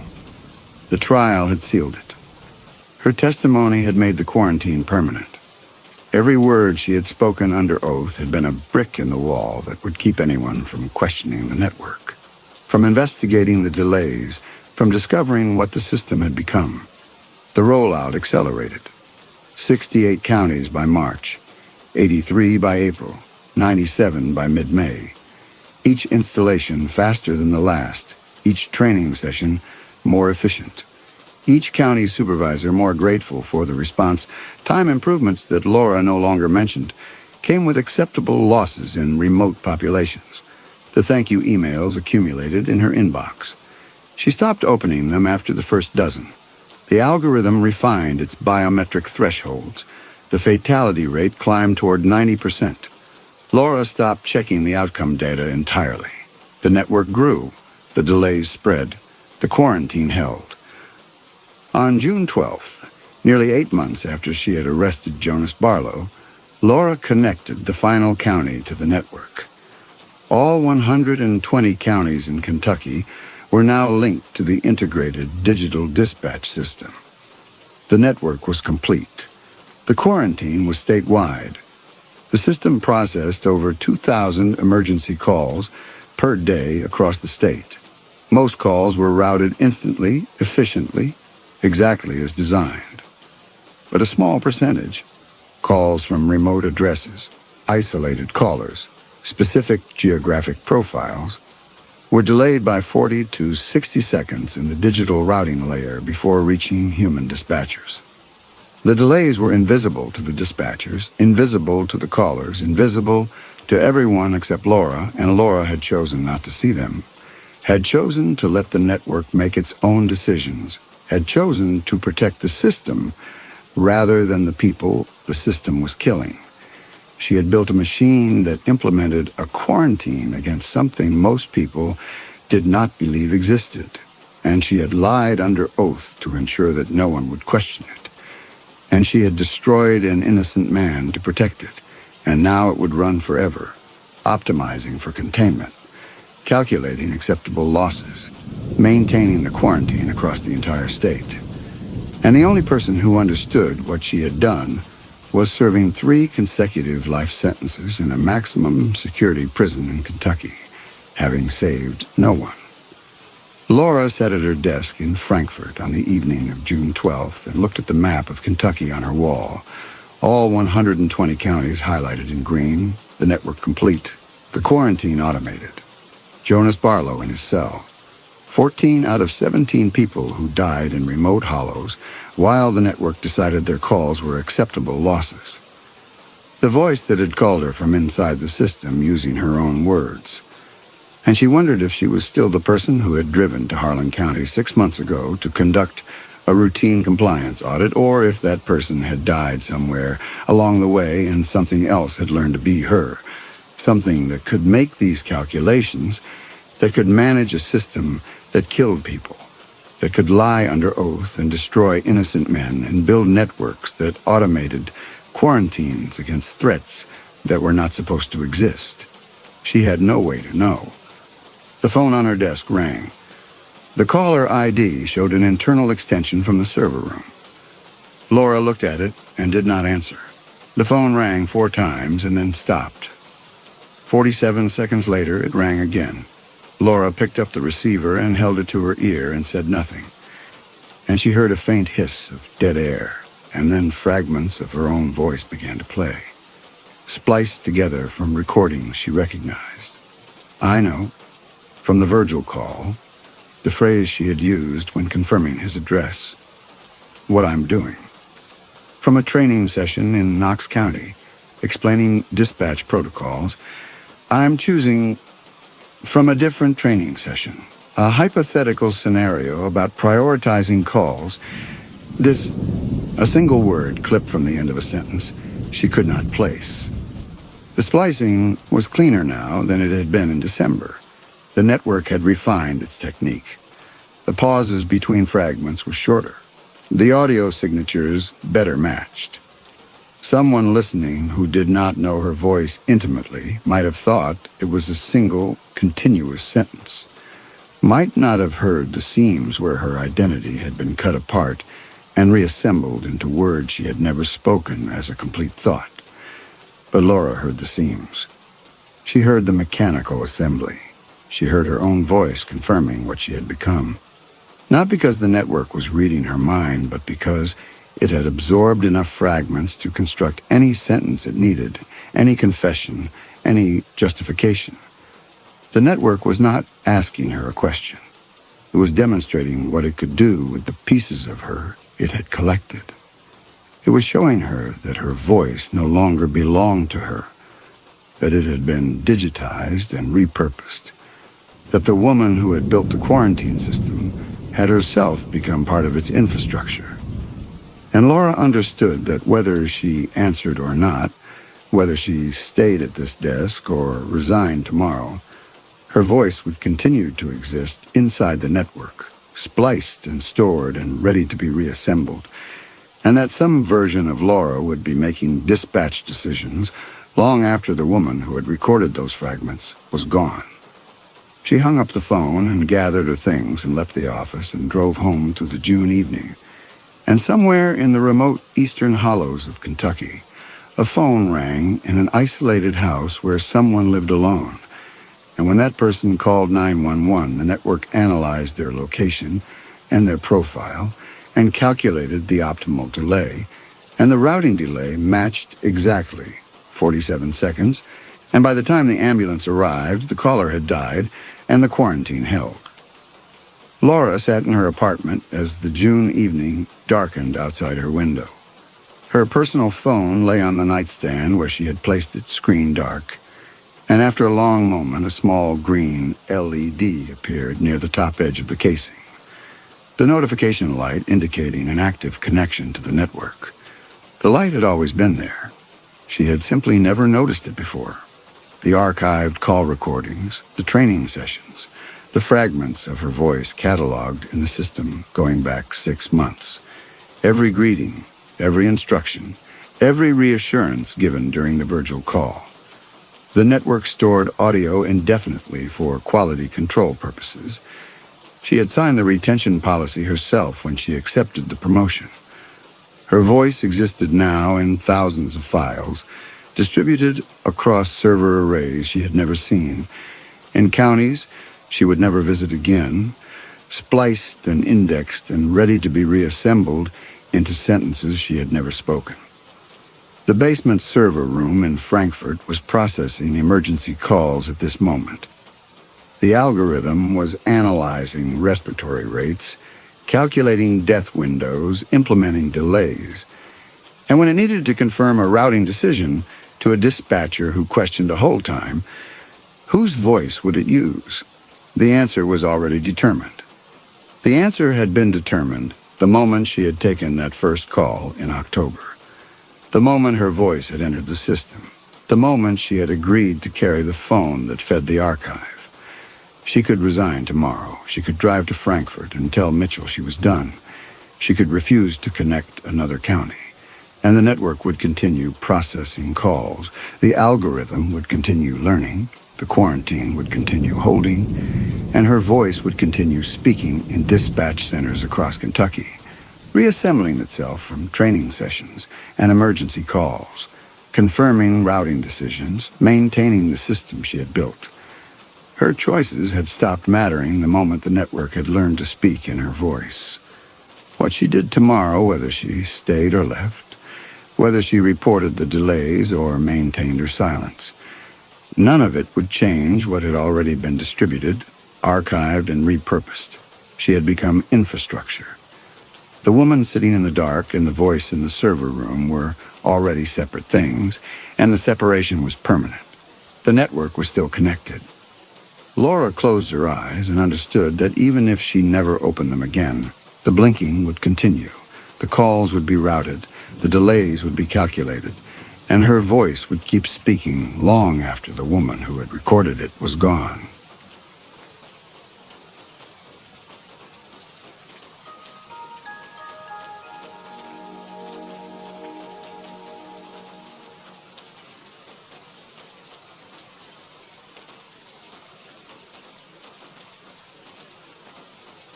The house had been a gift, though she had never asked for gifts, least of all from the dead.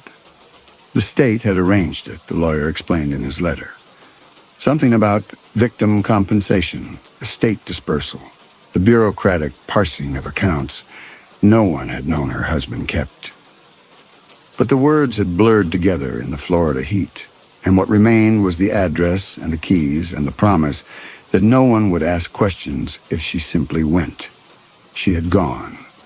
The house stood in a gated community north of Palm Coast, low and pale and stucco, the palm trees too symmetrical, the lawns too green. Inside, the air conditioning hummed against the August thickness, and the room smelled of new paint and carpet glue, everything blank, everything waiting. She poured coffee in the bright kitchen that first morning and thought how different it was from Alaska, how warm the sun felt through the glass. The cup was ceramic white, purchased 3 days earlier when she realized the furnished house had everything but the small necessities. She lifted it to her lips, and her hand hesitated, hovering in midair for a beat too long, and she had to remind herself how to drink from a cup without spilling, had to think about the angle and the tilt when it should have been automatic. The coffee was too hot. She set it down and looked at her hands, turned them over in the morning light. They looked thinner than she remembered, the knuckles more prominent. But hands changed when you stopped using them for hard work, when you stopped splitting wood and skinning rabbits and scrubbing floors on your knees. That was all it was. She was still adjusting. The neighbors kept to themselves. The guard at the gate waved her through without looking up. It was exactly what she needed. Space. Silence. Time to forget what had happened in the cabin, in the workshop, in the fire that had taken everything and left her standing in the snow with blood on her hands and a name that was not hers by birth, but was hers now by law and sympathy and the strange mercy the state extended to women who killed monsters. She had killed a monster. She was sure of that. The troopers had told her she was brave. The victim services woman had told her she had done everything she could. The lawyer had told her she deserved this house, this money, this clean start. And she believed them because the alternative was a darkness she could not afford to look at directly. But forgetting proved harder than distance suggested. She noticed it first in the mornings. The bedroom was cold, not uncomfortable. The thermostat still read 72, but wrong, a chill that had nothing to do with temperature and everything to do with presence. She would wake with the feeling that someone had been standing beside the bed watching her sleep. And when she reached for the lamp, her hand would tremble in a way she told herself was just nerves, just the body remembering trauma, just the normal aftermath of survival. The house had 3 bedrooms, and she used only one, kept the others closed, and moved through the bright rooms during the day and tried not to think about the dark. At night, she heard the air conditioning cycle on and off, the pool filter in the neighbor's yard, the distant hum of traffic. Nothing else, and no wind, no branches, no footsteps. She had left all that in Alaska, buried under snow and ash in the story everyone had agreed was true, that she had tried to save the woman in the cellar, that the fire had been too fast, that survival was not the same as fault. Except sometimes, in the gap between waking and full consciousness, She remembered hands. Not her own hands, but someone else's, thin and shaking, unlocking chains in the dark.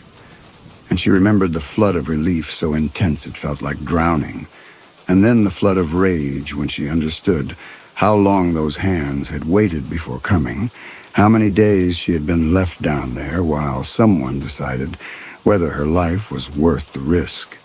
She would sit up gasping, and the memory would dissolve, and she would tell herself it was just a nightmare, just her mind trying to process what she had seen, what she had witnessed, the woman she had found too late to save. By the second week, the cold had settled into the house like a permanent guest. She called the property management company, and they sent a man who examined the air conditioning unit and pronounced it perfect. That night, she woke at 3 a.m. to find her breath misting above the bed.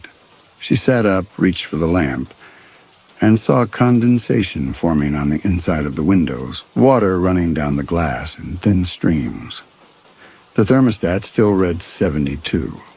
She stood at the window, watching the water pool on the sill, and felt something shift inside her chest, some small certainty coming loose. The house was sealed, climate-controlled. There was no reason for this. She walked to the hallway, and the temperature changed at the threshold. Warmth meeting cold like crossing from one room into another. She stood with one foot in each and tried to understand what she was experiencing. But understanding required explanations, and explanations required acknowledging that something was wrong in a way she could not fix by calling a repairman. She closed the bedroom door and slept on the couch. In the morning, the condensation was gone, and the bedroom was warm, and she might have convinced herself she had dreamed it, except for the faint smell that lingered in the air.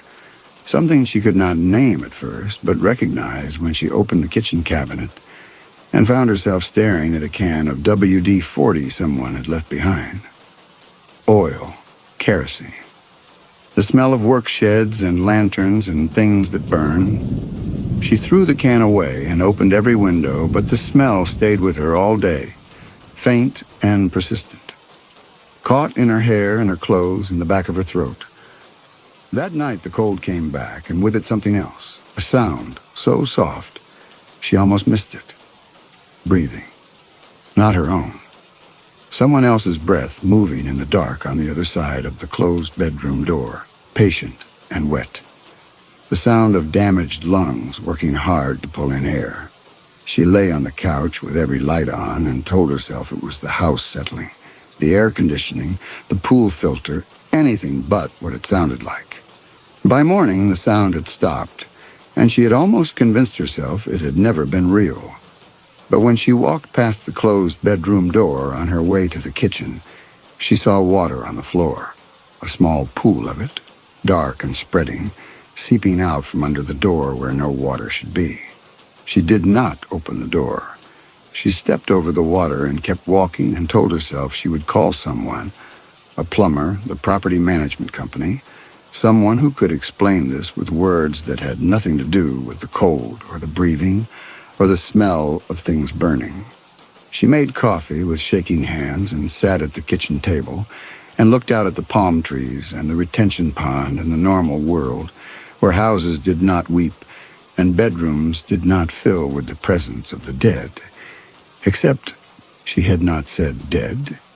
She had thought it, but she had not let herself say it, because saying it would mean acknowledging what she already knew, that the woman in the cellar had died, that she had died badly, and that somehow the dying had followed her here. She spent the day at the beach, walking in the heat until her skin burned and the smell of salt and sunscreen replaced the smell of kerosene. When she returned to the house, the water was gone and the bedroom door stood open, and everything looked exactly as it should.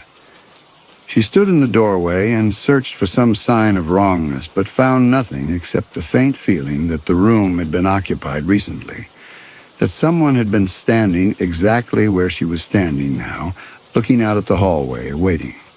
She closed the door and wedged a chair under the handle and told herself it was just to keep the cold contained, just to prevent the temperature from spreading to the rest of the house. It had nothing to do with fear. It had nothing to do with the memory that kept surfacing unbidden. Hands unlocking chains, a voice whispering, "We have to go now."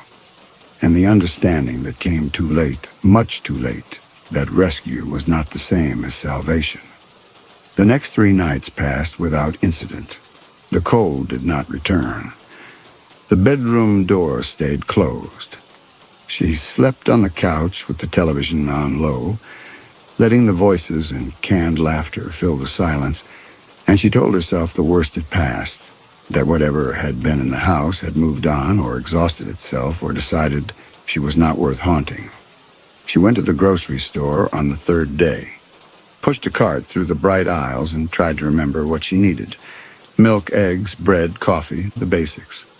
But when she reached for the coffee, her hand hesitated, hovering over the shelf, and she realized she could not remember which brand Donna had used. Not which brand she had used. The distinction was starting to blur.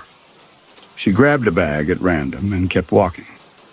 At the checkout, the woman behind the register smiled and asked how she was settling in, and she heard herself say, "Fine, just fine," in a voice that sounded almost convincing. The woman scanned the items and made small talk about the heat and the traffic and the new restaurant opening up near the beach, and she nodded and smiled and felt like she was watching herself from a distance, performing normalcy for an audience of 1. When she got back to the house, she unpacked the groceries and put everything away, and only then realized that her hands had known exactly which cabinet to open, which shelf to use, where each item belonged. She had not consciously decided. Her body had simply known.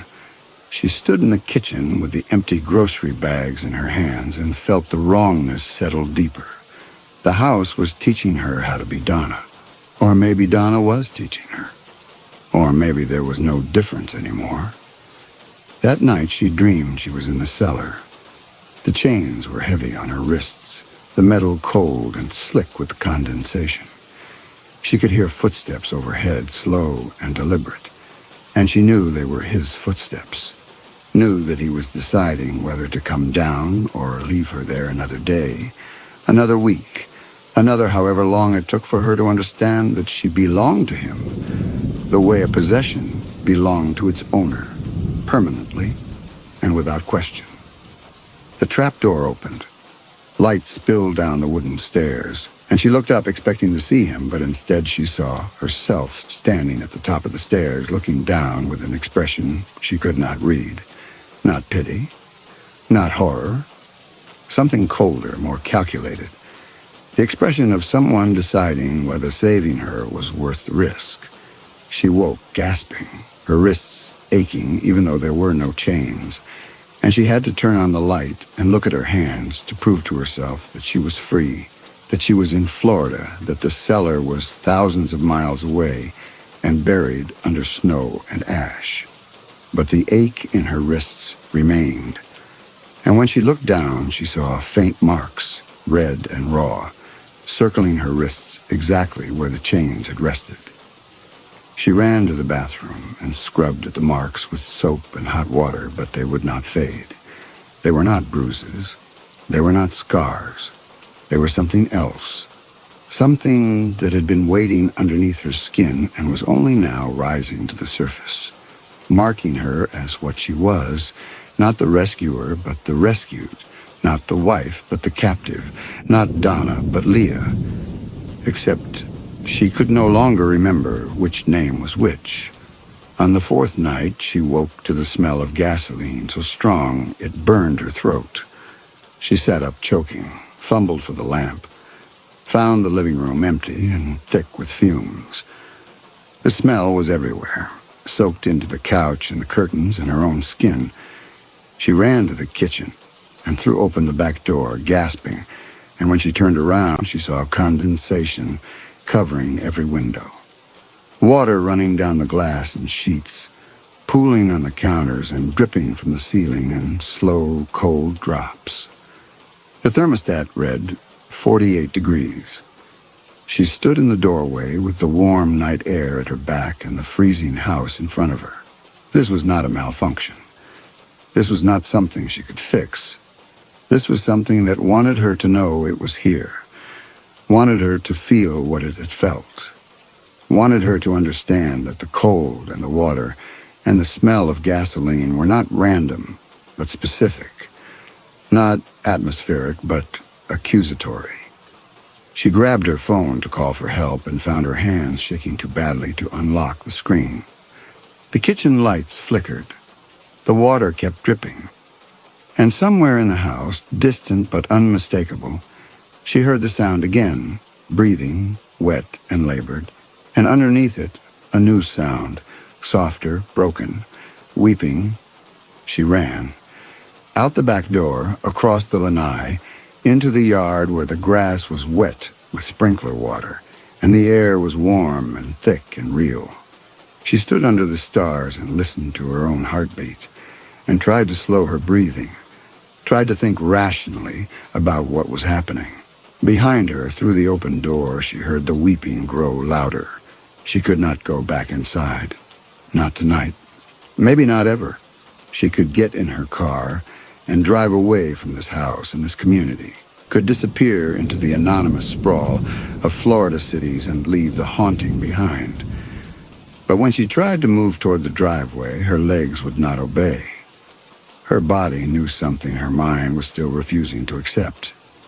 That running would not help, that distance would not matter, that whatever was in that house was not in the house at all, but in her, carried in her blood and her bones and the space behind her eyes where memories lived, whether she wanted them or not. The weeping stopped. The house went silent. And after a long time, she walked back inside because there was nowhere else to go. The kitchen was warm. The thermostat read 72. The water was gone. But the smell of gasoline lingered in her hair, faint and permanent. And when she looked down at her hands, she saw they were shaking not with fear, but with something older, something that felt like recognition.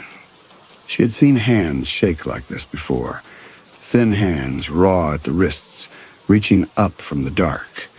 She closed her eyes and pushed the image away and told herself it was just empathy, just the natural aftermath of witnessing suffering, just her mind trying to process what she had seen when she opened the trapdoor and looked down into the cellar and found a woman who had already stopped hoping for rescue. But the image would not leave. And underneath it, rising like water through floorboards, came another memory. Not opening the trapdoor, but hearing it open. Not looking down, but looking up. Not finding a woman in chains, but being the woman in chains, wrists raw and bleeding, looking up at the pale winter light and the silhouette of someone standing above, someone who had known she was down there, who had known for days, for weeks, and had done nothing. She opened her eyes. The kitchen was bright and normal and empty. But the memory remained sharp-edged and specific, and with it came a question she could not afford to ask. Whose hands had she been remembering? The hands that unlocked the chains, or the hands that wore the chains? The rescuer or the rescued? She made coffee she did not drink and sat at the table until sunrise, trying to hold on to the story everyone had told her. The story she had told herself. That she was the wife. That she had survived 15 years of marriage to a monster. That she had found a stranger in the cellar and tried to save her and failed. That the fire had taken the stranger and left her alive. That she deserved this house and this name and this second chance. But the story was starting to crack. And through the cracks, she could see something else, something dark and cold and true. The weeping came back the next night, and the night after that, always in the hours before dawn, always soft enough that she could almost convince herself it was the wind or the air conditioning or her own breathing. But it was none of those things. It was the sound of someone crying alone in the dark, and it came from inside the house, from behind closed doors, from rooms she had never entered, and hallways that should not exist. She searched every closet and crawl space and found nothing. The sound moved. When she stood in the kitchen, it came from the bedrooms. When she stood in the bedroom, it came from the walls. When she pressed her ear against the wall, she heard it clearly, intimately. The sound of grief so vast it had nowhere to go but inward, collapsing into itself, becoming a presence rather than a feeling. And with the weeping came flashes of memory that did not feel like memory, but like intrusion, like someone else's past bleeding into hers. She would be standing at the sink washing dishes, and suddenly her hands would know they had never washed dishes before, had never learned how Donna's husband wanted the plates stacked, had never memorized which cabinet held the glasses. She would reach for the silverware drawer and hesitate, uncertain, her body waiting for instructions that should have been automatic. She would walk to the linen closet and open the door and find her hands reaching automatically for the towels on the third shelf, the shelf she had never used. And only when her fingers touched the fabric would she realize she had not decided to reach for them, had not consciously known they were there. She would sit down to eat and find herself cutting the food in a specific pattern, small, deliberate movements she had never used before, movements that felt borrowed, learned, inherited from someone who had spent years making herself invisible at a dinner table, where any wrongness might be noticed and corrected. The intrusions grew stronger. She would be reading a book, and suddenly she was not in the Florida house, but in the cabin, sitting in the chair by the wood stove, the book open in her lap, but her eyes on the door, waiting for the sound of his truck in the driveway, the crunch of his boots on the gravel, the weighted quality of silence that meant she had 30 seconds to put away whatever she was doing and arrange her face into the expression he preferred, blank, pleasant, ready. She would blink, and she was back in Florida, the book still in her hands, but her shoulders were tight, and her chest was doing something she had not told it to do, and her face was holding an expression she had not made, pleasant and blank, and ready for inspection. The intrusions did not feel like memories. They felt like invasions. Donna forcing her way in, showing her what 15 years had been, what it had cost, what it meant to survive by disappearing. Every memory came with physical sensation, the weight of silence, the texture of fear, the grinding exhaustion of constant vigilance. She would be washing dishes, and suddenly her hands would start to shake, and she would remember, or Donna would make her remember. The sound of glass breaking, the feeling of being grabbed by the arm, the calculated cruelty of being corrected. She would remember the cabin kitchen, smaller than this one, darker. And she would remember standing at that sink, wondering if today would be the day he decided she was more trouble than she was worth. She would be lying in bed, and Donna's memories would rise like floodwater. The sound of boots on the floorboards outside the bedroom, the waiting, the understanding that whatever happened next, she would have to endure in silence because crying made it worse, because protest made it worse, because the only thing that sometimes made it stop was stillness, blankness, the complete absence of self. And underneath every memory was the question, if this was what Donna had survived, if this was what she had endured for 15 years, what kind of courage had it taken to walk down into that cellar and unlock those chains? What kind of strength to risk everything for a stranger? And what kind of betrayal had it been to repay that courage with murder? She started avoiding mirrors. Every time she looked at her reflection, she saw less of herself and more of Donna, the way she held her mouth, the tension in her jaw, the way her eyes tracked movement, always aware, always watchful, always waiting for the moment when watchfulness would not be enough. She covered the bathroom mirror with a towel, then the hallway mirror. then every reflective surface she could find. But she could still feel it happening, could still feel her face changing, even without seeing it, her posture shifting, her movements becoming someone else's. One afternoon, she found herself in the spare bedroom, the one she had kept closed since moving in. She did not remember walking there, did not remember opening the door. But she was standing in the middle of the room, looking at the empty space and feeling a pull, a certainty, that something belonged here. She left the room, closed the door, tried to forget about it. The next day, she found herself in the spare bedroom again, this time with cleaning supplies, wiping down surfaces that were already clean.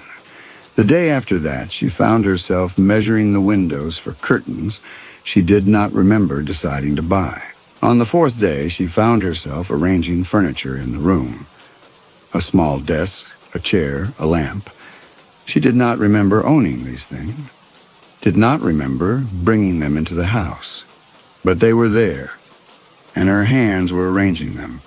And when she tried to stop, her body kept moving, kept working, kept building something she did not understand. It was only when she stepped back and looked at the completed room that she understood. This was Donna's office. The place Donna had gone when her husband was out, the place she had hidden her small rebellions, the books she read, the letters she wrote and never sent, the plans she made and abandoned. Donna was rebuilding her life, piece by piece, room by room, and Leah's body was the instrument. The wrongness kept accumulating. She did not recognize the view from the bedroom window, even though she had been sleeping in that room for weeks. She could not remember how she had gotten to Florida, who had driven her, what route they had taken. When she tried to picture the cabin in Alaska, her mind offered only fragments. Cold darkness, the smell of wood smoke, a man's face empty of expression. But she could not see the kitchen where she had supposedly cooked for 15 years. She could not remember the pattern of the quilt on the bed, or the color of the curtains, or any of the small, specific details that should have been burned into memory by repetition. What she could remember, with terrible clarity, was the cellar, the dirt floor, the chains, the raw ache in her wrists, the sound of footsteps overhead, and the terror that this time he was coming down. This time it would not be food and water, but something worse. The days blurring into each other until time stopped meaning anything except the gap between visits, the slow certainty that no one was coming, that she had been forgotten, that she would die down there and no one would know. But those were not her memories. Those were the captive's memories. She was the wife. She had found the woman in the cellar. She had unlocked the chains. She had tried to save her, except her hands did not remember unlocking chains. They remembered wearing them. She stood at the bathroom mirror one morning and studied her face, searching for a proof of identity.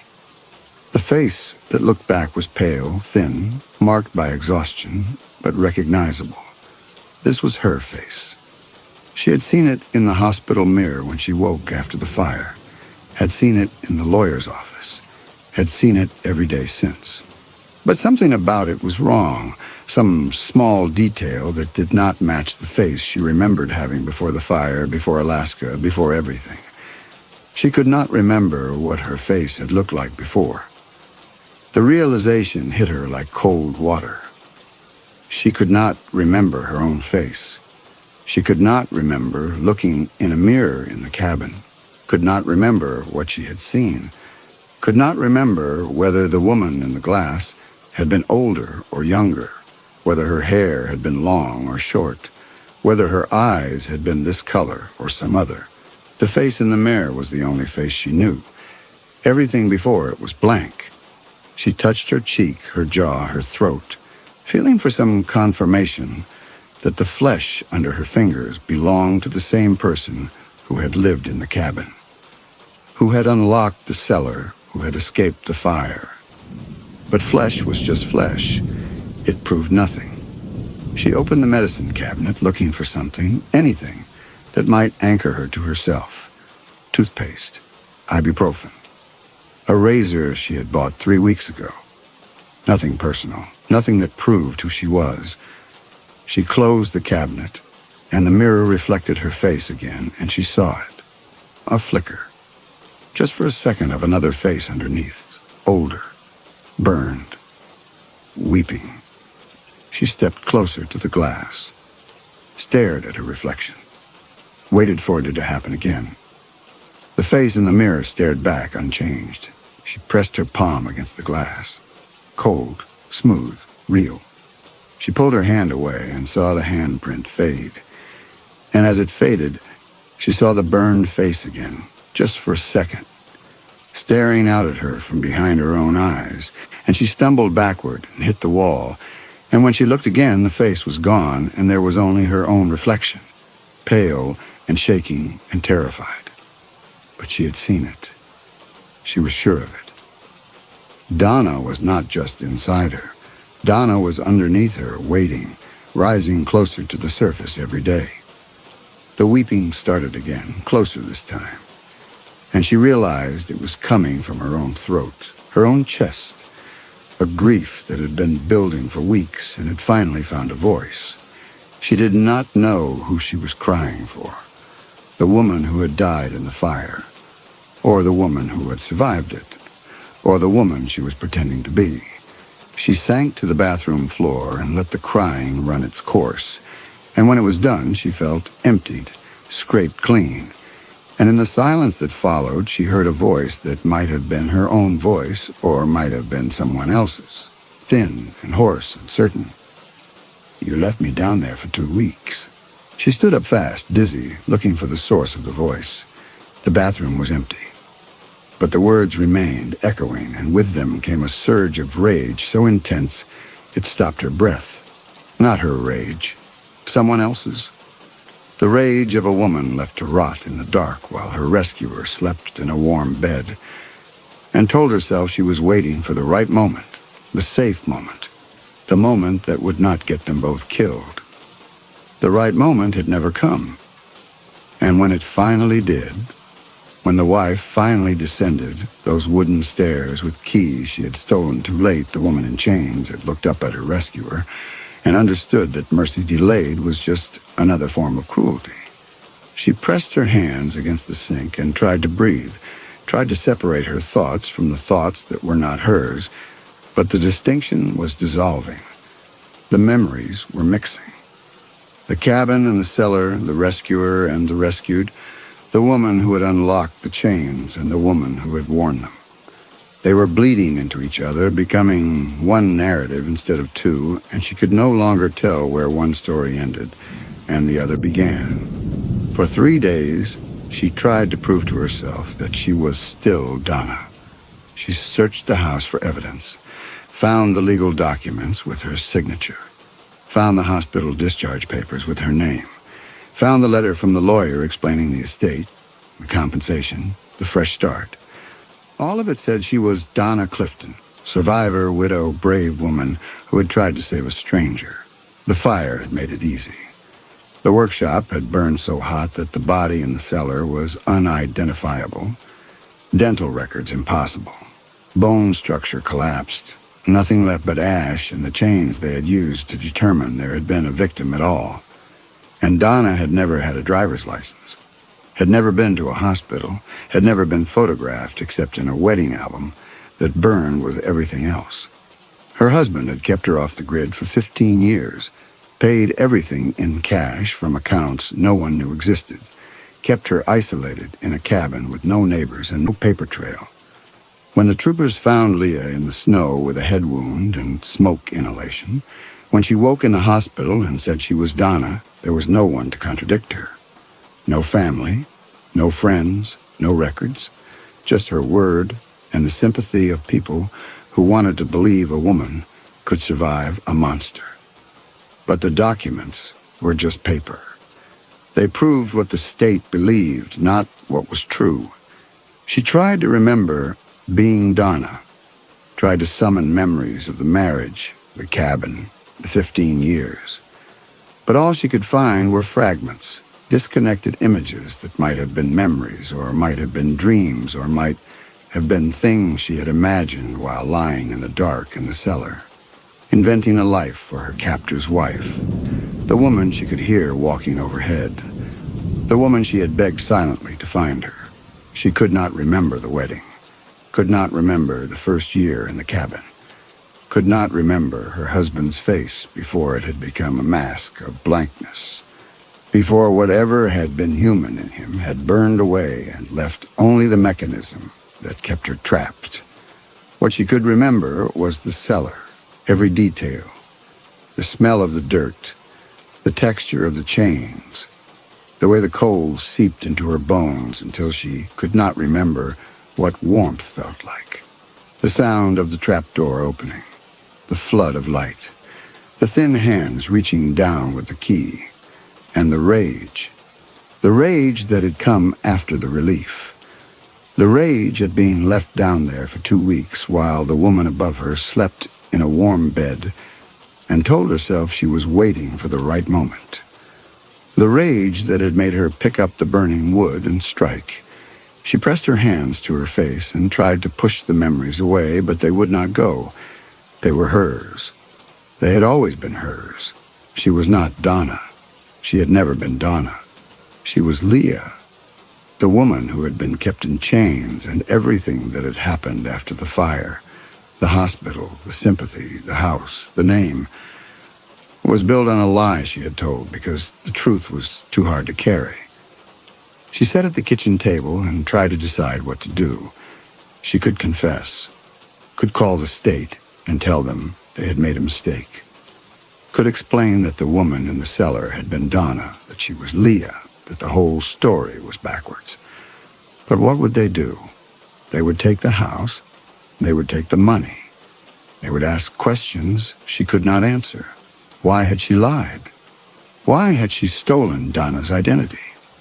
Had she murdered Donna deliberately, or had it been self-defense?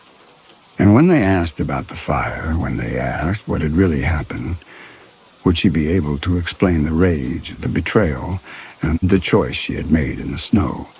She did not think they would understand. She did not think they would call it self-defense. She thought they would call it murder, and they would be right. So she said nothing. She kept the house and the name and the lie. And she waited for the haunting to come, because she knew it would come. Because Donna was not the kind of woman who would stay buried when the woman who killed her was living her life. She tried to leave the house that afternoon, tried to pack a bag and walk out the door, and keep walking until she found somewhere the memories could not reach. But when she put her hand on the doorknob, it would not turn, not locked. The deadbolt was open, but frozen, immovable. She tried the back door. The same. The windows would not open. The garage door would not lift. Every exit sealed. And when she pulled harder, the temperature dropped, and she heard the weeping start again, louder now, angry. The weeping was not coming from the walls or the hallway or the closed bedroom this time. It was coming from right behind her, close enough to feel breath on the back of her neck. And when she turned around, she saw it.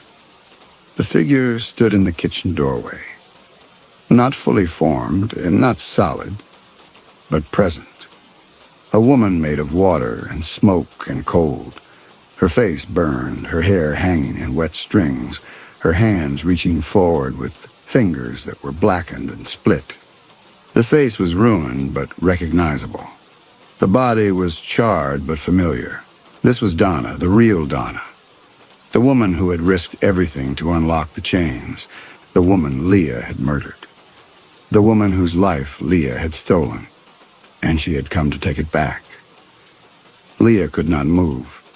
The figure stood between her and the door, dripping water onto the tile, its burned face turned toward her. The temperature dropped. The lights flickered. And from the ruined throat came a sound that was not quite a voice, but close enough to understand. "You let me die." "No," Leah whispered. "No, I tried to run. You struck me. I don't know what happened after that." The figure's head tilted, slow and deliberate. The fire had started. The husband was dead. The workshop was burning. And Leah, freed from the chains, her wrists still raw and bleeding, had looked at the woman who had waited 2 weeks to save her and felt not gratitude, but rage. The rage had given her strength, adrenaline flooding her starved body, turning desperation into momentum. She had grabbed a piece of burning wood and struck the woman across the head hard enough to send her falling into the snow unconscious. And then Leah had looked down at her rescuer and made a choice.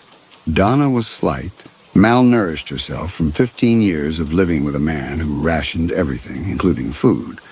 Leah had dragged her through the snow, her body moving on something beyond exhaustion, beyond pain, had pulled her through the workshop door, down 3 steps, not a ladder, just wooden stairs Donna had descended 100 times to bring food and water and apologies, had locked the chains around Donna's wrists, hands shaking, smoke filling her lungs, and then she had run, her body collapsing the moment she reached the trees, waking hours later when the troopers found her. The figure moved closer. Its burned hands reached out, and Leah stumbled backward until her spine hit the counter. There was nowhere to go. The kitchen was too small. The figure was too close. "I'm sorry," Leah said. "I know what I did. I know it was wrong. But I can't undo it. I can't bring you back. What do you want from me?" The figure stopped. Its hand hovered inches from Leah's face, close enough that she could see every detail of the charred flesh, the melted skin, the blackened fingernails. And then it touched her. The cold did not burn, it erased. Where the ghost's fingers made contact, her skin went numb, dead, and she felt something underneath the numbness, something moving through her veins that was not her own blood. The ghost was not just touching her, it was entering her. Leah screamed, but the sound had no power. The ghost's other hand pressed against her chest, and she felt her heart stutter, felt the rhythm change, felt a second heartbeat start up underneath her own, cold and slow and patient. And then the ghost pulled back, and Leah collapsed to the kitchen floor, gasping, her whole body shaking. The figure stood over her for a long moment, watching. Then it turned and walked out of the kitchen, leaving wet footprints on the tile, and the sound of weeping faded into silence. Leah lay on the floor until her breathing steadied, until the feeling returned to her hands and face, until the second heartbeat faded to something barely perceptible. But it was still there. She could feel it. An actual presence lodged beneath her sternum, pulsing with a rhythm that was not her own. She pushed herself upright and looked down at her hands. They looked the same, pale, thin, shaking. But when she flexed her fingers, they moved wrong, hesitated, as though waiting for permission from someone else. She crossed to the bathroom and looked in the mirror. Her face was unchanged. Same pale skin, same hollow eyes. But underneath the surface, something was different. The set of her mouth, the way she held her head. She touched the glass, and the reflection touched back. But the movement was delayed by a fraction of a second, and in that gap she saw it. Another face underneath her own, older and burned and weeping, staring out through her eyes. It started small. Her hands would move without her willing them to move, reaching for objects she had not intended to touch, performing tasks she had not decided to do. She would find herself standing at the sink washing dishes, the water running hot, her hands scrubbing in small circular motions she had never used before. She would try to stop, and her hands would keep moving, would finish the task, would put each dish away in the cabinet where Donna had kept them. She could not drop the sponge, could not step away. She was locked into the motion, trapped in someone else's routine, and she could not stop until every dish was clean and rinsed and placed in the drying rack at the exact angle Donna would have placed it. When it was done, her body released her. She stumbled backward, gasping, and her hands were shaking and the water was still running. And she understood then that the possession was not gradual anymore. It was accelerating. Donna was not just influencing her movements. Donna was controlling them. She tried to call for help, picked up her phone and tried to find a number, any number, someone who could explain what was happening. But when she opened her contacts, she found only a handful of names: the lawyer, the victim services coordinator, the property management company. No friends, no family, no one who had known her before the fire. She tried to dial the victim services number. Her thumb moved to the home screen, closed the phone app, opened the notes app instead. Her fingers began typing, words she had not chosen, words appearing in neat rows. Grocery list, milk, eggs, bread, coffee, cream, dish soap. The items Donna would have needed. The routine Donna would have followed. She tried to delete it. Her thumb pressed save. She threw the phone down. It bounced on the couch and she left it there, screen still glowing, the list still visible. She tried again, picked up a pen, grabbed a piece of paper from the drawer. She pressed the pen to the paper and tried to write her own name. Tried to write Leah in letters large enough that they could not be ignored or erased or reinterpreted. Her hand wrote Donna Clifton in perfect cursive, the signature she had been practicing, the signature that appeared on all the legal documents, the signature that was becoming more natural every time she signed it. She crumpled the paper and threw it away, grabbed another sheet, tried again. Donna Clifton. And again, Donna Clifton. She tried with her left hand, the hand she did not write with, the hand that might still be hers. She gripped the pen awkwardly and pressed it to the paper and forced her fingers to move, to shape the letters, to spell out her own name. Her left hand wrote Donna Clifton in shaky block letters, the handwriting of someone learning to write with their non-dominant hand. But the name was the same. The name was always the same, and she understood that it did not matter which hand she used. Donna owned them both. She tried to scream and her throat closed, the sound dying before it could form, and she understood that her voice was no longer hers either, that even the act of screaming required permission she no longer had. The neighbor was outside. She could see him through the window, checking his mailbox in the late afternoon sun. Mr. Hendricks, she thought his name was, or maybe Henderson. She had met him once, briefly, when she first moved in. She ran to the front door, yanked it open, tried to scream for help, tried to shout that something was wrong, that she was not who they thought she was, that she needed help. Her mouth smiled, her hand waved. Her voice called out in a pleasant, flat tone she had never used before. Beautiful day. The neighbor waved back, called something about the heat, about the storm coming in the night, about how she should bring in her patio furniture if she had any out. Will do, thanks, her voice replied, still in that flat, pleasant tone. The neighbor nodded and went inside. The door closed. The street was empty. Leah stood in the doorway, her throat burning with the scream that would not come. Her face still holding the smile she had not made. She stood there for 30 seconds, a minute, her arm raised in a wave that would not end, her face locked in neighborly friendliness. Finally, her arm lowered, her face relaxed. Her body stepped back inside. The door closed. She tried to leave, packed a bag with clothes and money, and the documents that proved she was Donna. If she could just get far enough away, if she could outrun the possession, maybe she could find someone who could help her. A doctor, a priest, someone who understood things that should not be possible. She walked to the front door. The handle turned this time. The door opened onto warm morning air and bright Florida sunshine and the normal world where ghosts did not exist and women did not steal each other's lives. She stepped outside, walked to the car, got in, started the engine. The radio came on by itself, and from the speakers came the sound of breathing, wet, labored. The sound of someone struggling to pull air through the fire-damaged lungs, and underneath it, weeping. She reached for the radio dial to turn it off. Her hand would not move. It stayed on the wheel, fingers gripping, knuckles white. She put the car in reverse anyway. Backed down the driveway. The breathing grew louder.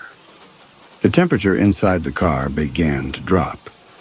Frost formed on the windshield from the inside, spreading in delicate patterns that looked almost deliberate, almost like fingers reaching. She turned on the heat, and cold air blew from the vents, colder than any air conditioning, cold enough that her breath came in clouds, cold enough that her fingers began to stiffen on the wheel. She drove faster. The frost thickened. Her breath came in clouds.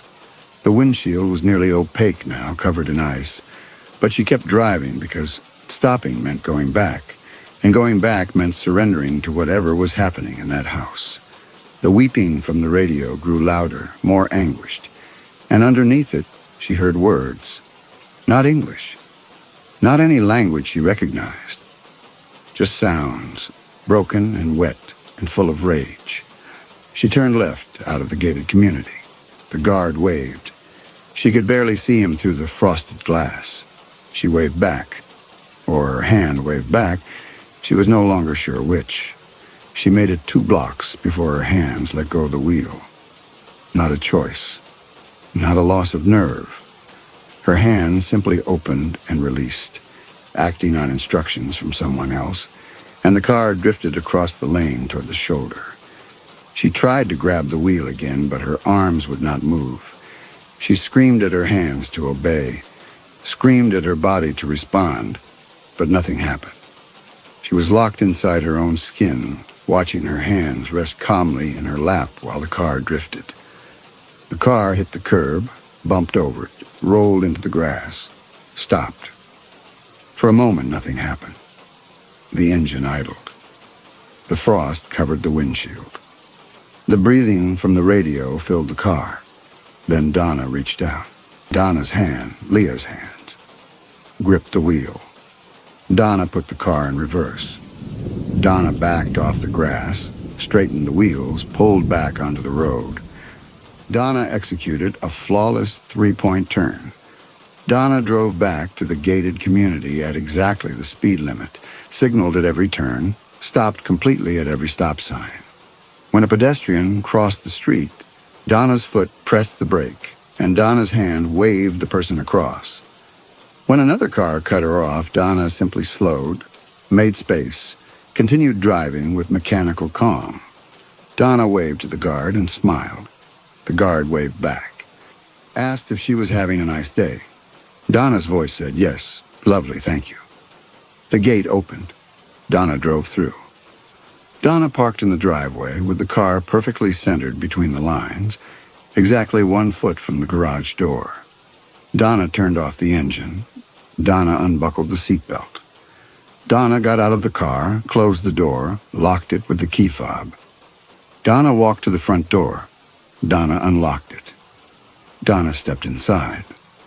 And Leah was just a passenger in her own body, watching from behind eyes that no longer fully belonged to her, screaming silently while her face remained calm, her breathing steady, her movements controlled and deliberate. She could feel everything. The heat of the Florida sun on her skin, the texture of the door handle under her palm, the taste of salt where she had bitten her tongue, but she could not control any of it. Her body moved, and she could only watch. The moment Donna crossed the threshold, the warmth returned. The frost melted. The breathing stopped. The radio fell silent. Leah's body walked to the kitchen and poured coffee and sat at the table, and she had no control over any of it. Could only watch as her hands moved and her mouth drank, and her body settled into the chair where Donna used to sit when this house had been her house, when this life had been her life. She tried to move. Nothing. Tried to speak. Nothing. Tried to blink. to twitch a finger, to do anything that would prove she still existed inside this body. Nothing. She was completely paralyzed, trapped behind her own eyes, and for the first time she understood the full shape of the punishment. Not death, not even possession, but imprisonment inside her own flesh while someone else operated the controls. She could feel her heart beating, could feel her lungs filling and emptying, could feel every sensation, every stimulus, every physical input. But she could not act. She could not move. She could not even close her eyes. She was awake, aware, trapped in a body that no longer answered to her. She did not know how long it lasted. Minutes, hours. Time stopped meaning anything when you could not move, could not speak, could not do anything but exist. Then slowly control returned. Her fingers flexed. Her jaw unclenched. She could move her eyes, could turn her head, could stand if she wanted to. She stood, walked to the bathroom, looked in the mirror. Her face looked back unchanged. But when she tried to speak, tried to say her own name, the name that had been hers before all of this, her throat closed and no sound came out. She opened her mouth and forced air through her vocal cords. What came out was a whisper, thin and hoarse, the sound of vocal cords that had forgotten their purpose. Leah. She tried again, louder. Leah. Her throat began to close. The name came out choked, strangled, each syllable scraping against tissue that was rejecting it, expelling it like poison. She coughed and gasped and had to stop. She tried one more time. Her throat sealed completely. The muscles spasmed, crushing her windpipe, and she could not breathe, could not swallow, could not make any sound at all. She clawed at her neck, trying to force air through, trying to speak, trying to say her own name one more time. And then the pressure released, and she could breathe again. She stood there gasping, her hands on the sink, and without thinking she whispered, Donna. The name came out perfect, clear, resonant. Her vocal cords shaped it with practiced ease, no strain, no resistance, the syllables rolling out smooth and natural, as though she had been saying that name her entire life. She felt the rightness of it in her throat, in her chest, the way her breath supported the sound, the way her mouth knew exactly how to form it. She tried again. Donna. Even easier this time. The name fit. Her body recognized it, welcomed it, claimed it as truth. And when she tried once more to say Leah, her throat closed before the first letter could form, sealing shut with such violence she tasted blood. She understood then. She could say Donna. She could say it as many times as she wanted, in any tone, any volume. But Leah, her own name, the name she had been born with, the name that proved who she was, that name was forbidden now. Her own body had rejected it. Donna would not allow it. The days blurred. She lost track of time. She would be sitting at the kitchen table, and the light would change, and she would realize hours had passed. Hours she could not account for. Hours where her body had been moving and functioning and living, while she had been somewhere else watching from a distance. She found things that proved the lost time was real. A load of laundry washed and folded and put away. The bathroom clean, the mirror spotless, the grout scrubbed. The refrigerator reorganized, every item in its proper place, labels facing forward, arranged by category and then by size. Donna's work, Donna's habits, Donna using her hands to rebuild the life she had lost. She tried to fight it, tried to make a mess, scatter things, break Donna's patterns. She pulled all the dishes out of the cabinets and left them on the counter, took every towel out of the linen closet and threw them on the floor, opened the refrigerator and turned all the labels backward. She went to bed exhausted, her whole body shaking from the effort of resistance. In the morning, everything was back in place. The dishes washed and stacked, The towels folded and shelved, the refrigerator perfect. And she had no memory of doing it. She had slept through the night, or thought she had. But her body had woken without her, had walked through the house in the dark, had corrected every wrongness, had restored Donna's order. She woke the next morning and could not remember her own name. She knew it was not Donna, knew there was another name underneath, a name that had belonged to her before the fire, before the hospital, before the lawyers and the sympathetic social workers. But when she reached for it, her mind found only blankness, a space where the name should have been. She looked in the mirror and saw Donna's face, not layered over her own, not hiding underneath. Just Donna's face, older and marked by the exhaustion of someone who had survived something they should not have survived. The face in the mirror looked back at her with recognition, and she understood that this was what Donna had looked like before the fire, before the cabin, before the marriage. She tried to say her own name aloud, but her throat would not cooperate.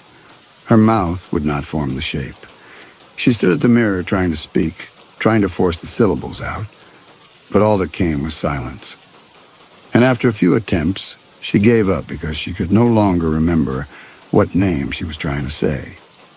Her body moved through the house, performing tasks she had not chosen. Cleaning, cooking, arranging the furniture the way Donna had arranged it. Her hands knew where every object belonged, knew which drawer held the spare light bulbs, knew how to fold the towels in thirds and stack them with the edges facing out. Her feet knew how to avoid the creaky floorboard in the hallway. Her voice knew how to speak in the flat, careful tone of someone who had spent 15 years being corrected. The days compressed. She stopped trying to count them. She stopped trying to resist. Every attempt to reclaim her body failed. Every attempt to speak her own name failed. Every attempt to leave the house failed. She was trapped, not in the house, but in herself. And the prison was getting smaller every day as Donna expanded to fill it. She woke one morning, and her first thought was in Donna's voice, not her own internal monologue, not the voice she had always thought with, but Donna's voice, flat and careful and measured. The thought was simple. Time to make coffee. And her body moved to do it before she could object, before she could remind herself that she had not decided to wake, had not decided to get up, had not decided anything. By afternoon, her thoughts were half Donna's. By evening, they were more Donna than not. The woman in the kitchen could feel herself shrinking, feel her consciousness compressing into a smaller and smaller space while Donna expanded around her, filling the gaps, claiming territory, making the body hers. At night, the woman dreamed she was drowning, sinking into dark water. And when she looked up, she could see the surface, but she could not reach it, could not swim, could only sink deeper while the light faded, and the water pressed in, and her lungs burned for air she could not find. The woman woke, gasping, and her body immediately calmed itself, breathing slowing, heart rate dropping, Donna's practiced control overriding the panic. And the woman understood that even her fear was no longer entirely her own.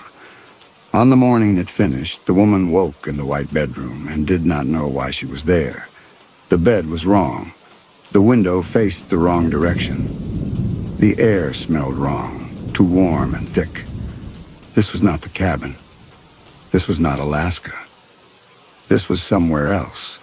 Somewhere she had been brought after the fire, but she could not remember agreeing to come here.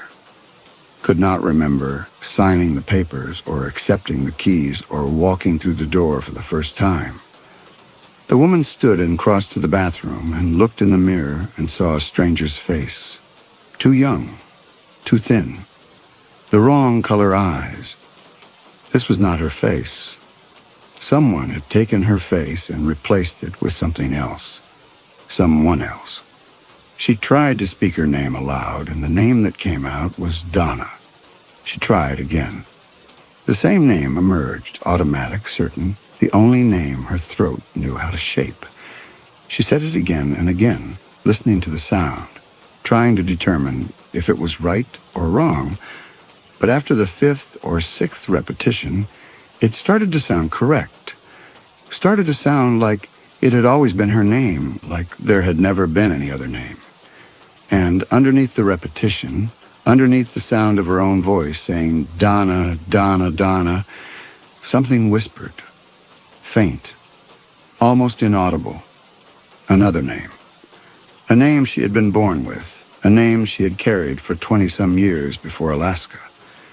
She tried to hold on to it, tried to say it aloud, but her throat would not cooperate, and the whisper faded. And she was left with only Donna, only the name that fit, only the identity that belonged to her now. Donna turned from the mirror and walked to the kitchen. Poured coffee exactly the way she had always poured it. 2 sugars and cream heated separately in the microwave for exactly 18 seconds. Sat in her chair at the table, the chair closest to the window where the morning light came in at the angle she preferred. Looked out at the palm trees and the retention pond and the neighbors getting into their cars. This was not her life. Her life was the cabin, the cold, the careful silence. The husband who had stopped speaking to her except when he wanted to correct her. Her life was learning to be invisible, learning to anticipate his needs, learning to survive. That life was gone now. He was gone. The fire had taken him, and the workshop and the cellar and everything she had endured had burned it all away and left Donna here in this warm, bright place. Donna had done something terrible. She could feel it waiting at the edge of her thoughts, heavy and cold and true.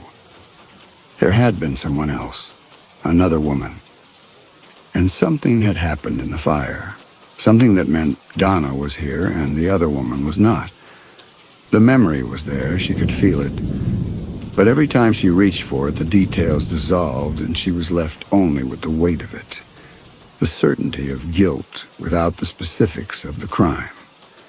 Donna stood and crossed to the bedroom. The bed was unmade. She pulled the covers tight, tucked the corners the way she had been taught, hospital corners, tight and perfect. Smoothed the wrinkles from the sheets with her palm, 3 strokes, always 3. The ritual calmed her. Order was control. Control was safety. Donna lay down on the made bed, fully clothed, shoes still on, and stared at the ceiling. The air conditioning hummed. Outside, a dog barked. Life continued in the gated community, ordinary and warm and utterly indifferent to the woman lying in the white bedroom with someone else's name.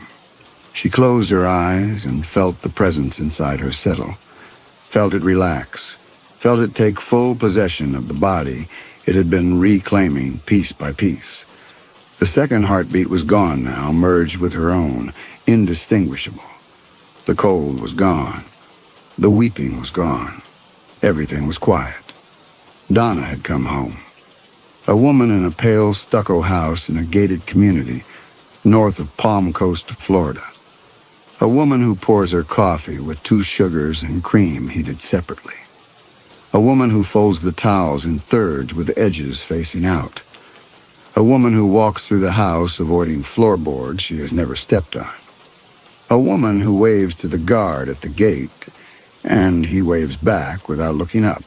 A woman whose neighbors make small talk about the heat and the traffic, and never ask how she is healing. A woman who speaks in a voice flat and careful and measured. The voice of someone who learned long ago that safety meant invisibility. A woman whose face in the mirror is aging into someone else's. Lines deepening in patterns she does not recognize.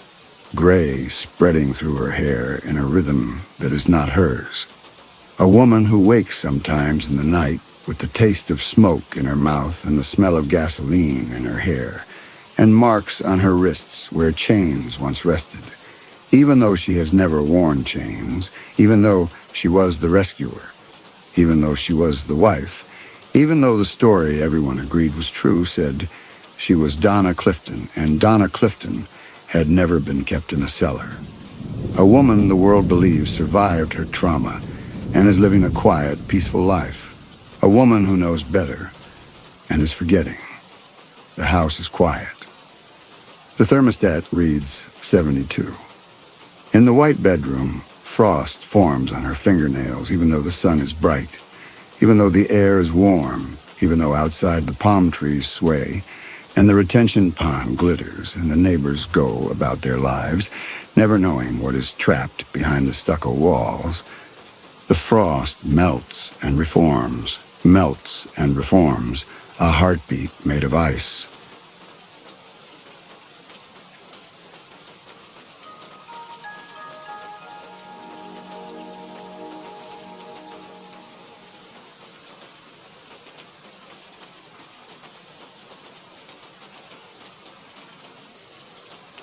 The coffee in front of him had gone 3/4 cold. He could tell from the way the surface sat perfectly still under the fluorescent lights, and he had meant to drink it but had not, and now it seemed important that he account for why he had let it sit there.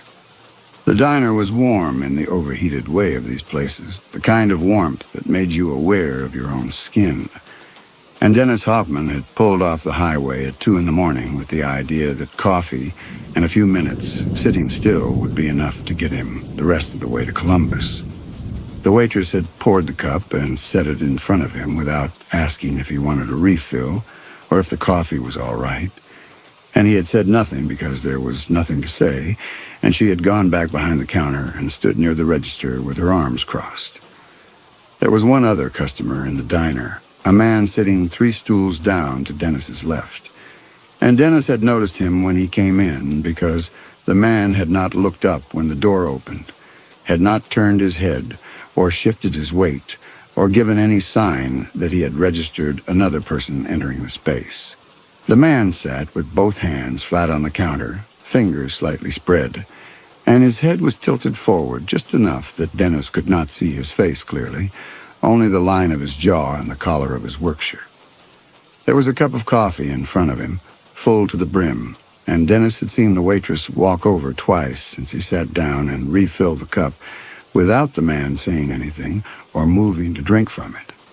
It was the refilling that had made Dennis notice the time, because the first time the waitress had walked over with the pot, Dennis had glanced at the clock above the griddle and seen that it was 2:17, and the second time he had looked again, and it was 2:32. And it seemed strange that someone would let a waitress refill a cup they had not touched. But he had not said anything because it was not his business, and because he was tired, and because the diner was the kind of place where people did not talk to each other unless they had to. The man had not blinked. Dennis realized this slowly, and the way you realize you have been hearing a sound for some time, before you consciously register it. He had been watching the man peripherally while pretending to look at the menu board above the counter, and at some point he had stopped pretending and had simply stared, and the man had not blinked, had not moved his hands or adjusted his posture, or done any of the small things a body does when it is alive and waiting.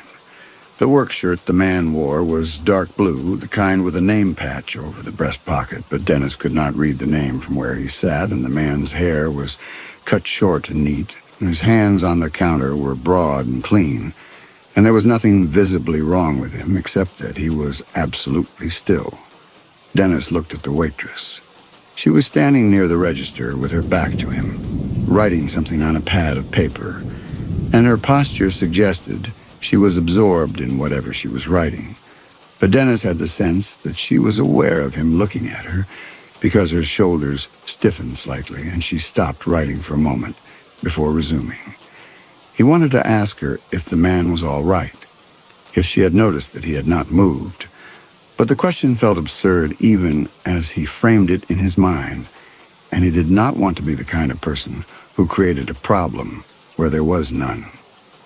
The clock above the griddle read 2:47. Dennis had been in the diner for nearly an hour, and in that time, the man 3 stools down had not moved, had not blinked, had not shifted his hands or turned his head, and the waitress had refilled his cup twice, and Dennis had let his own coffee go cold while watching this happen. The man's coffee steamed faintly. Dennis could see the thread of vapor rising from the surface, and the man had been sitting there as long as Dennis suspected, and the cup should have cooled by now and should have gone as cold as Dennis's own cup. But the waitress had refilled it twice, and so the coffee was still hot. The logic of this seemed important, seemed like something he should pay attention to, but he could not figure out why it mattered, and the question sat in his mind unresolved. He became aware that he was holding his breath. He let it out slowly and shifted his weight on the stool, and the vinyl seat made a small sound under him, and the man 3 stools down did not react. Dennis counted to 10, watching the man's back, watching for the rise and fall of breath, and he saw nothing. The man could have been a photograph, could have been something placed there for Dennis to discover, and the thought made Dennis's hands cold. The waitress turned and walked toward him, and Dennis looked down at his cup instinctively, not wanting her to see that he had been staring. She stopped in front of him and picked up the coffee pot from the burner behind the counter. "You want that topped off?" Her voice was flat, not unfriendly, but not warm, and Dennis looked up at her and saw that her face was pale and composed, and that her eyes were fixed on the cup in front of him, not on his face. "It's fine," Dennis said. She set the pot back on the burner and wiped her hands on her apron, and Dennis thought she was going to walk away, but she stayed where she was, standing on the other side of the counter with her hands resting on the edge, and he had the sense that she was waiting for him to say something. "Is he all right?" Dennis asked. The waitress did not look at the man. She kept her eyes on Dennis, and her expression did not change, and for a moment Dennis thought she was not going to answer. "He's fine," she said. "He hasn't moved." "He's fine," she said again. And this time there was something in her voice that Dennis could not identify, something that made him think she wanted him to stop asking questions. And he nodded and looked back at his coffee and did not say anything else. The waitress walked away, back toward the register, and Dennis sat with his hands around his cup and thought about the man who had not moved and the waitress who had refilled his cup twice and the way her voice had flattened when Dennis had asked if the man was all right. The parking lot had been empty except for his truck and the man's car. The man's hands had not moved. Dennis stared at them, at the way the fingers lay flat and slightly spread against the formica, and he tried to see if there was any tension in them, any sign that the man was gripping the counter or holding himself still deliberately. But the hands looked loose, perfectly still. The nails were trimmed and clean, and there was a pale band of skin on the ring finger of the left hand where a wedding band might have been. The waitress refilled the man's cup. Dennis watched her do it, watched her walk over with the pot in her hand and pour the coffee carefully, filling the cup to the brim again, and the man did not acknowledge her, did not move, and she did not speak to him. She set the pot down on the counter and stood there for a moment, looking at the man, and Dennis thought he saw something pass across her face, something quick and unreadable, and then she picked up the pot and walked back to the burner and set it down. Dennis looked at the clock. It was 3:02. He had been in the diner for just over an hour. He could leave now. There was no reason to stay. The man was none of his business. The waitress had said he was fine, and there was nothing Dennis could do even if something was wrong. But he did not stand up, did not reach for his wallet, and the decision to remain came to him as something already made, something he recognized rather than chose. The diner smelled like old grease and burnt coffee, and under that there was a faint chemical smell Dennis could not place, something industrial and clean, and the combination was oppressive in a way that made him aware of his own breathing. The floor was pale green linoleum with a pattern of darker green flecks, and there were scuff marks near the door and a long scratch that ran from the counter to the men's room. And Dennis found himself following the scratch with his eyes, tracing its path, and the scratch looked deliberate, like something had been dragged. The booths along the wall were empty, their red vinyl seats cracked in places, and the tabletops had a dull sheen that suggested they had been wiped down many times with the same rag, and Dennis could see water rings on the nearest table, overlapping circles that had dried into faint white marks. And how long did a place have to be neglected for water rings to become permanent? The waitress had not cleaned anything since Dennis arrived, had not wiped the counter, or refilled the napkin dispensers, or done any of the small tasks waitresses usually did during slow hours. She had not adjusted the blinds on the front windows, or checked the register, or done anything except stand behind the counter and refill the dead man's coffee. And Dennis thought this was strange, but not strange enough to mean anything on its own. But it added to the wrongness, added to the feeling that the diner was not operating the way it should. And Dennis found himself cataloging all these small deviations from normal, all the things that did not quite fit, and the list was getting longer. The menu board above the counter was missing letters, gaps in the words where plastic tiles had fallen off or been removed, and the specials listed were for breakfast even though it was the middle of the night. The coffee pot on the burner behind the waitress was nearly empty, and Dennis could see the dark residue at the bottom where the coffee had been sitting too long, and the diner should have gone through more than one pot by now, should have needed to brew fresh coffee at least twice. But the pot looked like it had been sitting there for hours, burning down to nothing. The man's posture had not changed. Dennis studied it, trying to find some variation, some evidence that the man had shifted his weight or moved his hands even slightly. But the position was exactly the same as it had been when Dennis first sat down. The man's head was still tilted forward at precisely the same angle, his hands still flat on the counter with the fingers spread in that deliberate way that now seemed less like relaxation and more like something else, something Dennis could not name. People waiting for something fidgeted, checked watches, looked around. The man did none of these things. Dennis found that the longer he looked, the less the man seemed like a person, and the more he seemed like an object, like something staged, like a mannequin someone had placed there to see how long it would take for someone to notice.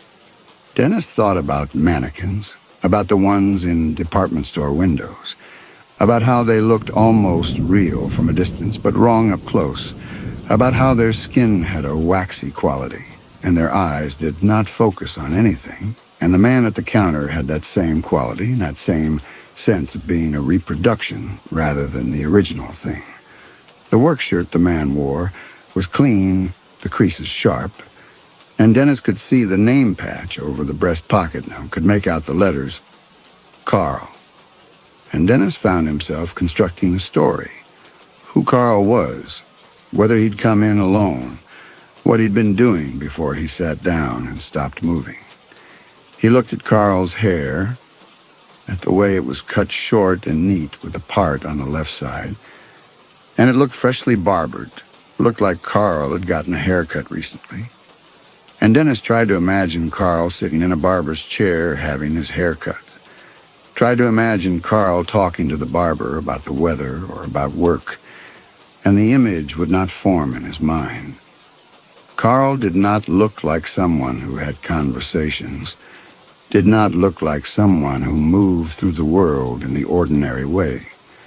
Carl looked like he had been placed at the counter and left there, and Dennis could not shake the feeling that Carl had never been alive in any meaningful sense, that whatever Carl had been before he came to the diner, he had stopped being it the moment he sat down. The waitress was standing near the cash register again, not writing this time, but looking out the front window at the parking lot. And Dennis followed her gaze and saw nothing but the darkness beyond the glass and the reflection of the diner's interior, the fluorescent lights and the empty booths and the two men sitting at the counter.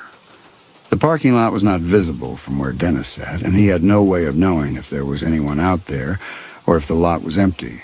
And the thought made him aware of how isolated the diner was, how far from the highway, how many miles from the nearest town. He realized he had not seen a car pass on the road since he arrived. The diner sat on a two-lane county road that ran parallel to I-70, the kind of road you took when you knew the area or when you were trying to avoid the interstate. And Dennis had turned onto it because he had seen the diner sign from the highway and had thought it would be faster than getting off at the next exit. But in 48 minutes, no car had passed. No headlights had swept across the windows, and the silence outside was complete. He listened for the sound of a truck engine or the hiss of tires on pavement, and he heard nothing except the hum of the refrigerator behind the counter and the faint ticking of the clock on the wall. The waitress turned away from the window and walked toward the coffee maker, and Dennis watched her pour herself a cup and bring it to her lips and drink without adding cream or sugar. Her hands were steady and her face showed no expression. And Dennis thought that if she was nervous or afraid, she was hiding it well. But there was something in the way she held herself, in the tension across her shoulders, that suggested she was not as calm as she appeared. She set the cup down on the counter and looked at Dennis, and their eyes met for a moment before she looked away. "How long's he been here?" Dennis asked. The waitress did not answer immediately. She picked up her cup and drank again, and Dennis saw the muscles in her throat move as she swallowed, and then she set the cup down and wiped her mouth with the back of her hand. "Couple hours," she said. Dennis nodded, though the answer told him nothing he wanted to know. 2 hours was a long time to sit without moving. Long enough that the stillness could not be accidental, could not be the result of someone lost in thought or dozing lightly. He wanted to ask if the man had been moving when he first came in, if he had ordered food or spoken to the waitress or given any indication of why he was there, but he could see from the way the waitress was looking at him that she did not want to talk about it, that she wanted Dennis to stop asking questions and drink his coffee and leave. "Did he say anything?" Dennis asked. The waitress shook her head. No, she walked away before Dennis could ask anything else, and he sat with his hands around his cold cup and tried to think of a reason why a man would sit motionless in a diner for 2 hours, why a waitress would refill his cup 3 times without speaking to him, why no one else had come into the diner in nearly an hour. The explanations, drunk, sick, sleeping, fit nothing Dennis was seeing. A drunk man would slump, would lose the perfect rigidity of that posture. A sick man would show some sign of distress, would hold his stomach or his head. A sleeping man would sway, would list to one side, would eventually fall. The man looked like he was listening. That was the thought that came to Dennis, unbidden and unwelcome, and once it was there, he could not shake it. The man's head was tilted forward in the way someone tilts their head when they are trying to hear something faint, and his stillness was the stillness of someone who does not want to make noise, and Dennis found himself listening too, straining to hear whatever the man might be hearing, and there was nothing except the refrigerator and the clock and the faint buzz of the fluorescent lights overhead. The waitress refilled the man's cup again. Dennis watched her do it, watched her walk over with the pot in her hand and pour the coffee in a smooth, practiced motion, and the man did not react, and the coffee in the cup was still steaming, and Dennis thought that if the man had not touched the cup in 2 hours, the coffee should have overflowed by now, should have spilled over the rim with each refill, but the cup was full and the counter around it was dry, and Dennis could not understand how that was possible unless the coffee was evaporating, or unless the man had been drinking it when Dennis was not looking. But Dennis had been looking, had been watching almost continuously, and the man had not moved. He became aware that his own hands were shaking. He set the cup down and pressed his palms flat against the counter, and the formica was cool and smooth under his skin. The man's hands lay so still, Dennis thought they would not respond even if he touched them. The clock read 3:16. The waitress was standing behind the counter with her arms crossed, looking at nothing in particular, and Dennis thought she looked tired. Not in the way someone looks when they have worked a long shift, but in the way someone looks when they have been awake for days, when exhaustion has settled into their bones and will not leave. He wondered how long she had been alone in the diner with the man, how many times she had refilled his cup, how many times she had looked at him and seen what Dennis was seeing now. He decided he was going to check on the man. The decision came to him fully formed, and he stood up before he could talk himself out of it, and the stool scraped against the floor, and the sound was very loud in the quiet diner, and the waitress looked at him sharply. "You leaving?" she asked. "No," Dennis said. "I'm going to see if he's all right." The waitress did not move, did not say anything, and Dennis thought she was going to tell him not to, but she only looked at him with an expression he could not read, and then she looked away. Dennis walked toward the man slowly, his footsteps loud on the linoleum, and he was aware of the waitress watching him from behind the counter, aware of the fluorescent lights overhead, and the hum of the refrigerator, and the absolute silence from the man 3 stools away. He stopped when he was standing directly behind the man, close enough to see the stitching on the back of his collar, close enough to smell the faint odor of laundry detergent, and something else, something metallic and wrong, and he hesitated, his hand hovering in the air a few inches from the man's shoulder. The man's shoulders were level, his spine straight, and there was no rise and fall of breath that Dennis could see. He looked down at the man's hands, at the way the fingers lay flat against the counter, and he saw that the skin was pale, almost gray, and that there was a faint discoloration around the nails, a bluish tint that Dennis had not noticed from his seat. Cyanosis. The word surfaced in his mind, the way blood looked when it was not carrying enough oxygen, and the thought made his throat tighten. He reached out and placed his hand on the man's shoulder. The fabric of the workshirt was coarse under Dennis's palm, and beneath it, the shoulder felt solid and unyielding, and Dennis pressed down gently, the way you might press on someone's shoulder to wake them, and the man did not respond. Dennis pressed harder, and the man's body shifted slightly, tilting forward, and Dennis pulled his hand back instinctively, and the man slumped sideways off the stool. The body hit the floor with a sound that was too heavy, too final, and Dennis stepped back, his hands rising to his chest in a gesture he did not plan. And the waitress made a small noise behind the counter, something between a gasp and a sob. The man lay on the linoleum with his face turned toward the wall, one arm folded under him and the other stretched out, and his eyes were open, staring at nothing.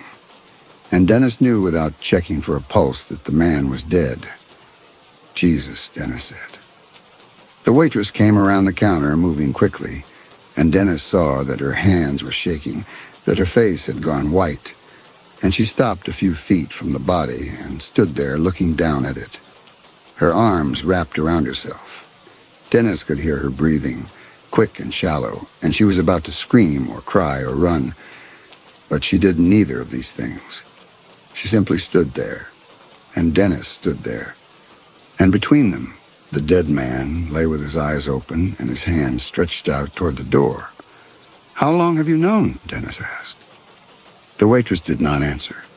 She was looking at the man's hand, at the way the fingers were slightly curled, and Dennis followed her gaze and saw that the hand was reaching, that the fingers were shaped as though they had been trying to grasp something, and the posture looked wrong, looked staged, and Dennis felt something cold move through his chest.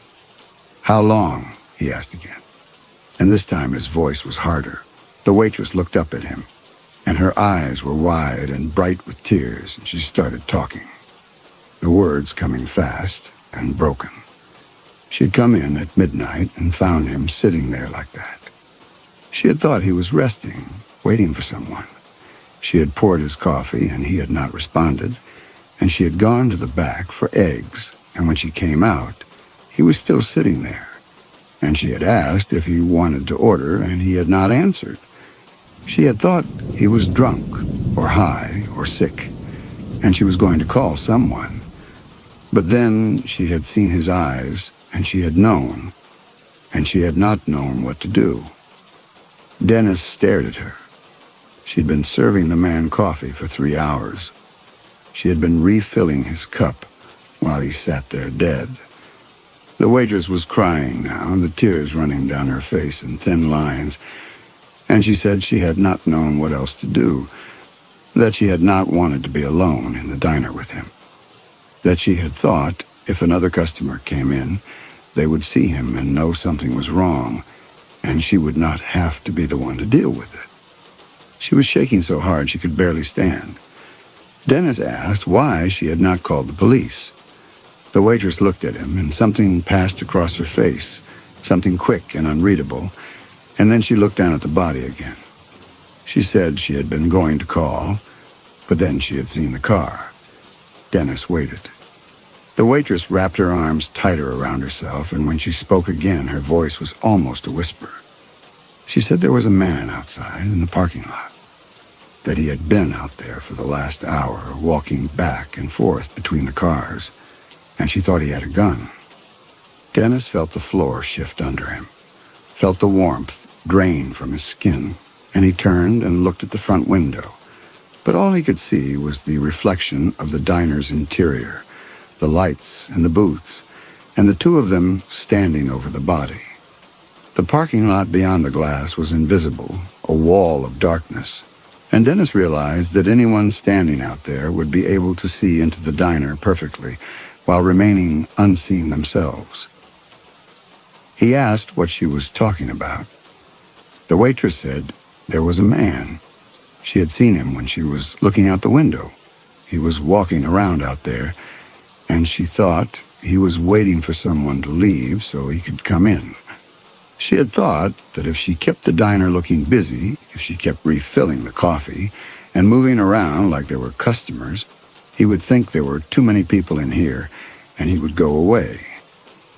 Dennis turned back to her, and he saw that she was looking at him with an expression of desperate hope, as though she wanted him to tell her that this made sense, that what she had done was reasonable, and Dennis could not find the words to respond. He looked at the dead man on the floor, at the way Carl's hand was still reaching toward the door, at the cup of coffee still steaming on the counter as though someone might drink it, at the waitress with her tear-streaked face and her shaking hands, and nothing about this made sense. Nothing about this could be explained by fear or panic or any rational motive, and the waitress's story was full of holes, but he did not know which parts were lies and which parts were truth. He said they needed to call the police. The waitress said the phone was dead. She had tried it an hour ago. Dennis walked to the phone on the wall behind the counter, the old rotary model with the long cord, and he picked up the receiver and held it to his ear, and there was no dial tone, only silence. He pressed the cradle down and released it, and the silence continued, and he hung up the receiver and looked at the waitress. He asked about her car.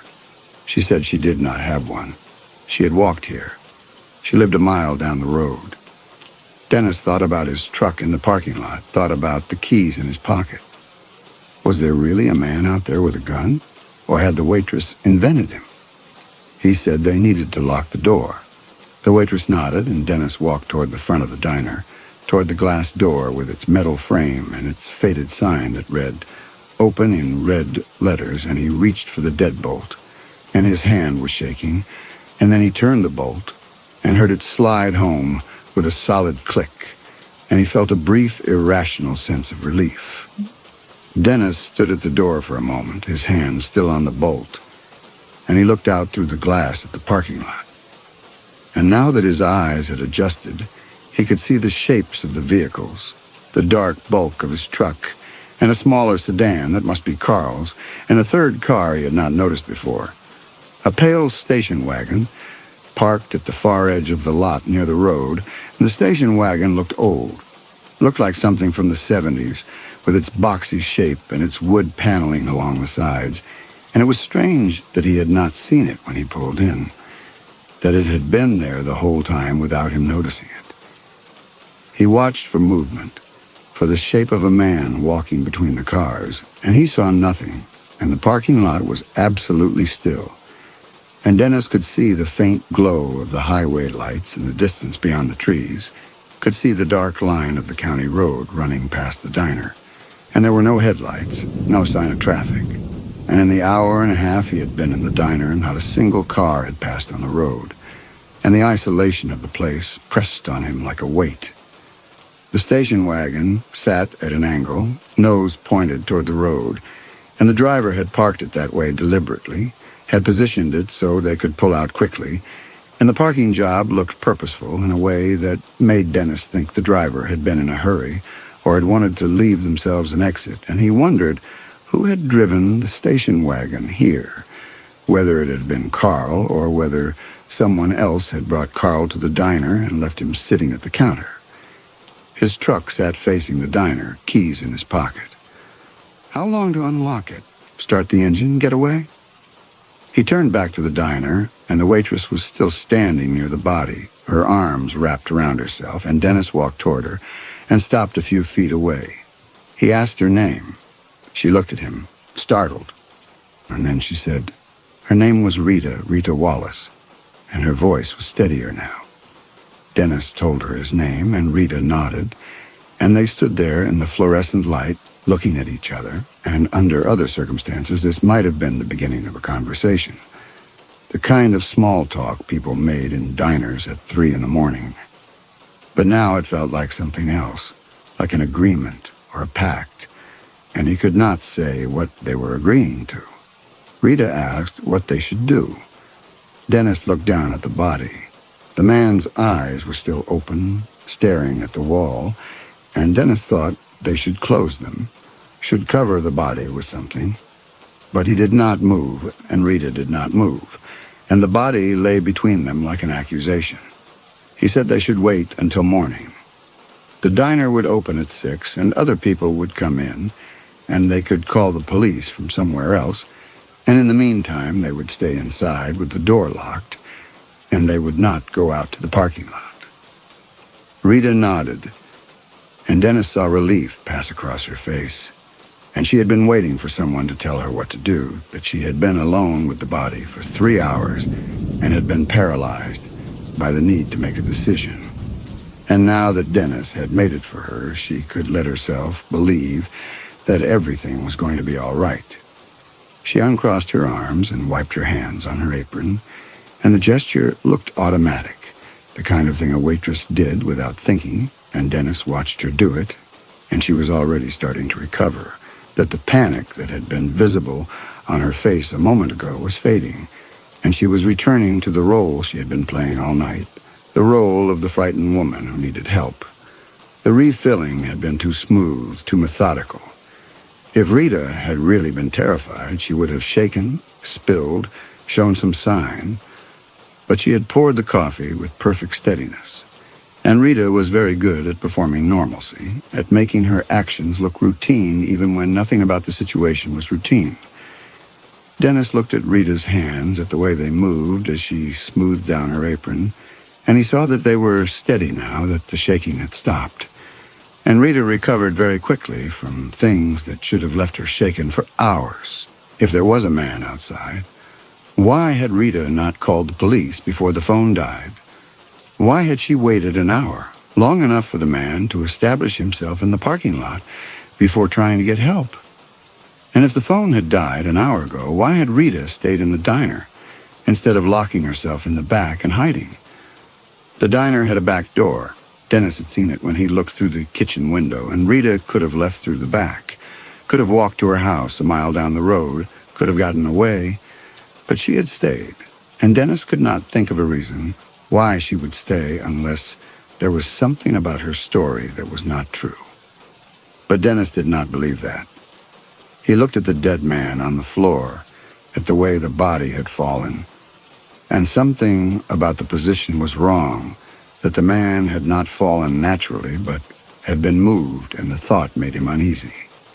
He knelt down beside the body, moving slowly, and Rita made a small sound of protest, but did not stop him. The man's face was turned toward the wall, and Dennis reached out and touched the side of the man's neck, feeling for a pulse he knew would not be there, and the skin was cool and waxy under his fingers. How long for rigor mortis to set in? If the man had died at midnight, he should be showing signs of stiffening by now, but the body felt loose, pliable, and Dennis could not account for that. He looked at the man's hands. The right hand was folded under the body, and Dennis could not see it clearly, but the left hand was stretched out toward the door, the fingers slightly curled, and Dennis saw again the bluish discoloration around the nails, the way the skin seemed too pale. Blood would pool in the lowest parts of the body. Lividity. If the man had been sitting upright for 3 hours, the blood should have settled in his legs and buttocks, not his hands, and the discoloration he was seeing should not be there. He moved around the body, positioning himself so he could see the man's back, and he reached out and pulled the collar of the workshirt away from the man's neck, and the fabric was stiff in places, and Dennis saw a dark stain spreading across the lower back, a patch of wetness that looked black under the fluorescent lights, and he touched the fabric, and his fingers came away damp. He stood up quickly, his heart pounding, and Rita was looking at him with wide eyes, and Dennis held up his hand and showed her the dampness on his fingers, and even in the harsh light, he could see that it was red, that it was blood, and Rita's face went white. Dennis moved back to the body and pulled the shirt up, exposing the man's back, and there was a wound there, a clean puncture, just below the left shoulder blade, and the edges of the wound were neat and precise, and there was blood still seeping from it, fresh blood. And this was wrong, that a dead man should not bleed like this. But the blood was there, and it was real, and he could not deny what he was seeing. He looked up at Rita, and her eyes were fixed on the wound, and Dennis saw that she was not surprised, that she was not shocked or confused. And the expression on her face was not horror, but something else, something calculating and cold. And Dennis felt the air go out of his lungs. She had lied. There was no fugitive in the parking lot, not an armed man waiting outside, and Carl had not died of a heart attack. He had been stabbed. Dennis stood up slowly, his legs unsteady, and he took a step back from the body. And Rita was watching him now, her face very still, and Dennis thought that she was deciding something, that she was weighing her options. And the silence between them stretched out until it felt like a physical thing. He asked her what happened. Rita did not answer. She looked at him for a long moment, and Dennis saw her eyes move to the door, to the deadbolt he had turned, and then back to his face, and he understood that she was measuring the distance between them, that she was calculating whether he could reach the door before she could stop him, and the understanding made his mouth go dry. Rita moved then, not toward Dennis, but toward the counter, and she reached under the edge and pulled out a small revolver, the kind of gun waitresses kept in places like this for robberies, and she held it loosely in her hand, not pointing it at Dennis, but not setting it down either, and Dennis stopped moving. She did not explain. She did not tell him what had happened or why Carl was dead or what she planned to do with Dennis. She simply stood there with the gun, and Dennis stood near Carl's body, and the silence between them was absolute. Dennis looked at the door, at the deadbolt he had locked, and he thought about unlocking it, about running for his truck. But Rita was closer to the door than he was, and she had the gun, and Dennis knew he would not make it. The windows were plate glass, thick and heavy. He could not break them before Rita shot him. Rita stood with her weight evenly distributed, the revolver steady in her hand. She had held it before. The swinging door to the kitchen moved, and a man stepped through. The man was tall and broad-shouldered, and he was wearing a butcher's apron streaked with old stains, and in his right hand he held a long filleting knife. His face was blank, expressionless, and he looked at Dennis without curiosity, without malice, without anything Dennis could read. And then he looked at Rita, and Rita nodded once, and the man walked to the nearest booth and sat down, the knife resting on the table in front of him. Dennis understood that the man was Rita's brother, understood that he had been in the kitchen the entire time, understood that Rita had been refilling Carl's coffee, not just to fool Dennis, but to give her brother time to clean the knife, to wash the blood off his hands, to prepare for whatever they were going to do next. Rita told Dennis to sit down. Dennis did not move. He looked at the brother, at the knife on the table, at Rita with the gun, and he considered refusing, about forcing Rita to shoot him or let him go, but he could not make himself move, could not make himself do anything except stand there. And after a moment, Rita repeated herself, and her voice flat, and Dennis walked to the counter and sat down on the stool where he had been sitting when he first came in. His coffee cup was still there, 3/4 full and cold. Dennis looked at it, and if only he had left when he first noticed something was wrong, if he had walked out the door and gotten in his truck and driven away, none of this would be happening. But he had not left, and now it was too late. Rita stood behind the counter and looked at him, and Dennis looked back, and neither of them spoke. The brother sat in the booth with the knife, and the fluorescent lights hummed overhead, and Carl's body lay on the floor between the counter and the door, and Dennis thought that this was how it was going to end, that Rita and her brother were going to sit there and wait until they decided what to do with him, and Dennis was going to sit at the counter and wait to die, and there was nothing he could do to stop it. A part of him wanted to ask Rita why she had killed Carl, what he could have possibly done.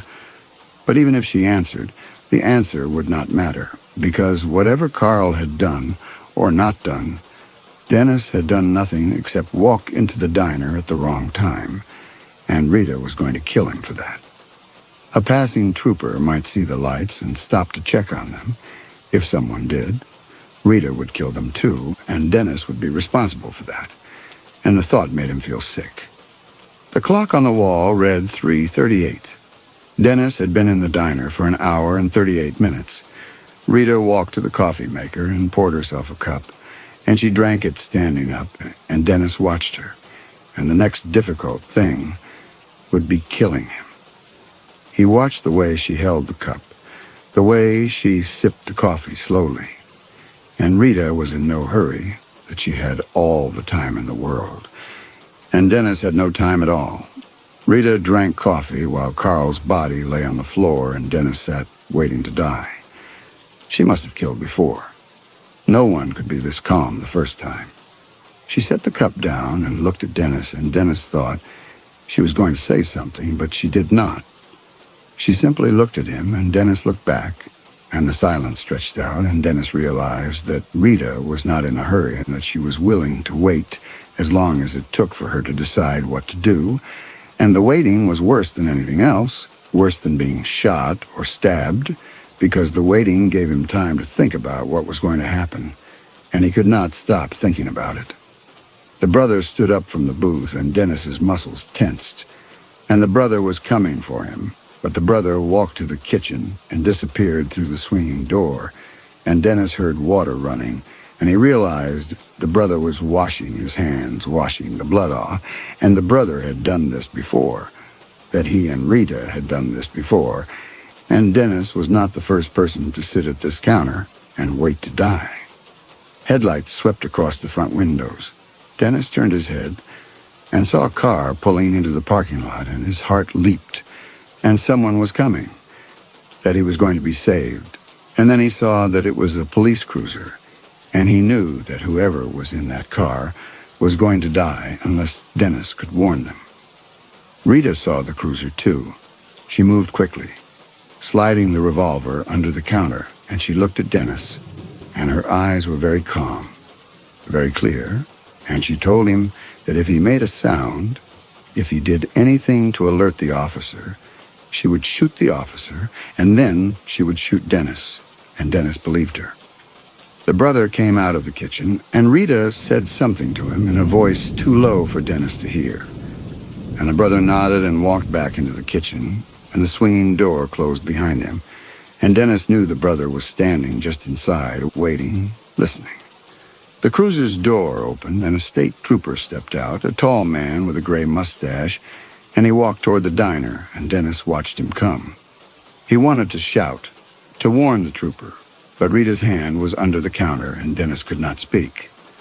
The trooper opened the door and stepped inside, and he looked at Rita, and he looked at Dennis, and his eyes moved to Carl's body on the floor, and Dennis saw the trooper's hand move toward his gun, and Rita smiled. She told the trooper that there had been an accident, that the man on the floor had collapsed, that she had called for an ambulance, but it had not showed up yet. Her voice was steady, concerned, but not panicked, and the trooper looked at her, and he looked at Dennis, and Dennis could see him trying to decide whether to believe her. The trooper asked Dennis if he was all right. Dennis looked at the trooper, and he looked at Rita, and he saw Rita's hand move slightly under the counter, and he knew that she had her finger on the trigger, and he knew that the wrong answer would get them both killed. He said he was fine.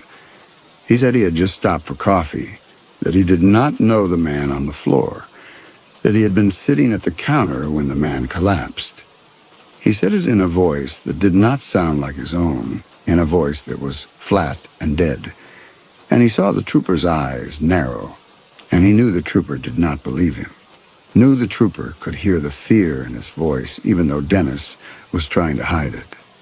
Dennis could feel sweat running down his back, could feel his hands shaking where they rested on the counter, and he tried to keep his face calm, tried to look like someone who had simply witnessed an accident.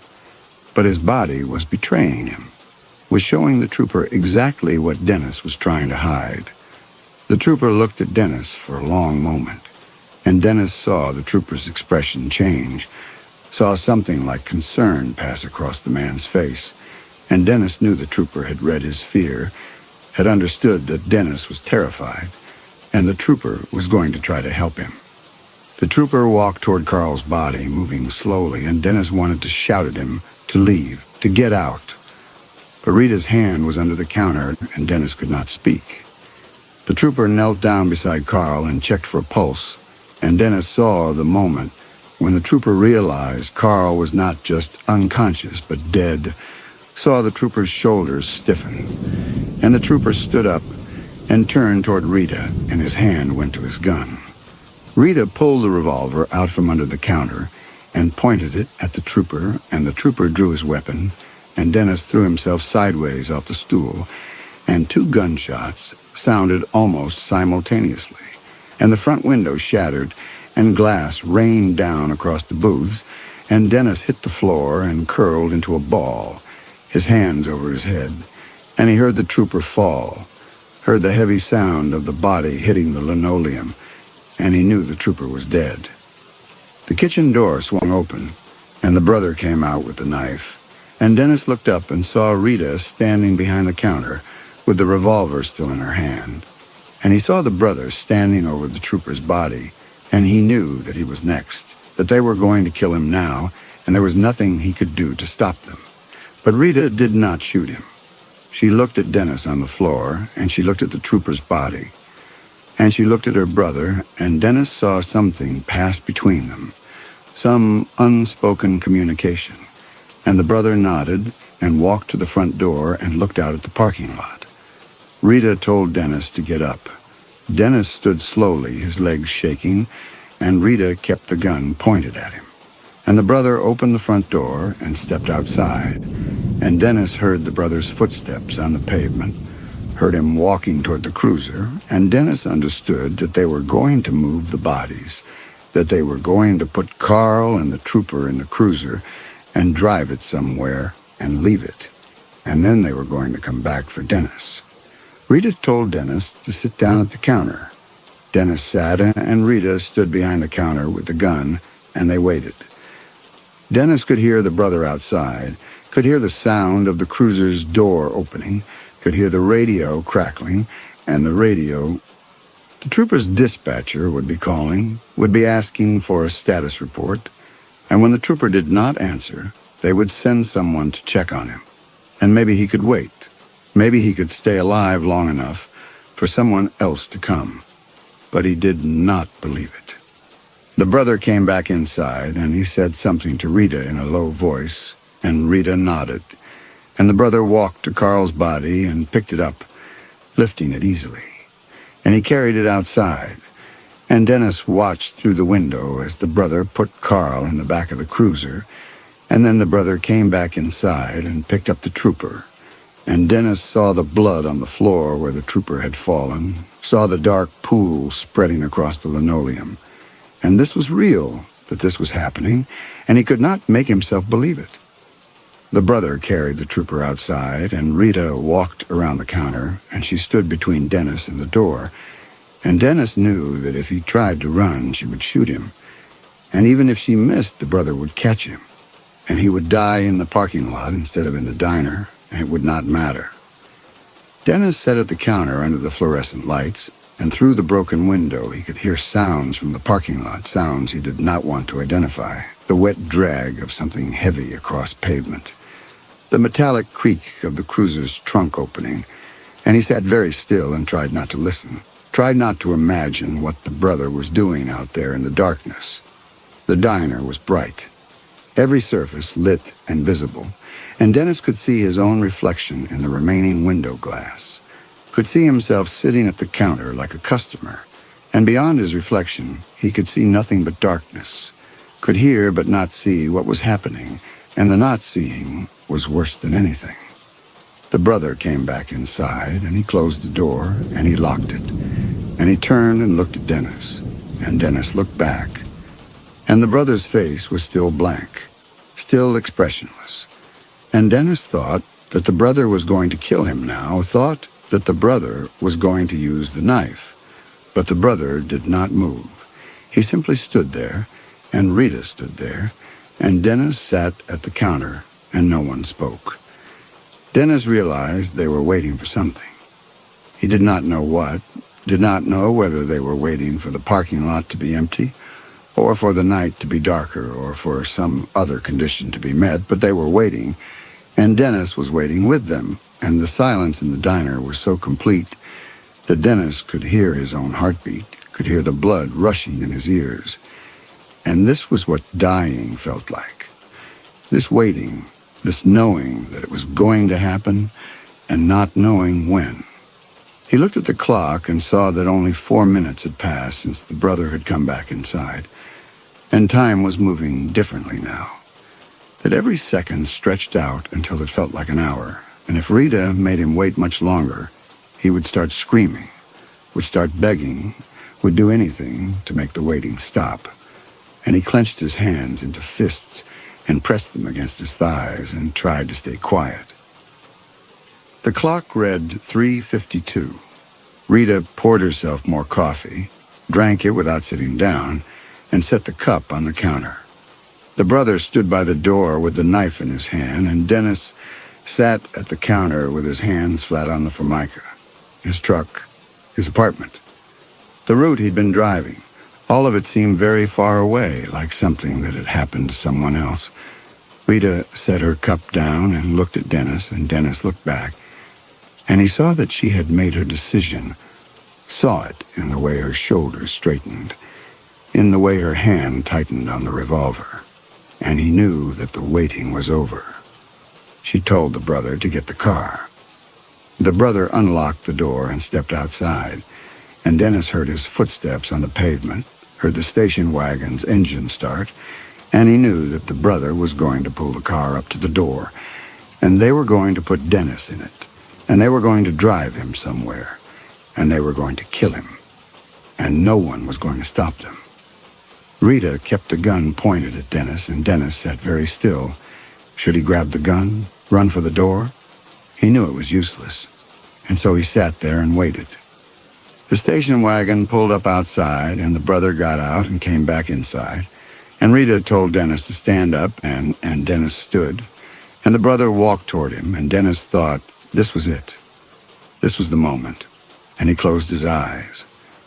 And then there was a sound outside, the low rumble of a diesel engine, and headlights swept across the windows, and Dennis opened his eyes and saw a semi-truck pulling into the parking lot, the big rig angling in across the entrance, blocking the station wagon's path to the road, and Dennis saw the driver leaning out of the cab, saw the driver looking at the cruiser with its lights off, at the station wagon idling by the door, at the diner with its lights on, and Dennis knew the driver could see them through the broken window, could see Rita with the gun, could see the brother standing over Dennis, and the driver was reaching for his CB radio. Rita saw it too. She bolted for the front door, and the brother was right behind her, and Dennis heard the station wagon's engine roar.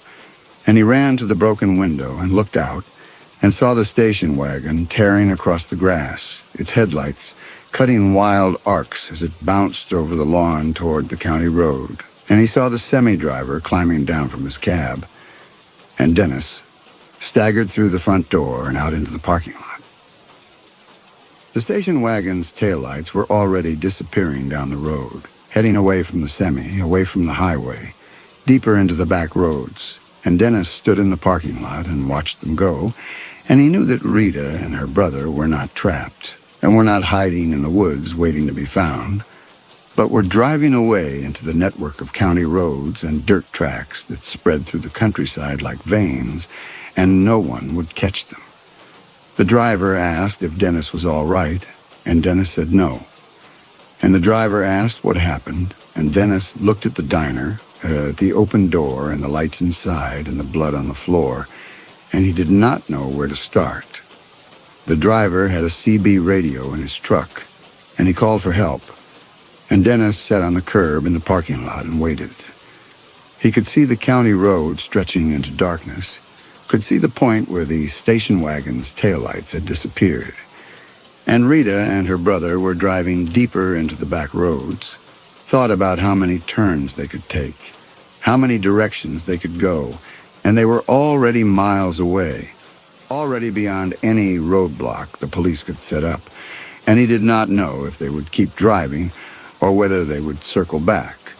Police arrived in ambulances.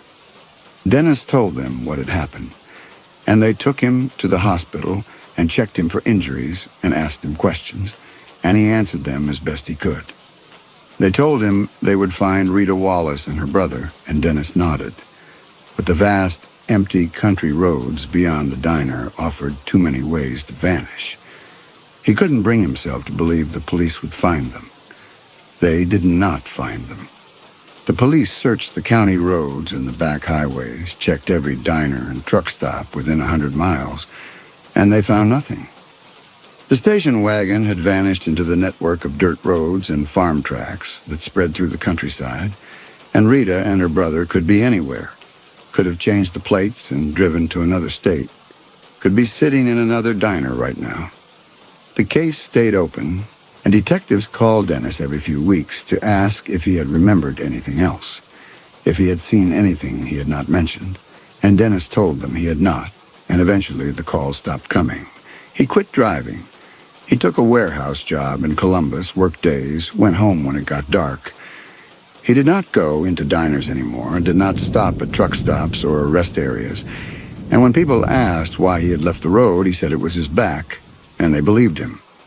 But sometimes at night, he would wake and think he heard coffee being poured, the sound of liquid filling a cup. And he would lie in the darkness and listen, and the sound would not fade. And he would get up and check the kitchen, and there would be nothing there, but he could still hear it, and he did not know if it was memory or if it was something else.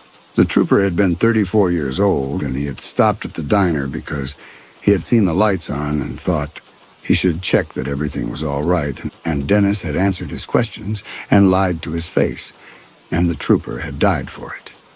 If he had told the truth immediately, warned the trooper about the gun, maybe the man would have lived, but maybe Rita would have shot them both, and Dennis could not know which, and the not knowing was worse than anything else. Rita and her brother were still out there.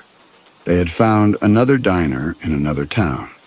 He could see her, Rita standing behind a counter in some other town, pouring coffee for someone who would never drink it, performing the ritual again, the smooth, practiced motion, the cup filling to the brim, the steam rising, and Rita would do it again because she had done it before, because the refilling had not been about fooling Dennis or about keeping up appearances, but about something else, something Dennis could not name, something that had made Rita stand in an empty diner at 3 in the morning pouring coffee for a dead man over and over and over.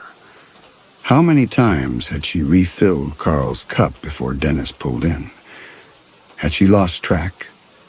Had she spoken to the corpse while she poured, had said the things waitresses say to customers, or whether she had done it in silence, and he would never know, that no one would ever know, because Rita was gone and Carl was dead, and Dennis had only seen the end of it, had only witnessed the performance after it had been running for hours.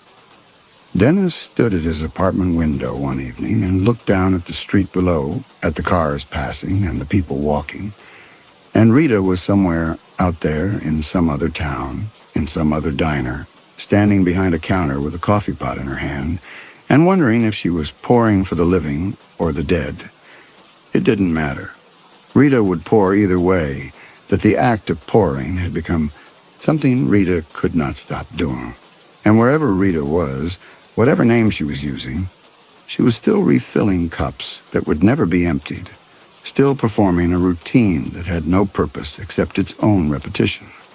If he drove the highways again, if he stopped at diners in small towns, he might walk into one and see her there, might see her standing behind a counter with her hand on a coffee pot, might see her turn toward him with that same flat expression. And he would know, and she would know, and neither of them would say anything, and she would pour his coffee, and he would sit there and wait to see if she ever stopped pouring, and he did not know what he would do if she did not.